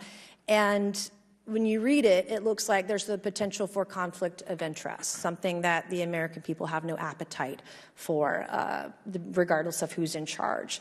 And either she spectacularly failed to disclose who she sold her company to and the amount of money that she was paid during the duration of her employment at the Pentagon, or maybe she did the bare minimum legally. It was appropriate, but maybe not morally or ethically. If you sell your company for $1.5 million to a partner that does business with a major company, billions of dollars of business with the DoD, maybe you'd want to disclose that information before taking that job. And she spectacularly failed to disclose payments, and or maybe she did the bare minimum legally. It's hard to say, but to the average American, it just looks like pay to play. It looks like corruption at DoD. It looks like corruption at a federal agency. And so my next few questions are for you today. Would you be able to provide me a list of all the IG investigators and employees who worked on this particular report? So let me say I am familiar with the yes report. Or no? Would you be able to provide me a list of the IGs and or investigators, or employees who worked on this particular report? I am responsible for the work of my office, so no, I don't believe it's consistent with IG practice to provide the names of underlying individuals who worked. Do you think the report is complete and full? So I did have opportunity, as I'm sure you know, based upon other inquiries, to review it myself, and I'm satisfied with the report. We are doing additional follow-up work, and I'm not aware of this. I'm not satisfied with the report. I'd be happy to discuss that with you, ma'am. Well, we're doing that now. How can anyone conclude there was no conflict of interest or ethical violation by this employee if we failed to find out who purchased her company and how that connection was? Do you believe that a DoD employee should disclose who's buying their company before they come into the job or after? Because she disclosed these payments the week that she was the week that she left on her termination report, but didn't disclose all of it before she got hired. So should they disclose this information before or after they get hired? When you were taking me through the litany of questions, you may have noticed I paused a bit when you talked about all the relevant So my question is, should a DoD employee disclose who they sold their company to before or after they take the job? I think the only honest answer is it depends, ma'am. And so what I wouldn't do is assume that the information in the report represents the full sum of information So then that it would was be available to so it's my an office. incomplete report, is what you're saying. No, it's standard practice. Well, if it doesn't have the full sum of information in the report, then how do you describe it as complete? So it is. That's I was a federal incomplete. prosecutor for 24 years before I joined the IG community. Not all the information you obtain in any audit or investigation It's is going to be included within the report. 317 pages Believe of me, documents. I'm painfully aware of that, ma'am. So how do you say it's complete if it doesn't have the sum of all information? I mean, it's certainly in the 20 pages that mention the specific employee, it does not mention at all who she sold her company to. I mean, it's absent there. Would you agree to cooperate with me and other members of Congress as we investigate this issue? I'd be happy to cooperate with Congress and provide whatever information I appropriately can. All right. Thank you, Mr. Chairman. I yield back. Thank you. Chair recognizes Mr. Burchett from Tennessee for 5 minutes. Thank you, Mr. Chairman, members, ranking member. Mr. Sopko, did I get that name right? Yes. All right, great. My name gets slandered quite a bit, so I just want to make sure you got yours right. Mr. Sopko, what's the value of the equipment and weapons left behind? I don't have that figure in front of me. I think it was close to $7 billion, I believe. Right. I think 7.2, that's Yeah. close. Thank you. Is there any evidence that Taliban is using those weapons? Yes. All right. How much money have we given Afghanistan in aid since we've left? Maybe I've been sitting here for too long. I think a total of $8 billion, if you include the 3.5 to the Afghan fund in Switzerland, $2 billion for humanitarian. That's the ballpark. It's billions. Pretty big ballpark. Yeah. Mr. Storch, the Department of Defense reported Congress states at least 78 aircraft worth $923 million were left behind. I assume that's correct. Well, honestly, as I said earlier, I have no way of knowing. That was the reported figure, but we can't go in to audit that. But that is what they reported, yes, sir. Well, if we don't have it, then they do, I would assume. The Department of Defense also reported 300,000 weapons and 40,000 vehicles were left behind, and that's correct as well. Again, I've reviewed the same report. All right. Is the Taliban giving U.S. equipment left behind to other terrorist organizations or hostile countries, do you think? I have no idea. Does anybody have any idea, Mr. Sopko? Yeah, I just talked to General Sami Sadat, who was an Afghan general last week, and he said it's become basically a weapons bazaar, and the money and the equipment is going to terrorists both in country and out of country. Okay. And if I can, the thing I just want to be careful about is speculating without going in to be able to do the sort of auditing and review. Right. So when I say I have no idea, I can hear what people say, but unless we can go in and independently verify it, I don't want to give you an answer. I trust General Sadat. Yeah, and I agree with you on that. How is U.S. Ms. Angarella? Did I get that? Yeah. How do you say that? Angarella. Angarella. Thank you, ma'am.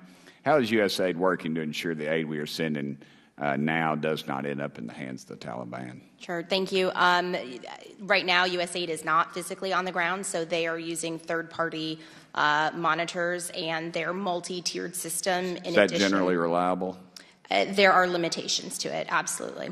Okay, again, as Mr. Storch has pointed out multiple times, you're not there to see it, so I guess that's tough. Okay. Mr. Sopko, have you experienced any difficulties getting documents and information from U.S. Department of State, USAID, Department of Defense, or the Treasury Department?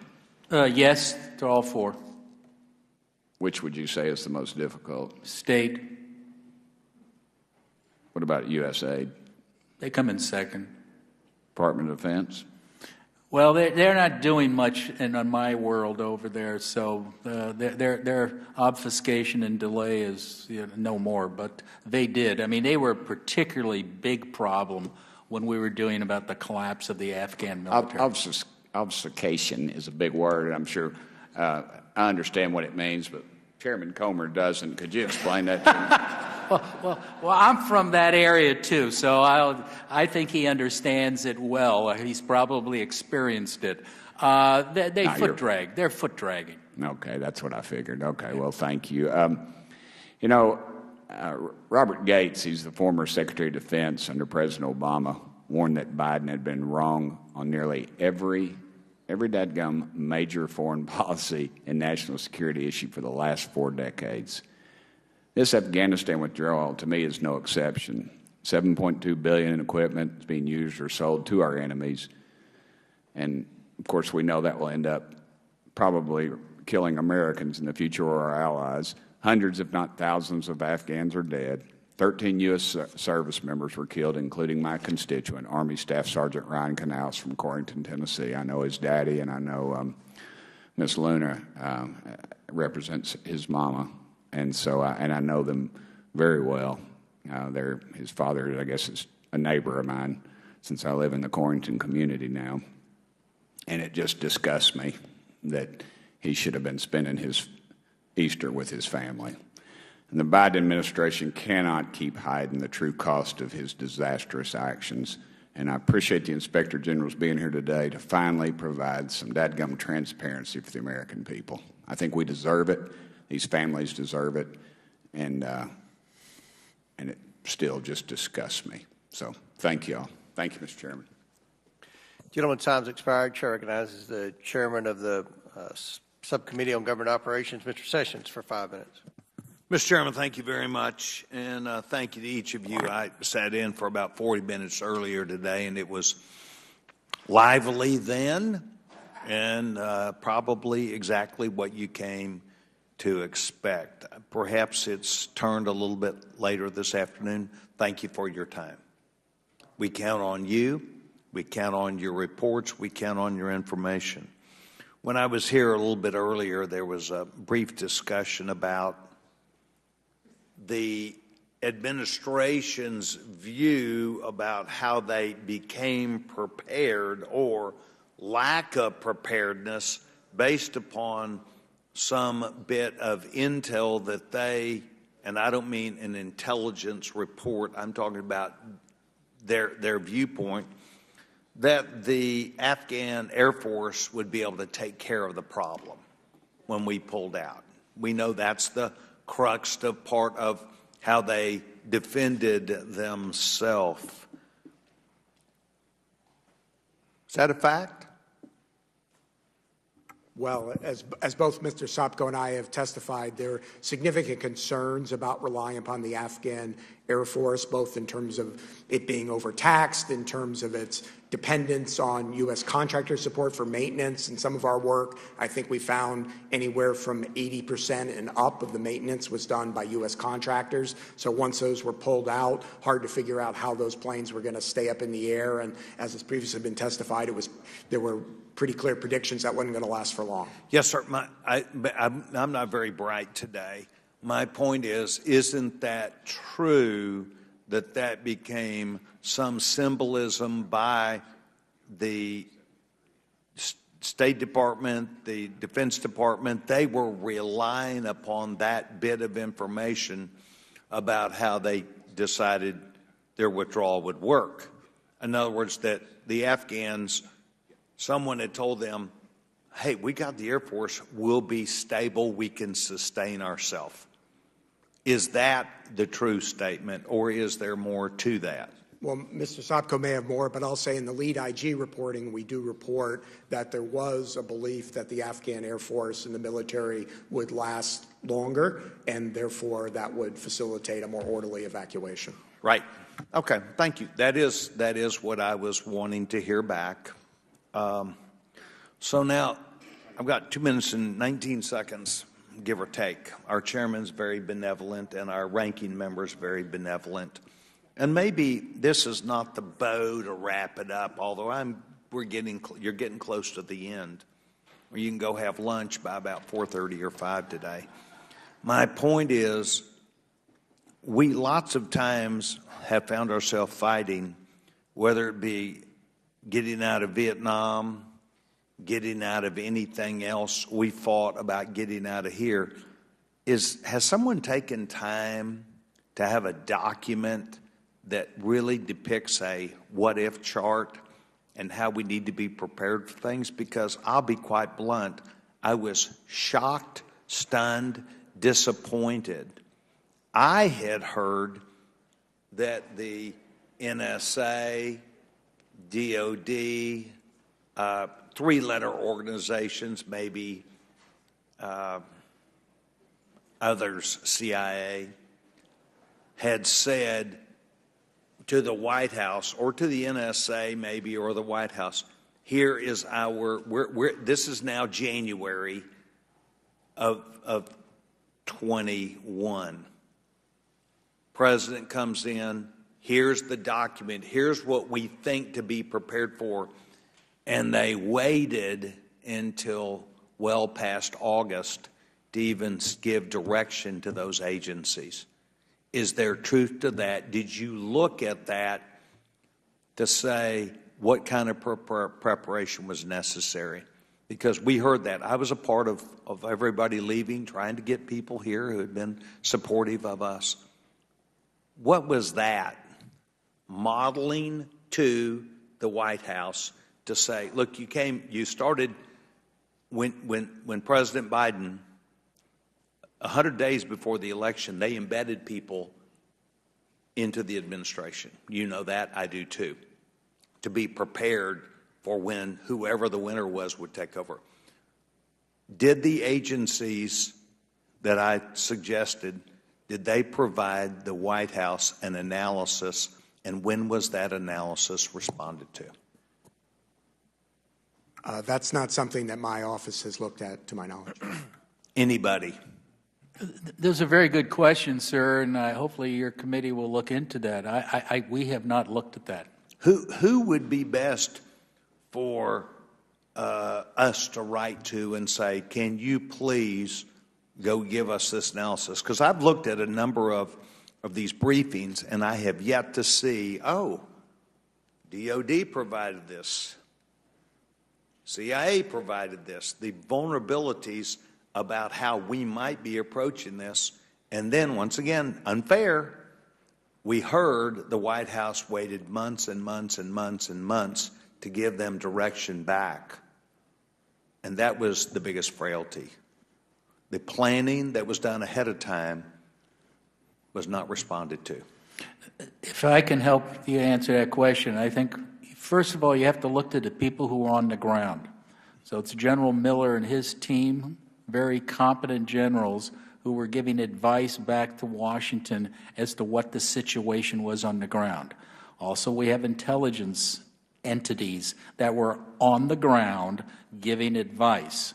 So I would start there as to what those people, the embassy to some extent, was giving advice on what they saw and what they thought. I would start there and then see what happened back in Washington with that information. I'm suggesting, I know I'm taking time here, I'm suggesting, I believe on or about February 10th or 15th, documents of preparation were given to the White House. And those documents were never responded to until literally weeks before the decision was made. I want to thank each of you. I'm going to write you a letter. We're going to ask for this. Mr. Chairman, thank you for the extra time. Thank you. Chair recognizes myself for the purpose of asking questions. Mr. Sopko, the White House press secretary was just asked about an hour ago whether the Biden administration has stonewalled you and your office. She responded that and I quote, the Biden administration has consistently provided updates and information. My question, sir, has the Biden administration cooperated with your investigation? I can't talk about the whole administration, but I can talk about state and aid and DOD, and no, they haven't. And I'm happy to give you chapter and verse on that. Have they consistently provided updates and information? No. Do you have all the information you need to complete your work? No. Is it even the administration's decision to determine what information and documents your office is entitled to? No. That flies in the face of what an independent IG should do. We determine what we need, who we need to talk to, and what reports we write. Otherwise, we're not independent inspectors general. Well, I'm sure the Washington Post fact checker will correct her. Mr. Sopko, in President Biden's memo released earlier this month, he indicated he was bound by the Trump administration's Doha agreement when it became when it came to planning for the withdrawal. The President Trump's agreement outlined several conditions the Taliban had to meet for the U.S. forces to leave. After the agreement negotiated by President Trump and President Biden's inauguration, how many U.S. service members were killed in action in Afghanistan? After President Trump's and President Biden's inauguration? The only ones were the unfortunate individuals killed. There were zero at that time. For over a year, the agreement negotiated by President Trump kept our military men and women serving in Afghanistan safe while we were still at war. The agreement negotiated by President Trump ensured not one life was lost at the hands of the Taliban, ISIS, or al-Qaeda. Now, is it your understanding that the Biden administration was bound to enforce an agreement negotiated by the Trump administration? That's really beyond my pay grade. Because they've undone a lot of other executive orders and resolutions and agreements, but were they bound to this particular agreement? We didn't look at that, so I couldn't tell you, sir. I'm sorry. In your testimony, you mentioned the withdrawal of contractors from Afghanistan and how it contributed to the collapse of the Afghan government. Did SIGAR ever provide any kind of report before the withdrawal on what the removal of contractors may do? And what was the significance of contractors' work in Afghanistan? We alerted numerous administrations on that going back to 2013. We kept talking about the inability of the Afghan military to fight on their own. And I think as late as January of that year, we highlighted in particular the problem of the support for the Air Force, that it would cause the collapse of the Air Force within a matter of months. You referred several times to the Afghan fund being in Switzerland. Yes. In a Swiss account. That sounds peculiar to me. Why a Swiss account? Wouldn't that be the hardest country on the planet to get any information about an account and where the funds were being spent? Well, Mr. Chairman, when you think of openness and transparency in financial institutions, you usually don't think of Switzerland. Yeah. They don't go together. The president's family will wish they had thought of Switzerland here before long. I'm not going to go there, sir. All I'm saying is that one of the questions we have is what rules of law cover the access to that material? Is it Swiss law or is it U.S. law? And so that was one of the questions we asked Treasury, and we still haven't heard back. Right. Mr. Storch, it's my understanding the Department of State believed it was going to maintain a diplomatic presence with the U.S. Embassy in Kabul, while the intelligence community and Department of Defense were clear about the threat from the Taliban. As the lead IG who works with many different IGs to examine Afghanistan, how can departments streamline their efforts to create more coherent evacuation strategies? Microphone. Hit the microphone. Yeah. Thank you. I'm sorry. It's a great question. I know that my colleague from the Department of State has indicated their office is doing work on that, so maybe it's better for her. Good. Please, Ms. Shaw. That's exactly right. Thank you so much. Our work is looking at the issues with the evacuation and in particular the planning and execution, and we will have recommendations to help in the future. Okay. Let me ask one last question before my time expires. What was the number the State Department estimated about how many evacuees there would be prior to the evacuation? Because the estimates that I was hearing prior to the evacuation and the total number of evacuees far exceeded the numbers that I was hearing. Can you answer that question? Sure. So I don't have the precise number that they were anticipating, but our work did find that they were not prepared to evacuate as many people as they did, and in part it has to do with the way the rules are set up. So in an evacuation, typically planning would include U.S. Citizens and permanent residents and U.S. staff, but of course there were many more at-risk Afghan partners and allies that ultimately were considered for evacuation. Should we be concerned that there were significantly more people who were evacuated than what we had planned on evacuating? In other words, could there be Taliban people that we evacuated to the United States from Afghanistan? Certainly it's a risk that I think is baked into the process, so the screening and vetting is incredibly important, and we're actually partnering with the Department of Homeland Security, OIG, to look specifically at those processes to assess that risk. Thank you. Chair recognizes Mr. Mills from Florida for 5 minutes. Thank you so much, Mr. Chairman. It's an honor. I really appreciate you waving me on. You see, unlike a lot of the members of Congress, I don't use a boilerplate photo of the chaos that had assumed all of Afghanistan. The actual photo behind me actually comes from my own personal photos, because during my campaign, I actually paused to go over and rescue a mother and 3 children with our team conducting the very first successful overland rescue after this botched withdrawal. You see, I spent over 7 years of my life in Iraq, 3 years in Afghanistan. I'm intimately familiar with not only the work that the IG does, but also of the mistakes that happen when you put political optics over military strategy. Now, I'll start with you, Mr. Storch. In seeing that there was a drastic increase in veteran suicides from 22 a day to 25 a day after this botched withdrawal, would you feel confident in saying that this botched withdrawal contributed to the increase in suicide and deaths of our veteran service members who served abroad? Well, thank you for the question, first of all, and thank you very much for your service.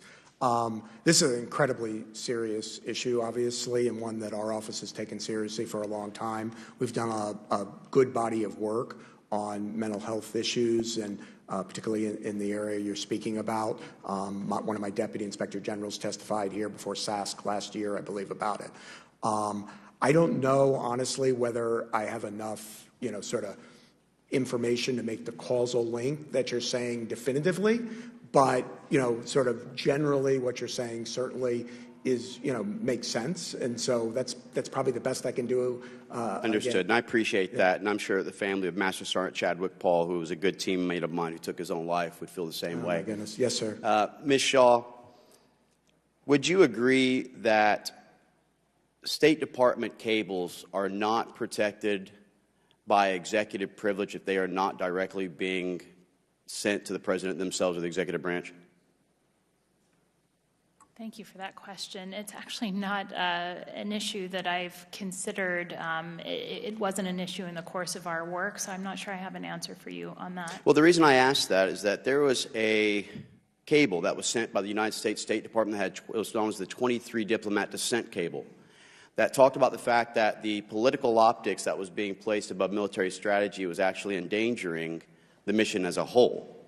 Now, I found it really interesting that not only are we having to subpoena those cables, which are not protected by executive privileges, being blocked, but I heard from Mr. Sopko that the State Department and the USAID is also not wanting to cooperate. Mr. Sopko, I know you've said it many times, and I'll make it really quickly. Was there a tremendous amount of obstruction that was being placed to try and get information by USAID and State? Obstruction against us? Yes, yes. And is there any mystery to the fact that even as far back as 2011, during the original SIGAR, you started having things where they were talking about billions of dollars of waste, fraud, and abuse that was utilized by things like the Kandahar Helm and Power Project, by things like the ASI, Afghan Stabilization Initiative, South, Northwest, and East. The fact that the implementing partners who were there on the ground at the time couldn't even stop the corruption and fraud that was going on, and now we think that not having Americans on the ground is going to somehow make our corruption more under control or worse. What would you say, Ms. And I'm sorry, I don't want to butcher your name. Angarella.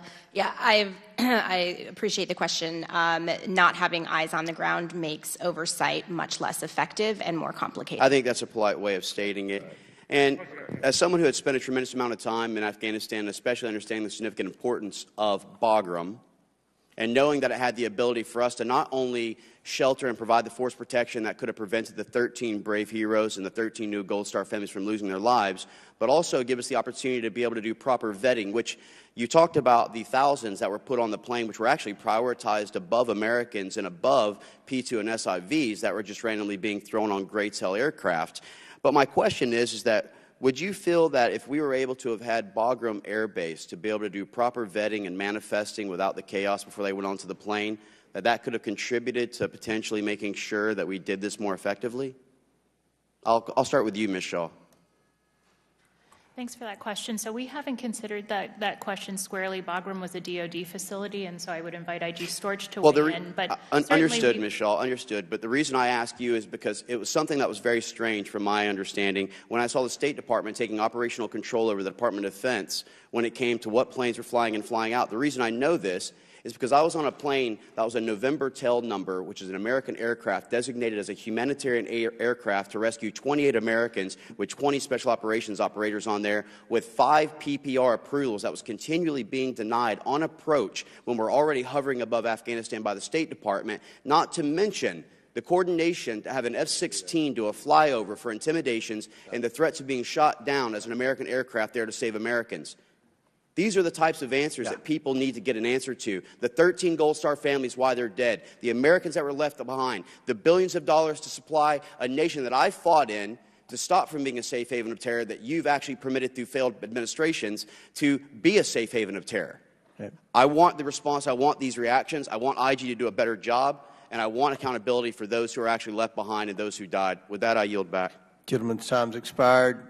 We'll now move into closing statements. I recognize the ranking member for his closing statement. Chairman Comer, thank you. You know, some of our colleagues today have been assailing endless wars and hopeless wars and so on, and that rhetoric resonates with me. I grew up with the central image of World War II as the paradigm of a just and defensive war that unifies the country and that ends actually with the elevation of democracy and human rights over authoritarianism and fanaticism. But so many of the wars of our times have been failures. The Vietnam War, the Iraq War, the Afghan War, the war on drugs, all of them wrapped up with corruption, profit-taking, and massive loss of civilian life. And it would be wonderful indeed to have a serious investigation of the Afghanistan war, all 20 years of it, and it would be a wonderful thing to have an investigation of all these wars and whether war works today. But that was not this hearing. The purpose of this hearing obviously was to belatedly score a few cheap political points at the expense of President Biden. The Afghan war was our longest war, and there was broad bipartisan consensus it was time to end it and bring the troops home. And there are lots of members over on that side of the aisle, including our distinguished chairman, who were demanding that the troops come home and demanding an end to the war. Now, President Biden, whose administration constituted, by my reckoning, 2.8% or 3% of the duration of the Afghan war, inherited an impossible situation as a result of a series of disastrous decisions. I think Mr. Sopko has proven that in his reports, but specifically, most recently, the disastrous decisions of President Donald Trump. While he was in office, Trump entered into a bizarre, lopsided Trump-Taliban agreement that not only excluded the Afghan government from the negotiations, but then proceeded to negotiate the release of 5,000 jailed Afghan so-called freedom fighters whose ranks included terrorists. So Afghan fighters, including terrorists, were released under the terms of that agreement. And President Trump agreed to withdraw all U.S. troops by May 1st, 2021. But he left no plans for executing the withdrawal at all to his successor in office. But he moved forward with the drawdown to just 2,500 troops. So he negotiated for the release of 5,000 Taliban fighters and then drew down our troops to 2,500.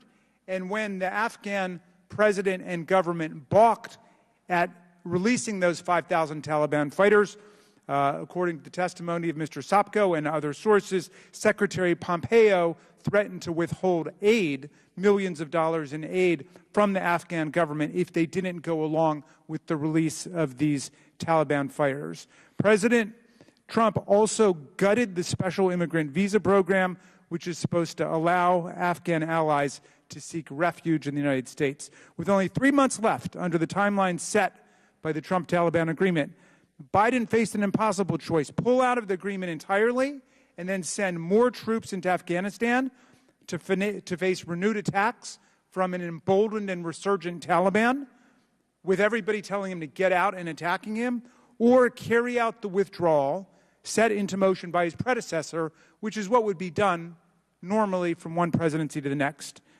Unlike his predecessor, Biden extensively consulted his national security advisors and military leadership, and he made difficult decisions informed by the best available intelligence.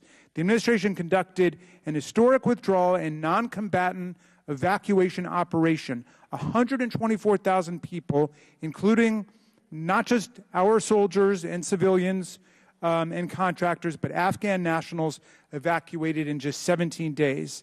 The last few months of the war were agonizing and deeply flawed, and we all need to recognize that. And we must always honor the heroic sacrifice of the 13th service members who were killed by ISIS in a terrorist attack during the evacuation, along with the more than 2,400 other American service members who perished in Afghanistan. But if we truly want to learn from this experience, from the mistakes of this 20-year war, we cannot focus on the last few days to the exclusion of the prior 231 months, any more than we could learn about the causes or character or conduct of the Civil War just by studying what happened at Appomattox. Meantime, we must ensure the continued support of the women and girls whose basic rights have been stripped away by the fanatical, misogynistic Taliban regime, by providing much-needed humanitarian assistance to the millions of Afghans experiencing poverty and food insecurity, while establishing the guardrails needed to prevent any funds from falling into the hands of the Taliban. Although we're no longer in Afghanistan, we have every continuing interest in seeking to determine what went wrong. And that's why it's so important that we continue to support SIGAR and work to ensure that the agencies cooperate with Mr. Sopko's requests, just as they've been cooperating with their own inspector generals. I look forward to working with you, Mr. Chairman, on drafting a bipartisan letter to relevant agencies to ensure that SIGAR has access to the information needed to carry out its mandate so we can carry out our own. Thank you for your indulgence. I yield back. Gentleman yields back. As I said in my opening statement, no single hearing can tell the history of the United States war in Afghanistan. But today was a good start. And it's a good start because when the Democrats were in the majority, they held no hearings after Kabul fell. The testimony provided by today's witnesses answered questions and raised troubling new ones that this committee will pursue. The fact that the Special Inspector General for Afghanistan Reconstruction, Mr. Sopko, today cannot confirm American tax dollars are not funding the Taliban is shameful. It's horrifying. Nearly 2 years after the United States withdrawal from Afghanistan, the United States continues to send billions of dollars to Afghanistan, which is run by the Taliban, since the country was lost in August 2021. The Biden administration is taking money out of the paychecks of American truckers, American teachers, American farmers, American builders, and American soldiers, and sending it to the same people who shot at those soldiers, who murdered those soldiers until not long ago. That is on the top of the billions of dollars in equipment left for the Taliban to use. And the Biden administration has no interest in identifying the waste, fraud, and abuse connected to Afghanistan. Mr. Sopko's testimony today that the State Department is continuing to direct its employees not to cooperate with SIGAR is shocking to me. We have demanded the administration cooperate with SIGAR, yet it continues to stonewall and ignore SIGAR's important work. Secretary Blinken will be expected to answer for this obstruction of the Inspector General. A reckless Biden administration will not avoid accountability, whether from Inspectors General or this committee. Finally, I want to respond to some of the comments made today about the necessity of this hearing, or who is to blame for the loss of America's war in Afghanistan. This hearing has been to conduct oversight. That's what this committee is meant to do. That's what Congress is meant to do. To characterize a hearing with 4 inspectors general who also conduct oversight as political theater or Monday morning quarterbacking is just, it's bizarre. The witnesses today are nonpartisan government witnesses tasked with identifying problems within their agencies. The decisions of this administration towards Afghanistan deserve the Oversight Committee's attention because, after all, It is the current administration. I think some of my friends on the other side of the aisle forget Joe Biden is the president, not Donald Trump. This committee had many hearings on the Trump administration's Afghanistan policies while President Trump was in office. Was that political theater? That there have been problems identified in the Biden administration by the inspectors general and that this committee seeks to hear those problems is not political theater. Those problems identified in the Biden administration's withdrawal from Afghanistan were obvious to anyone who had a television in August of 2021 and witnessed the disastrous withdrawal the Biden administration oversaw. I supported withdrawing from Afghanistan. I'm grateful no additional Americans will die in Afghanistan. Joe Biden told the American people to trust him to be their commander-in-chief of the U.S. military. He lost the war in Afghanistan in 8 months. That is President Biden's legacy. And that is what the American people should and will hold him accountable for. In closing, I want to thank our panelists once again for their important and insightful testimony today. We respect and depend on the IG community for our substantive oversight work. And with that, and without objection, all members will have 5 legislative days within which to submit materials and to submit additional written questions for the witnesses, which will be forwarded to the witnesses for their response. If there is no further business, without objection, the committee stands adjourned.